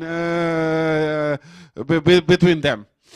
And what about the specific concerns? Of course, every single issue of internet governance need explanation from academic point of view, from different perspectives, from legal, let's say, sociological, political science, let's say, regional science, cultural science, everything is interconnected with it. So this is the specific set of concerns. It's hundreds of concerns, maybe thousands. We can decide on. Thank you very much. That's my opinion. I'm sorry for emotional. Okay. But it is. No, that's totally fine. I would just say that it seems to me that there are kind of two directions in which you can ask this question, because like the original question you asked is whether whether academia should be like a separate stakeholder within kind of intergovernance discussion spaces or intergovernance institutions as a separate stakeholder, whereas your example is actually facing in the opposite direction, right? It's the idea of it's more of a question of whether internet governance is a discipline, and this has been kind of an ongoing, I guess, debate. And I think there was even a conference recently organized by Milton Mueller, where he was questioning the mere label of internet governance and whether it should be, the political economy of information. And that's a discussion that we, I think, should have and may want to have within the GigaNet or kind of building on GigaNet network. But I think these are two separate questions about, again, like carving out a label for the academic community within the internet governance space, as opposed to carving a space for internet governance within academia. That's what I would say. Thank you. Sure.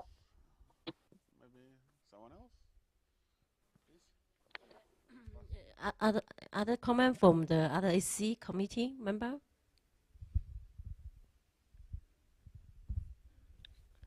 So I would like to ask a question, if I may. Yeah. Especially kind of both for people who have been participating in GigaNet and in GigaNet events for a while, as well as people who just discovered GigaNet with this event. How do you what would be your list of wishes and aspirations for GigaNet? How can we as a network help you better do your research or teaching in academia? Whom do you want to pose this question to? Just the people in the room. I do not see the room, right? But I'd like to pose it as a question to the floor. Sorry for being so active. I think that so we can do a lot of things, a lot of useful things. So we have different examples of the virtual school of internet governance, the different regional schools of internet governance, or just participated in NASIG in Puerto Rico, for example, in North American School of Internet Governance.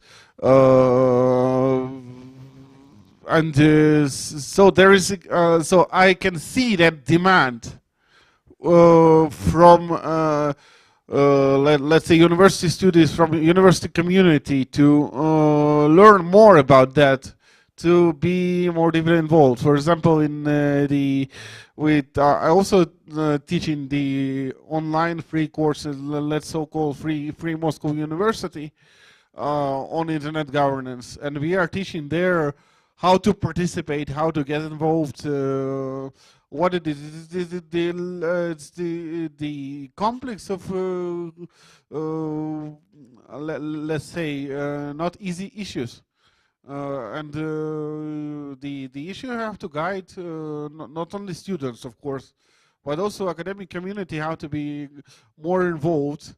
And I think one of the best solutions for that is to organize more, let's say, conferences, maybe not on the side of the internet governance forum. It's good place to organize this, but also to organize the separate conferences dealing with solely academic issues of internet governance. Maybe that would be a good idea. Thank you. Just if I can ask like a small clarification, when you say academic questions of internet governance, what do you mean? Do you mean kind of questions around the substance of what we may include under the umbrella of internet governance, or kind of more practical aspects of kind of professional development within the field of internet governance. Okay. Yeah. Do you want to follow up response? I suppose just that quickly, academic issues of internet governance would be, let's say, for example, explanation of the normative papers may be created in this field. I'm a lawyer. For my background, I can make the commented version. For example, I created the commented version of the Charter of Rights and Principles, which created on the auspices of the IGF. So the different science, of course, and we have also other political scopes, social scopes, and other kind of scopes. All of these specialists have words to say, and that will be academic issues. So, without this explanation, I don't think it will be useful to adopt rules in internet governance according to the mandate of internet governance. Create rules of procedure and standards. All of these need academic explanation, and that, I suppose, will be the academic issue of internet governance. Thank you. Thank you. Okay. Dimitri, and we're lucky we have two delegates from China. They are presenting here. So, because it's real. I mean, we don't have many chance to meet them on site. So yeah, I would like to invite one of the Chinese colleagues to talk about what do they think how GigaNet can help to boost the IG research in China. Is that okay? Sure. Hi, it's a great pleasure to be here to join this event. And although I'm not a member of this community yet, but I guess the GigaNet can be a platform which can help us to do the information sharing, especially in the digital economy for the internet governance. The internet has the feature of the globalization, and it is very significant for us to have the sharing information and to reach value consensus and to know each other better and to achieve the international cooperation.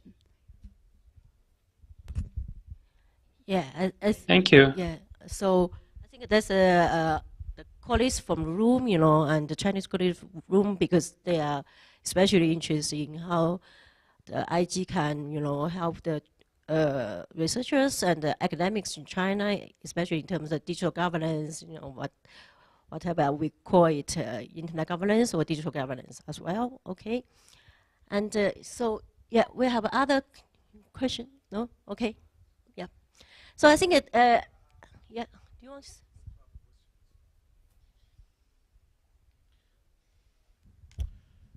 Hi, thank you very much. I'm Sayed from Iran, professor at the universities. We are working on internet governance there also. We are very much interested to participate in the GigaNet network, actually, because of similar issues that we are facing with, particularly regarding the platform governance, transnational platform governance, and the way that they are dealing with the developing countries, and particularly with kind of the political agenda that they are dealing with us regarding the kind of the sanctions and kind of the censorships that they are doing over those kind of the countries. And this kind of the issues is something that several countries are facing with, how to deal with international transnational platforms, and how to come across to a kind of the shared solutions to at the same times to keep their national sovereignty, and also to benefit from using those transnational platforms and the networks, the global networks that they have covered. It's a kind of the dilemmas that several countries like us we are facing with, and it's a kind of the governance related issues that we need to think about and we need to discuss within the networks of the governance, internet governance researchers. I arrived a bit late today and I missed most of the session, but I would like to join the network and to raise those kind of the issues with our colleagues across the globe. Thank you very much. Thank you. I'll just, if I can just quickly respond to like kind of both last comments, because I think they speak to the same issue. Membership in GigaNet is an individual membership, so everyone is welcome to kind of apply and join the network. And the discussion in the kind of activities of GigaNet, they again like, so it's around research, like we're a global academic network. So I guess, you know, consulting people around on issues, soliciting partners to organize events, anything that kind of fits into the broad mandate of academia can happen on GigaNet. And again, membership is individual. So everyone in this room is welcome to apply. And again, there is a link on the website. If you go to giganet.org, there is a membership tab, and under membership, I think there is how to apply, which explains how this works. Other questions in the room or online? I think they all already asked their questions from floor and room. Yeah, floor and Okay. room, in the room. Okay. So yeah, so I give the time. I wonder if other steering committee members want to chime in, any kind of reflection on the symposium.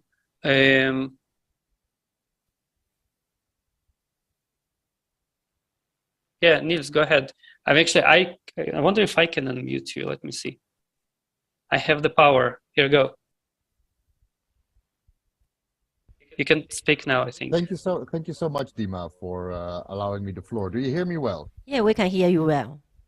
Excellent. It's a real pleasure to be connected to you all and to speak to you here from Amsterdam. So I really appreciate all the work that's been going into it today and the fruitful discussions and the excellent papers that have been presented. And I think it really shows the health and growth of our community of internet governance researchers, but also as a platform to discuss these new issues of sanctions, of fragmentations, of interconnection. And whereas I don't think we have actual answers, what GigaNet has been doing, and I hope will continue to do, and for that we need you, is to put this issue on the agenda and provide an academic platform to discuss these, so that we can have a science-informed policy decisions, that we can also understand whether the policies that are implemented actually have the impact that we expected of them, and if not, how else they could address issues such as adverse or intentional human rights impacts. So I really hope that the people who are not will consider become a member of GigaNet, and that the people who are already a member of GigaNet will consider running for positions in the steering committee, because our association is only as strong as its participation, just like the internet itself. Thanks so much. Thank you, Niels. And for those who do not know, Niels is the current and continuing vice chair of GigaNet. Yeah, I think that's all from our side. Yeah, from the audience on site. So yeah, I give the time back to you, Dimitri. Okay, Niels, did you raise the hand? Shall I unmute you again? Did you want to say something? No. Okay. Leftover hand. Okay. Well, so if that's the case, I would like again to thank everybody who attended, who stayed for the business meeting. Encourage anybody who, as Niels did, anybody who is not a member to become a member. And if you are a member, do stand in the election for the vacant positions. If you have any questions about what it entails, don't hesitate to ask anyone of the current committee members. Our names are on the website under the governance tab. And I hope to see you all in other GigaNet events and at the symposium next year. Thank you. Okay, thank you. Thank you for all. Thank you. So we conclude our business meeting, and also we conclude our GigaNet symposium today. Okay, we'll see you next year. Bye. Bye. Thank you. Bye. Bye-bye.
Recording in progress.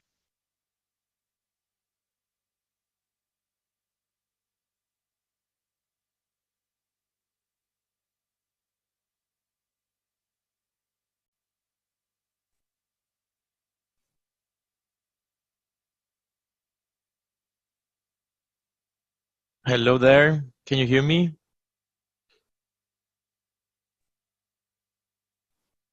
Hello. Hello. We cannot see the IGF people connecting still. They probably need to activate their video.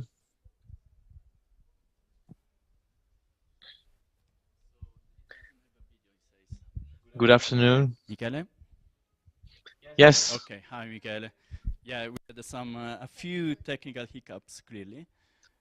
From I hear a familiar voice from Ethiopia. yeah, that's a good sign. It's a good sign, yeah. Just a second, you're gonna have also the familiar face from Ethiopia. Yes, you do have the face as well. Still not. No. I don't see. No.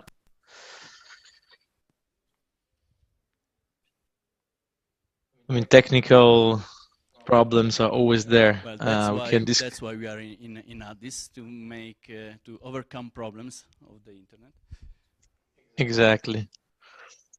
No matter how many conferences we do, it's a clear sign we that will always. we need to renovate the mandate of the IGF. That's a clear sign for that. So anyway, Michele, you're gonna be the moderator, so it doesn't matter if you Yes, see my face or not. You're not missing much. I will.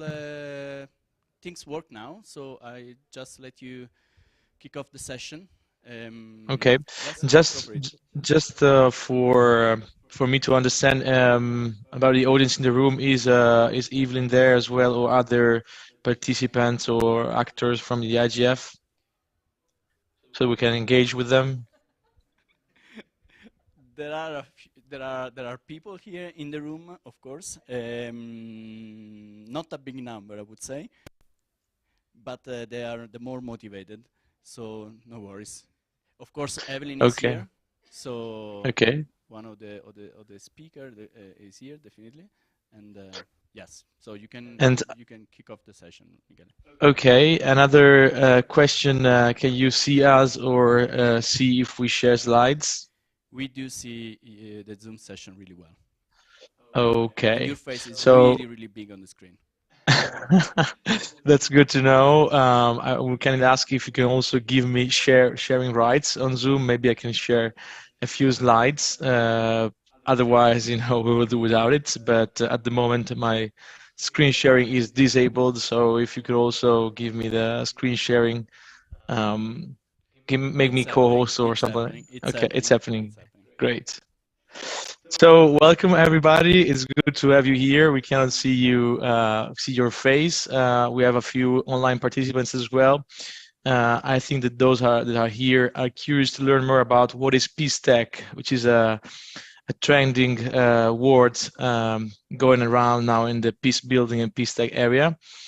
I see Uma shared a document. I will introduce these two speakers here on screen in a second, but before I will also like to thank the IGF for this opportunity to speak about this. It will be a rather informal session, so it would be nice to engage with you in Addis as well. Of course, it's a bit challenging as we don't see you, but please feel free to take the microphone and speak to us, because the most important part is to also get questions from the audience and engage.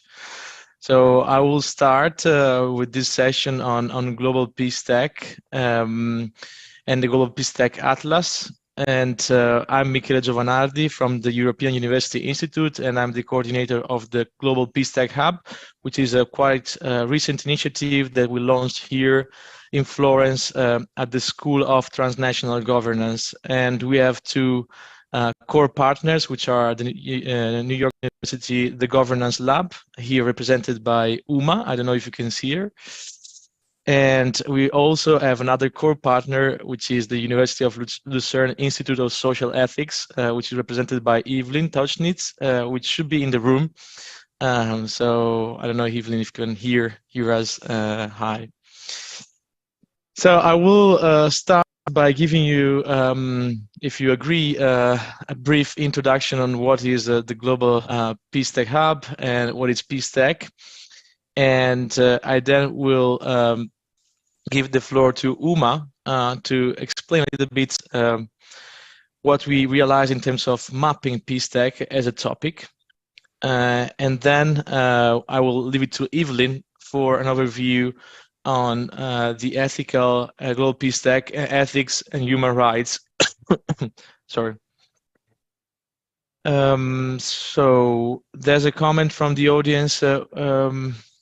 If you like to use captions, please use the link just posted in the chat.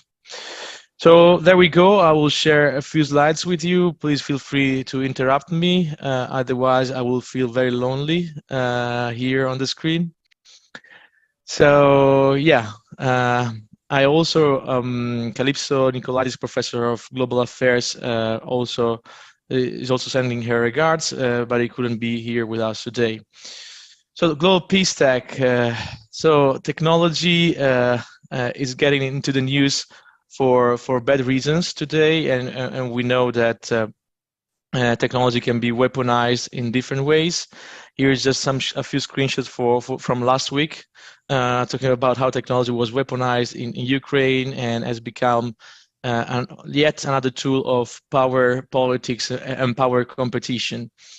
And even internet, here is the Internet Governance Forum.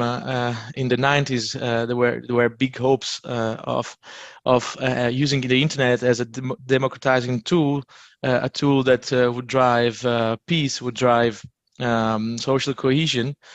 But we soon realized that that wasn't the case, and with a few scandals about misuse of data from social media, but also about the spread of fake news, junk news, misinformation, disinformation, and the use of deepfake or the internet to achieve from groups, for instance, to recruit organized terrorist attacks.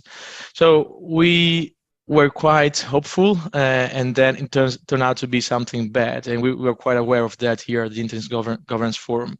But that's not the case only for the internet. Any other emerging technology, we can see a similar trend in AI, in blockchain, in space technology.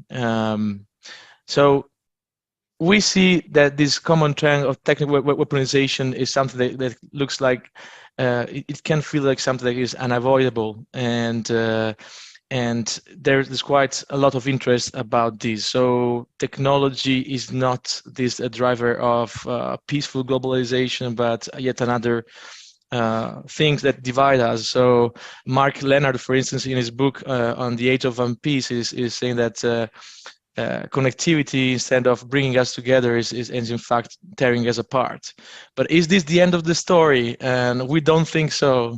We think that technology can also be used, of course, for peaceful purposes, and that can be at many different levels. And peace technology has been used for peace and peace building quite effectively in the last 10, 15, 20 years. And we actually realized that many organizations are labeling themselves as peace tech organizations, and they run quite a lot of projects around the world, in the global south as well, on the using technology to achieve peace building purposes. So that's something that it's already there and it's happening. But what's the problem? The problem is that for any given technology, you can achieve a lot in terms of peace building, but you also have risks and dangers. So we try to capture this dynamic in what we call the tipping model. This idea that technology is, of course, starts with something that has positive purpose, and then is used and misused to achieve something negative. And we're trying to study and reflect on how we can make it tip back, or avoid technology to tip on the wrong side. And for any kind of technology, you have this duality. So I was talking about the hopes of internet and online disinformation, but also the opportunities of blockchain and digital identities with migration, with many different applications I can talk about, versus privacy and data ownership issues. We have a chance for empathy building, telepresence, and trust building with social media, but this becomes a vehicle, deep fake, hate speech, online violence that turns into physical violence. We have apps for and data for early warning and response system, but they are also used for surveillance capitalism. We have the Internet of Things, but also this comes with increased also vulnerabilities of cyber attacks. So you see this balance. The question is, what do we do? How do we make the model tip to the positive side? And it's a challenge that it is also is a regulation challenge, of course, but it's also a challenge that it needs to start from regulation and policy innovation, but also it needs to go towards promoting a different culture on how these means and technologies are used. And at the end of the day, also it has also to do with the shifting investments from military technologies to these projects that are leveraging technology for good. But before going to that, you might wonder what is peace tech. Maybe I will leave this to Uma. Here is a very scary slide with a lot of examples, but it's something I can also share with you if you're interested. We are putting together a global peace tech atlas with case studies and initiatives on the use of technology for good. So that's something we are currently doing, and we will publish soon in the coming month. And our team worked on a mapping, on a big mapping, huge mapping. We have a physical map that we will show you now with different cases all around the world. And we are also crowdsourcing this information, asking different think tanks and research institutes to contribute to the mapping. So peace tech is a technology used for peace, and we try to define peace tech, and there are many definitions out there. The definition that we give is the following one. So a field of analysis applied to all processes connecting local and global practices aimed at achieving social and political peace through the responsible use of frontier technology. So our definition is kind of inclusive definition, which is not just about the internet, but all kind of frontier technologies, disrupting technology that connect people at the local and global level. And so for us, global peace tech is kind of a new field where we're trying to put together global affairs and global studies with more practical studies and work in the peace field. And we try to study this on a global perspective, because this use of technology for peace raises a lot of questions. You know, who are the actors involved? A question about power concentrations and different level of governance. So I will try to be short, not to take too much space from the other speakers as well. But of course, this is an interdisciplinary endeavor. And we thought about this in 3 steps. So the first step was the mapping. So to try to have a bird eye view on what is going on in the field of peace tech. And we did that in collaboration with the Governance Lab from New York University. And it was both a topic mapping, but also a mapping of peace tech initiatives, thanks also to Lucia Bozoer, which is on screen here, working at the European University Institute in different projects that are related to tech and governance, tech and policy. The second step will be, after this first step, an assessment of these peace technologies. So yeah, to understand what works, what doesn't work. And the third step will be policy recommendation. So today we are looking at the Atlas, so at the first step. So I will now give immediately the floor to Uma to kind of bring us into the mapping of peace tech as a topic. And then maybe to Lucia, if she can connect and share, or I can also share this mapping that we've done and a few thoughts on how we developed it. And then I will get back the floor for just a couple of words on the step 2 and step 3. And then I will give the floor to Evelyn for a reflection on ethics. When I was talking about the responsible use, and I will close it here, you might wonder, what is responsible use? What is this word responsible? I mean, you can interpret this in different ways.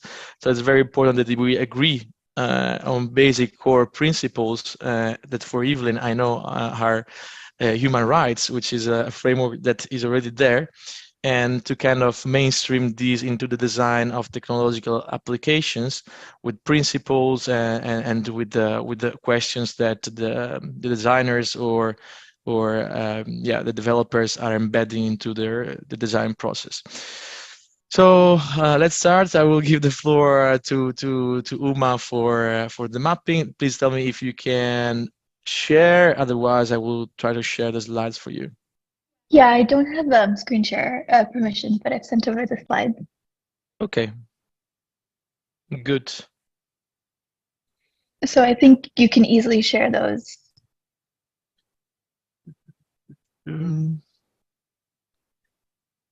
So now it's a problem on my side. I don't find this. Okay, you said it. Okay, I got it. I got it. Okay, great. No worries. Okay, well, all right, let's just let it load up. And hopefully everyone can see. Thank you again, Michele, for this very good introduction into what is peace tech and our topic mapping. And I'm just going to walk a little bit through what we did as a group at the Governance Lab. So one of our research methodologies is called creating a topic map, which is a very broad and rapid scan of the field and what is kind of out there, what exists, what doesn't exist, in order to figure out what are the cardinal directions with a really big topic like peace tech, and then figuring out who's already working in the spaces, what are the applications that exist, and what also is kind of not there, in order to really gauge where research can take place, in order to allow for a taxonomy for further review, and really pave the way from going from a topic map to a very active actor mapping. So I'll spare you the details of our methodology.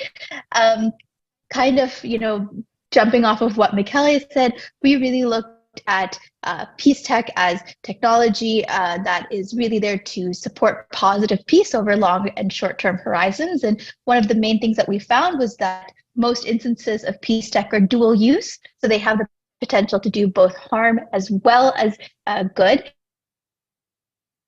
Really look at the institutional and governance structures around them in order to help steer them more towards the good rather than the bad. And so this is extremely important nowadays, as we're seeing with current conflicts and the way that technology is being used and manipulated in order to egg on conflict. And from this, we really looked at first the difference between military tech and then peace tech, and we found that there is a distinction between how technology is being discussed in literature, and that for the most part, people discuss the negative aspects or the more offensive aspects of technology when it's used in a conflict setting, more so than actually looking at, well, how can technology enable peace and enable conflict resolution and building. And so from there, what we did was looked at 4 kind of factors, which was, number one, what are the technologies that are being used for peace and by whom? What are the current use cases and practical applications? And we then created a classification of the most recent kind of spread of different technology across 6 different fields that I'll get to in a second. And then we considered what are the challenges and further considerations for peace researchers. Now, going from there, what we really found was within the space, one way of categorizing it was to look at the physical tech tools and then the digital, with a caveat that these two have a lot of overlap and that there's a lot of blending involved. And from there, what we also did was we really looked at what are the use cases across different categories, and gave some practical, tangible examples as shown here.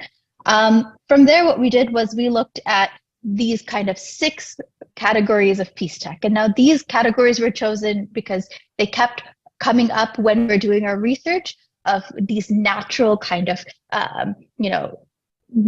headings that are coming up with all of the different work that is out there.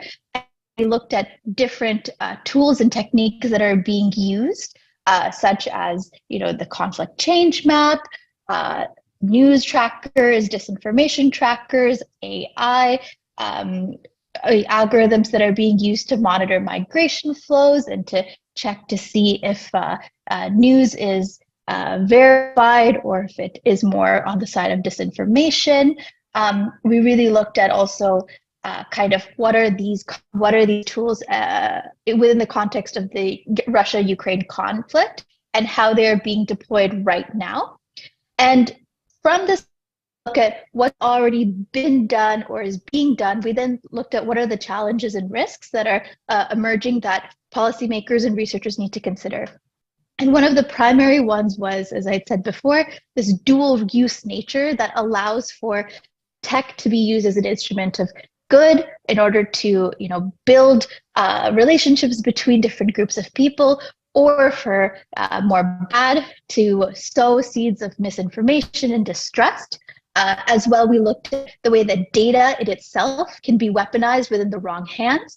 And we also looked at what current international regulations are doing in order to help promote peace tech. And we found that there is a lot of kind of outdatedness of current systems that need to be really enhanced for the 21st century and for modern day peace tech. We also looked at this growing phenomenon of private sectors creating their own rules in order to govern their technology, and what are kind of the risks and the merits of that.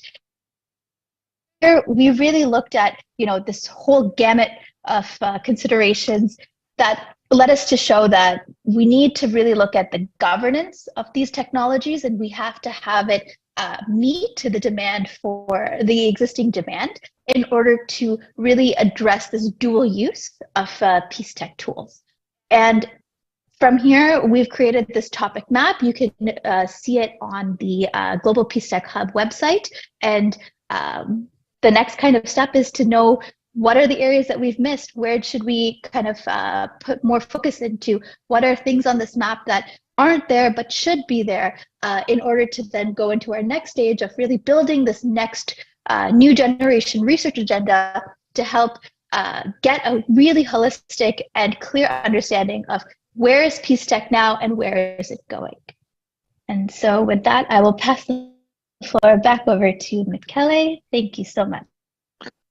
Thank you so much for your overview. And actually, I haven't introduced you, but Uma properly. But Uma is a research assistant at the Governance Lab, and she worked on this with Stefan Verhulst, which is a co-founder of the Governance Lab. And Uma is also Strategy and Innovation Director of 18 by Vote, a youth-led nonprofit organization that helps 16, 17, and 18 years old understand how to vote, when to vote, and why to vote. So there's also something that you might want to explore.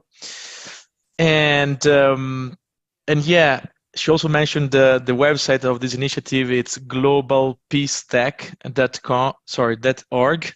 So if you want to, you can also easily access more information about the session, and it's also in the chat. So just a few words on this mapping that Uma was referring to. And I will just share my screen for a second and show you this physical map that we did before leaving the floor to Evelyn. So as you can see here, the Global Peace Tech map took the shape of a physical map. This is a collaborative map on a tool called Padlet. So everybody can access. When we had, let's say, the choice on what tool to use, we opted for this tool because it's very easy to use and everybody can easily add a peace tech initiative to this map. So the idea of the map is to really get this overview of what is going on there. But of course, we want to build on these and to expand these to include more and more initiatives. And the way we did it is that at the Master of Transnational Governance that we have at the School of Transnational Governance at the UI in Florence, we identified different students that were from different parts of the world, including China and Asia, North America, South America, Africa, Europe. So we try to cover a lot of countries and try to overcome the language barrier. And we started to map these initiatives by technology and also type of piece. So as I was saying before, we're not excluding any kind of technologies, but also we created a categorization of peace. So peace in the short term, peace in the long term. And we have both short-term uses of technology to promote peace building, peacekeeping, but also long-term peace, positive, what is called sometimes positive peace. And there we use some pillars of positive peace. So here in the map, you can get this overview. This is, of course, a starting point. It is not complete, but it's you can find there a great example of what we mean by peace tech. And you can also contribute to it by clicking on this plus button and inserting the location and the link and the description of the initiative, and this will need to be approved to filter this against spam. But nevertheless, it's a good way of keeping in touch. And also when we go to people that don't know what peace tech is, they can immediately have a first contact and first example. So now I would like to give the floor to Evelyn to talk a little bit more about global peace tech in relation to ethics and human rights. And Dr. Evelyn Tochnitz is Senior Research Fellow at the Institute of Social Ethics, University of Lucerne, where she's exploring the impact of the digital transformation on peace and war from an ethics and human rights point of view. So Evelyn, I will leave the floor to you. I hope you're there. Oh, I can see you. Wow, that's great. We made great progresses. Okay, great. I cannot hear you though. Yeah. Hello, hello. Now it's working. Okay, thank you. Thank you very much, Michele, for that great introduction and also for that peace tech mapping. I know that's been lots of work, and thank you, Uma, also for showing us what has been done in this mapping. I'm gonna not go deeper into that one, but I actually want to look more at the ethics and human rights perspective and also talk a bit more what we actually mean by peace tech. So that would probably fit in the second or third step that Michele mentioned. Like the first is the mapping, then analyzing, and also the question like about governance, like what we should be doing. So I'm going to start with the quick overview. I'm going to first talk about technology and peace very quickly, how they are intertwined, then defining peace. And if we define peace, we should also define what is violence. I'm going to talk about freedom as an expression of peace, human rights that I would advocate to as an ethical minimal standard if we talk about what is peace tech, because it's a big question. I mean, what is peace tech? Everybody talks about it, but it's not really clear. If we have time, I can quickly mention some governance strategies and then the summary. What should peace tech aim for, really? And it's a should, because I'm from ethics. Well, my background is also political science. I've also worked in human rights law, but right now I'm in ethics, so it's really a bit the question. We see what is out there, like with the mapping. We see these different initiatives. We also know what are the risks, or we're going to analyze it even more in depth, but there are certain risks that have been mentioned already. Also, there are lots of opportunities to peace tech, and now given this scenario, like the question is really what we should be doing, not really the how, but also about the what. So yes, technology and peace, they're very closely related, because peace, it's a very elastic concept. People talk peace and they often make war, so we have to first think what we understand by peace if we want to know what is peace tech. Technology is a very powerful magnifier. It also reallocates power relationships in society. And it really depends how we define peace and what values also we consider building blocks of peace when we want to distinguish between peaceful and violent uses of technologies. So the titles I think are not visible, but anyway, it's about defining peace. That's that slide. The definition given by John Galtung, he was a pioneer in peace research. That's a quite well-known one, is that peace is the absence of violence. Negative peace, no direct violence. That means the violence that is observable from person to person, that you could actually be like recording with a video camera, for example. Positive peace is the absence of structural and cultural violence. So structural violence, well, that's really the violence that is embedded in the structure, in the system. Means, for example, inequality in socioeconomic relationships, means also kind of things that are not directly attributable to one person. Like it's difficult to pinpoint the responsibility, who is responsible for it, but still there is some form of violence. That is very connected to the cultural violence. It is the legitimization of direct and structural violence. Like a prominent example there is gender discrimination. So if, for example, women are not allowed to participate in political life, that would be some kind of structural violence that is legitimized through the cultural violence, like saying that women should be doing this or not be doing that. So peace is the absence of direct structural and cultural violence, we can say. And some short observations, like they're closely interlinked. These forms, they're not separated, but they tend to occur together. From a realist point of view, there's always some sort of violence, like we are daily victims of violence, so to say. We're never going to have completely peaceful societies, but peace will always remain a vision. But still, it's very important to have that vision because we want to know where we're going. We want to have some kind of compass, we need a direction. We want to know if we have governance strategies, for what are these governance strategies. Like we should be knowing where we're heading to, where we want to be heading to. So, and peace can provide us with that vision. Not the only one, but it's an important vision, I believe. So, if we define peace as the absence of violence, we should also be thinking for a second, what is violence? And Galtung himself has defined that as the cause of the difference between the potential and the actual. Sounds complicated, it's quite simple. So the actual is what the person I am and the circumstances I'm living in. The potential is the person I could be and the circumstance I could be living in if there were no violence. If we take the example of women, for example, who are discriminated, maybe a girl cannot go to school because she's experienced this kind of cultural and structural violence, so she might not reach her full potential. Even if she is extremely smart, she might still end up not having a job at all, or doing some kind of job that does not match her potential. So there we experience some kind of violence there. It's a structural cultural violence in that sense, but it's still there. Another prominent example is, for example, if there's no good health system, then a person might not enjoy the same health as if that services would be available. That's also some kind of violence.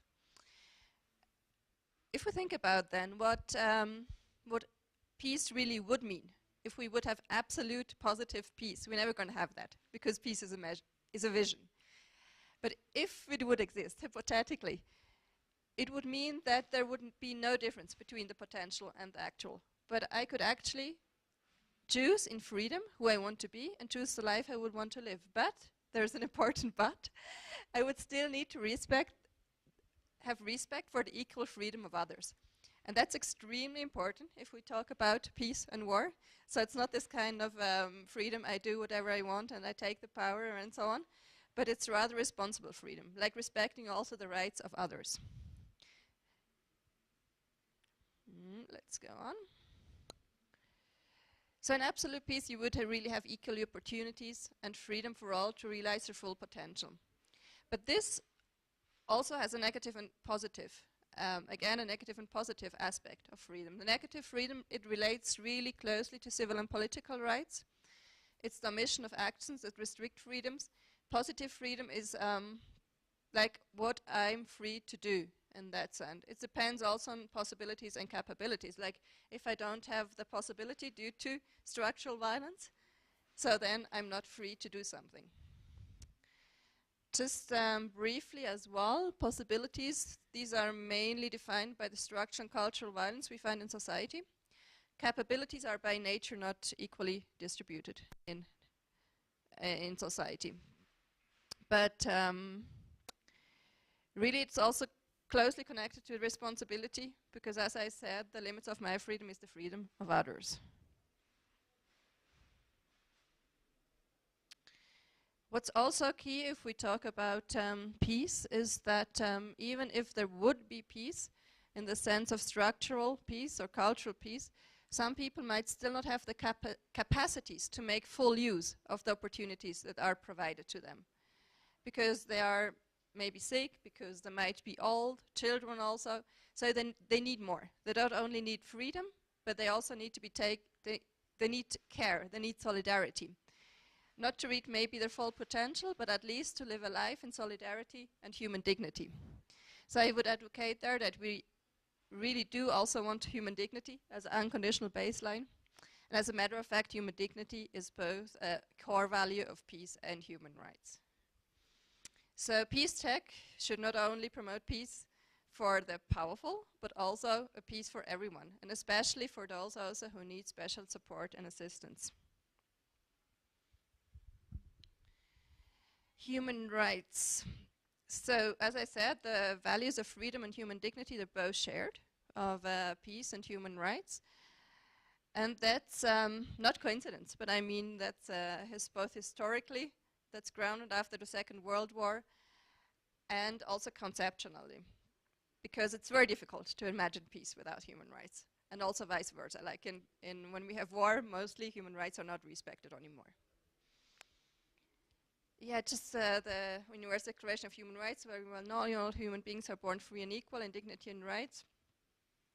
And that includes both civil and political rights and also economic, social and cultural rights. So I would advocate for human rights as an ethical minimal standard for peace and peace tech. And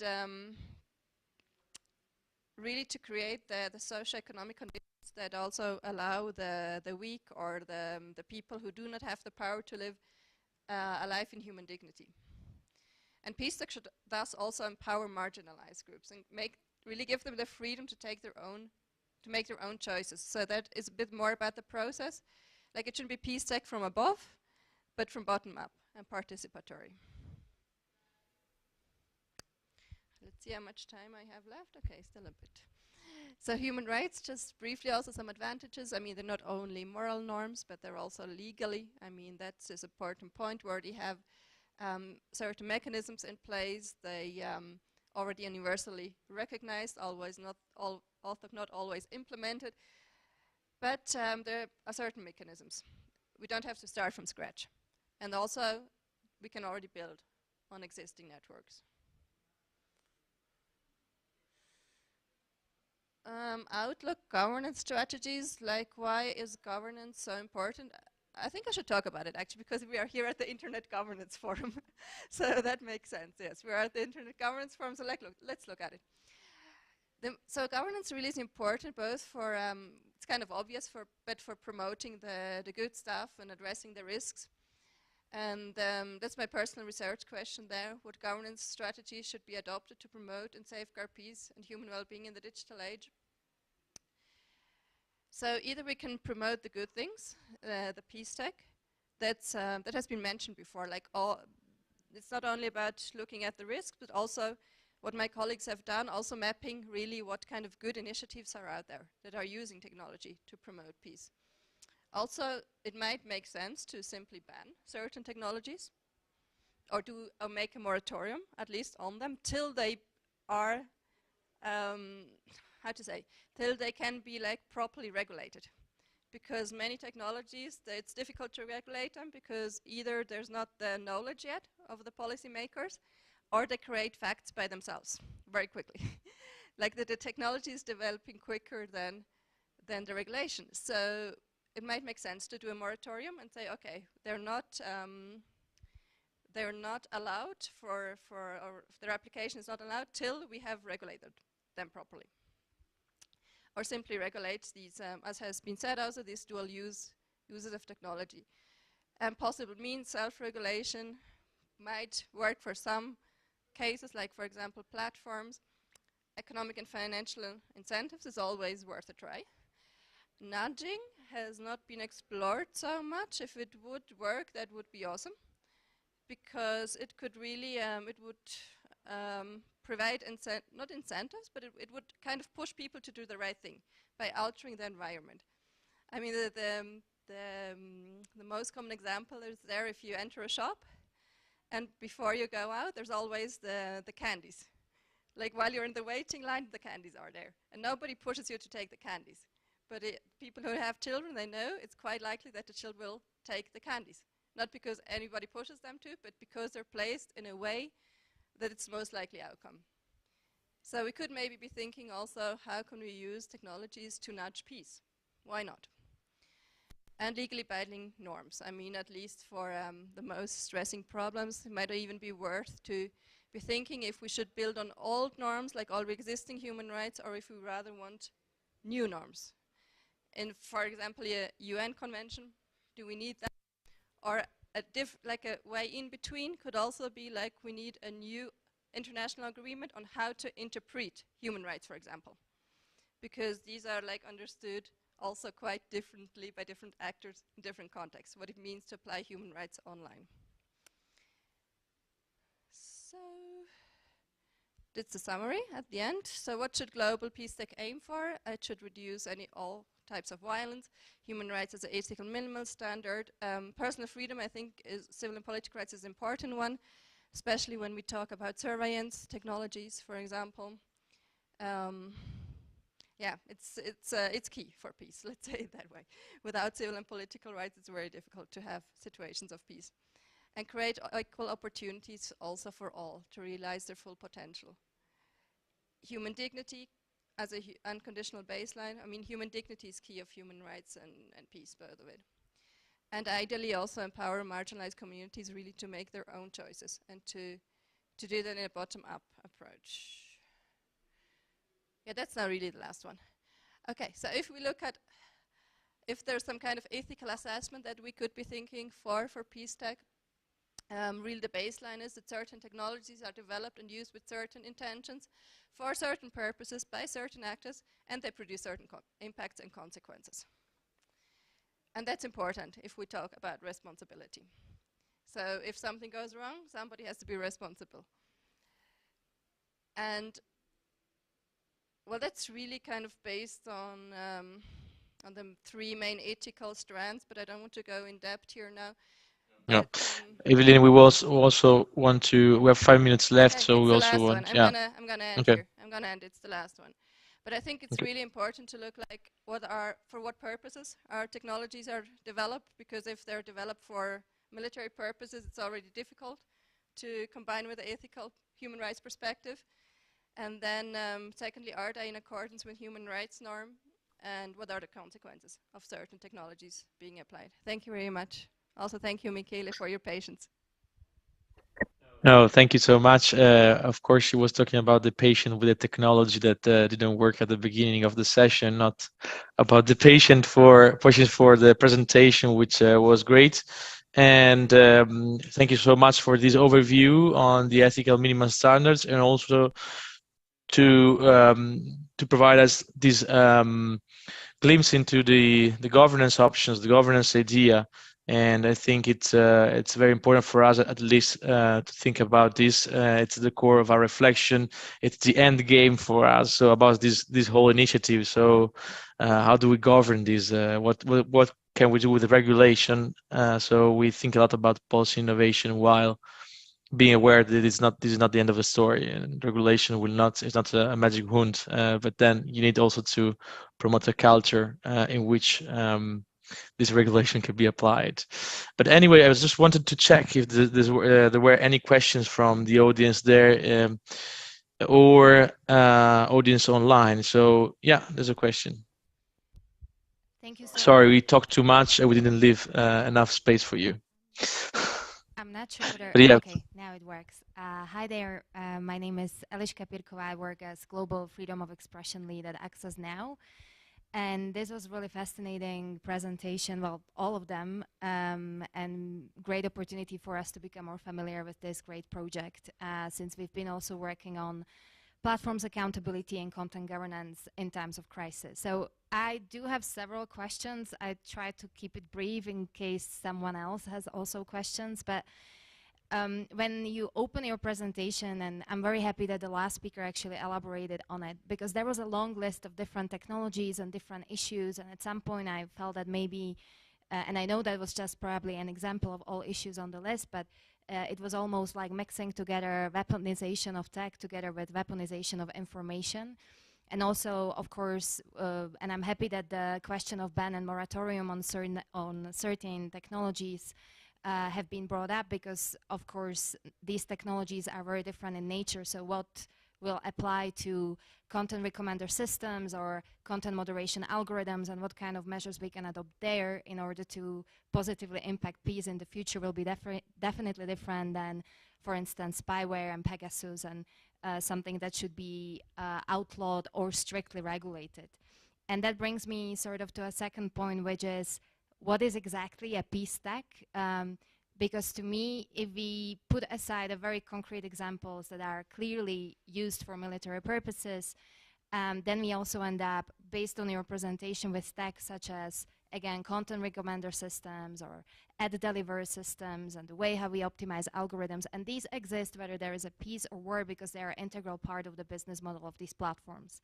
So indeed, their harm, let's say, societal harm or systemic risks, are much more dangerous and visible in times of instability and crisis. But at the same time, perhaps there might be even a more systemic approach how to regulate them, and those examples now exist also in different jurisdictions, predominantly in the EU. So whether you factor this in, that actually disinformation spreads online due to certain type of technologies, not only it's a societal phenomena first and foremost, but the consequences of it are much worse in times of war or open conflict. And then maybe in that context, I would be also interested whether, since we are in Ethiopia, whether you are also looking into issues around internet shutdowns, which has far-reaching consequences, especially in times of conflict and war. And then maybe last point would be, so I'm not exactly sure how useful, I mean, I totally understand the point, but we spend a lot of time, especially during our work in Brussels on different EU files, not to mix human rights with ethics. And as much as I understand that this might be just a misunderstanding and we didn't have time to go more into it, but human rights are legally binding standards that are also either through positive obligation or through United Nations guiding principle in one way or another, let's say, binding for private actors. And this is pretty much why we now have also the set of due diligence safeguards that will be mandatory for those platforms, and they are extremely relevant, especially during the time of crisis. So I would be interested in whether the project also takes that direction. I'm sorry that was too long, and thank you so much for this presentation. Well, thank you for these questions, which are very relevant. I don't know if we can go a little bit over time in answering, because it's already 4:20, but we also started 10, 15 minutes late. So maybe we can try to start answer that. And of course, Uma and other speakers, feel free to add to my answer. I will also try to be very brief, but hopefully we can continue this conversation after this session as well, and in other spaces or another time. But first of yeah. Can I stop you? I mean, I would like to, maybe in case there are other questions, I would collect a few more questions eventually, just in case. You see, so better to collect all the questions, otherwise we're gonna. Okay. Do you confirm we can go a little bit over time, because it's already 21? Yes. Just a second. Okay. Good. Yeah. Very briefly, just one small question. George Terzis from the Vrije University of Brussels. I just want to ask you if your research includes impact assessments, actually, of these technologies. because maybe I missed it, but I didn't see anything about impact assessments, and if you could say something about that. Thank you very much. Other questions? Very relevant question. Other questions from the audience? No. So you can move on with the short answers. Yeah, short answers. Feel free. Somebody from the online participants? Yeah. Is there anybody from online that wants to jump in? I don't think it's the case. Let's try to answer that from online and from the room as well, Andrea and Evelyn. Andrea Calderaro, sorry, I haven't introduced you, but it's part of the Global Peace Tech Hub as well, in particular with the project on Global South. So feel free to reply as well. But what I will say very briefly is that Peace Tech is a field and a definition, and we think, of course, there are specific challenges to each specific technology, but the idea is that some of the use of this technology for war, for peace, or anyway, the social impact of this technology raises common challenges that needs to be studied from a global affairs or IR perspective. IR maybe is not correct because that's not it. I mean, it's an interdisciplinary approach, but many of these questions are interconnected and needs to be studied together, in our opinion. That's why we're trying to shape this as a global peace tech hub and a global peace tech. And if you want like more details about what kind of questions we are thinking of when we say that, you can go to this framework paper that we published, and I will share it and provide the link that also has like 5 different examples on areas with dozens of questions on where we can study this, how we can study this from a global affairs perspective. So that's about the approach, but also, of course, is something that is under definition. So you ask what is peace tech, and we just had a conference on last Monday and Tuesday, and we spent hours discussing what is peace tech. So each organization was coming with its own idea. And of course, there was a definition that I provided before.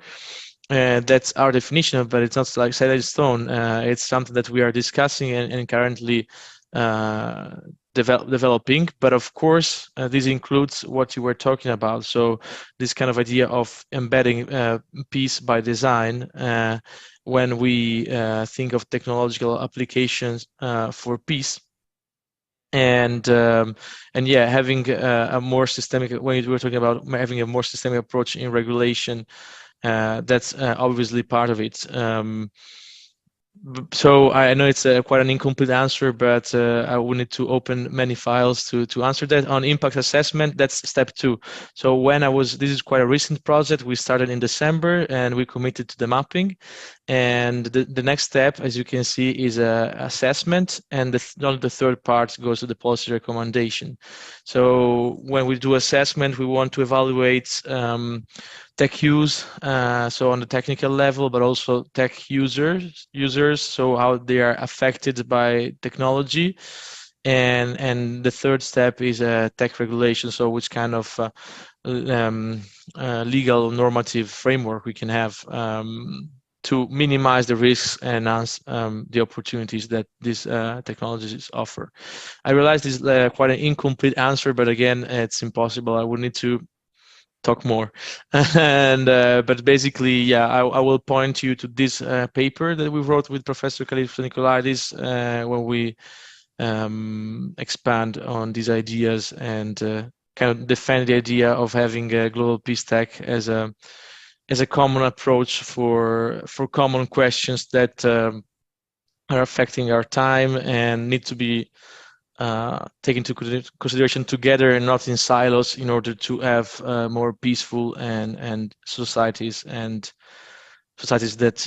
leverage technology for good. So that's, I hope, a way of answering this question. But I leave it also to Uma, Andrea, and Evelyn, especially on the human rights versus ethics. I can really quickly answer a couple of questions from our first questioner.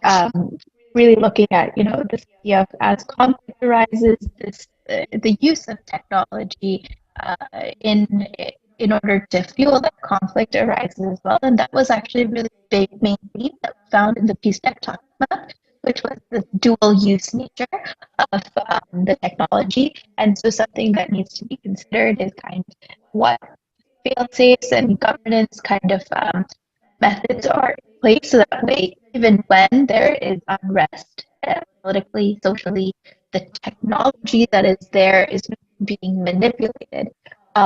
Also to the question about the impact assessments.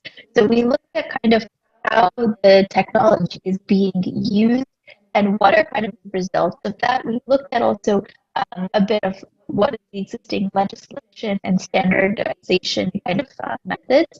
And one of the big findings we found was that it's not standardized. It's really difficult to track how Peace Tech has had an impact because the metrics are not, you know, really there's no real discernible metric that exists as of yet.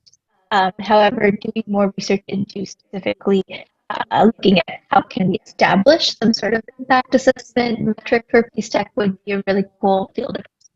Thank you for that.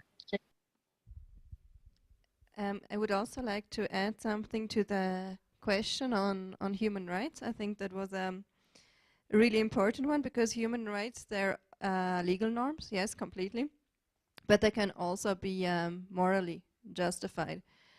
And I mean, we can also even talk of ethics of human rights. And I think this is important also because precisely so many companies that try to avoid talking about human rights and instead have their internal ethical guidelines, or they would rather go for different ethical guidelines precisely because human rights are legally binding. So if we say that human rights are not only legal norms, but they also can act as a minimal ethical standard for these new technologies, we're linking up the ethical or the moral with the legal, and that's actually the ideal case. I mean, legal norms should also be morally valid, and moral norms that we think can be justified, they should translate into legally binding law. They don't always overlap. I mean, you have moral laws that are not legally binding, and you even have legal norms that, from an ethical perspective, can be very problematic. But ideally, they would overlap. And I mean, precisely if we take into account all the structural violence that we're experiencing, it would really be important that we try to find an overlap between legal and moral norms that can be ethically justified. And I think there are few norms that are already like universally accepted and that can like act as a framework that we can already build on. Because if we start from scratch, it's going to be very complicated. I mean, it's unlikely that we're going to find a new political window of opportunity, so to say, as there was after the Second World War. And even if we would agree on a new set of ethical guidelines or other norms, they would maybe not be as good even as the human rights norms. They might be like softer, and they might not be so, so much to the point, I would argue. So yes, of course the legally binding norms, but that's exactly why it would make sense to also consider them for ethical guidelines and not leave the open space to companies just saying, okay, we think this is ethical, other company says, no, this is ethical, and then we have a huge discussion going on forever. Andrea, do you want to add something, or yes, shall I close? No, I just want to add something. I mean, Michele has mentioned that we had a big conference last week in Florence, where it was very, very useful to to take into account the variety of intersections existing between peace and tech. I think that now, and of course we discussed about this information, we discussed a lot about dual-use technology, and Access now has worked a lot on that as well. I think now that we broaden so much the concept, I think the further step is trying to narrow down the focus again, because of course everything has to do with the conflict, this information, of course, has to do with conflict. But is conflict necessary strictly linked to peace and war? So that is a kind of an additional exercise that probably, at least I personally would like to reflect a bit further. Thank you, Andrea. Just as a way of conclusion, the results of this discussion, as I said, it's a new project that started in December. Hopefully, will go on for quite a while. The discussion will be put together on paper on the Global Peace Tech Atlas that we are discussing today. There are already 2 publications about the mapping and the very idea of the Global Peace Tech Hub, and both can be found at globalpeacetech.org.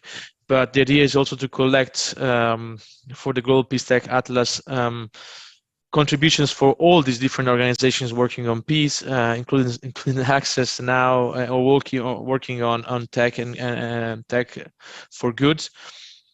So this Global Peace Tech Atlas will have a conceptualization of what is peace tech and global peace tech and all the questions that this is raising in global affairs and governance. Second, a mapping of the topic, so of everything related to peace tech. And third, a wide list of case studies and examples of initiatives. And also some other contributions that go more in depth into some of these initiatives. So this is of course the mapping. So it needs to be broad because it's a mapping.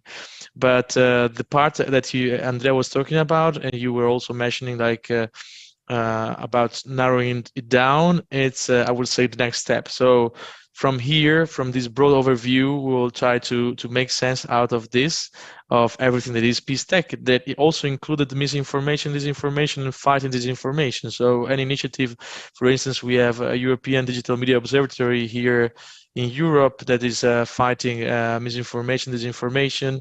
It's considered part of peace tech. Many organizations have done peace building as part of their digital peace building strategies. They've constantly fought disinformation and tried to create narratives that were going against this disinformation. So now it is part of it, but as well as any other thing. So digital identities, for instance, as I was mentioning, early warning system, smart border control, satellites. So I will just point to this Global Peace Tech Atlas that they're putting together as a starting point for reflection. So we will not have answers, but we will have a clear overview of everything that is out there where people are talking about peace tech, and also what questions this raises for scholars of global affairs and for regulation. So that's my conclusion. And of course, these faces that you see here, they are not like the only representatives of the initiative. So of course, I'm just talking like we're talking for us, but of course, this is a very diverse group of people, and each one will answer differently. So my invitation is to keep this contact active, to connect with us with more questions, and also to discover who the other participants of the initiative, and also to join the initiative. So to join the hub, to discuss with us how we can use and regulate technology to achieve peace. So thank you so much for attending this session on Global Peace Tech Atlas. And I wish all of you a good continuation of Internet Governance Forum that, if I'm correct, is starting today. So you have a great week ahead of you. So bye, have a nice afternoon, and see you soon.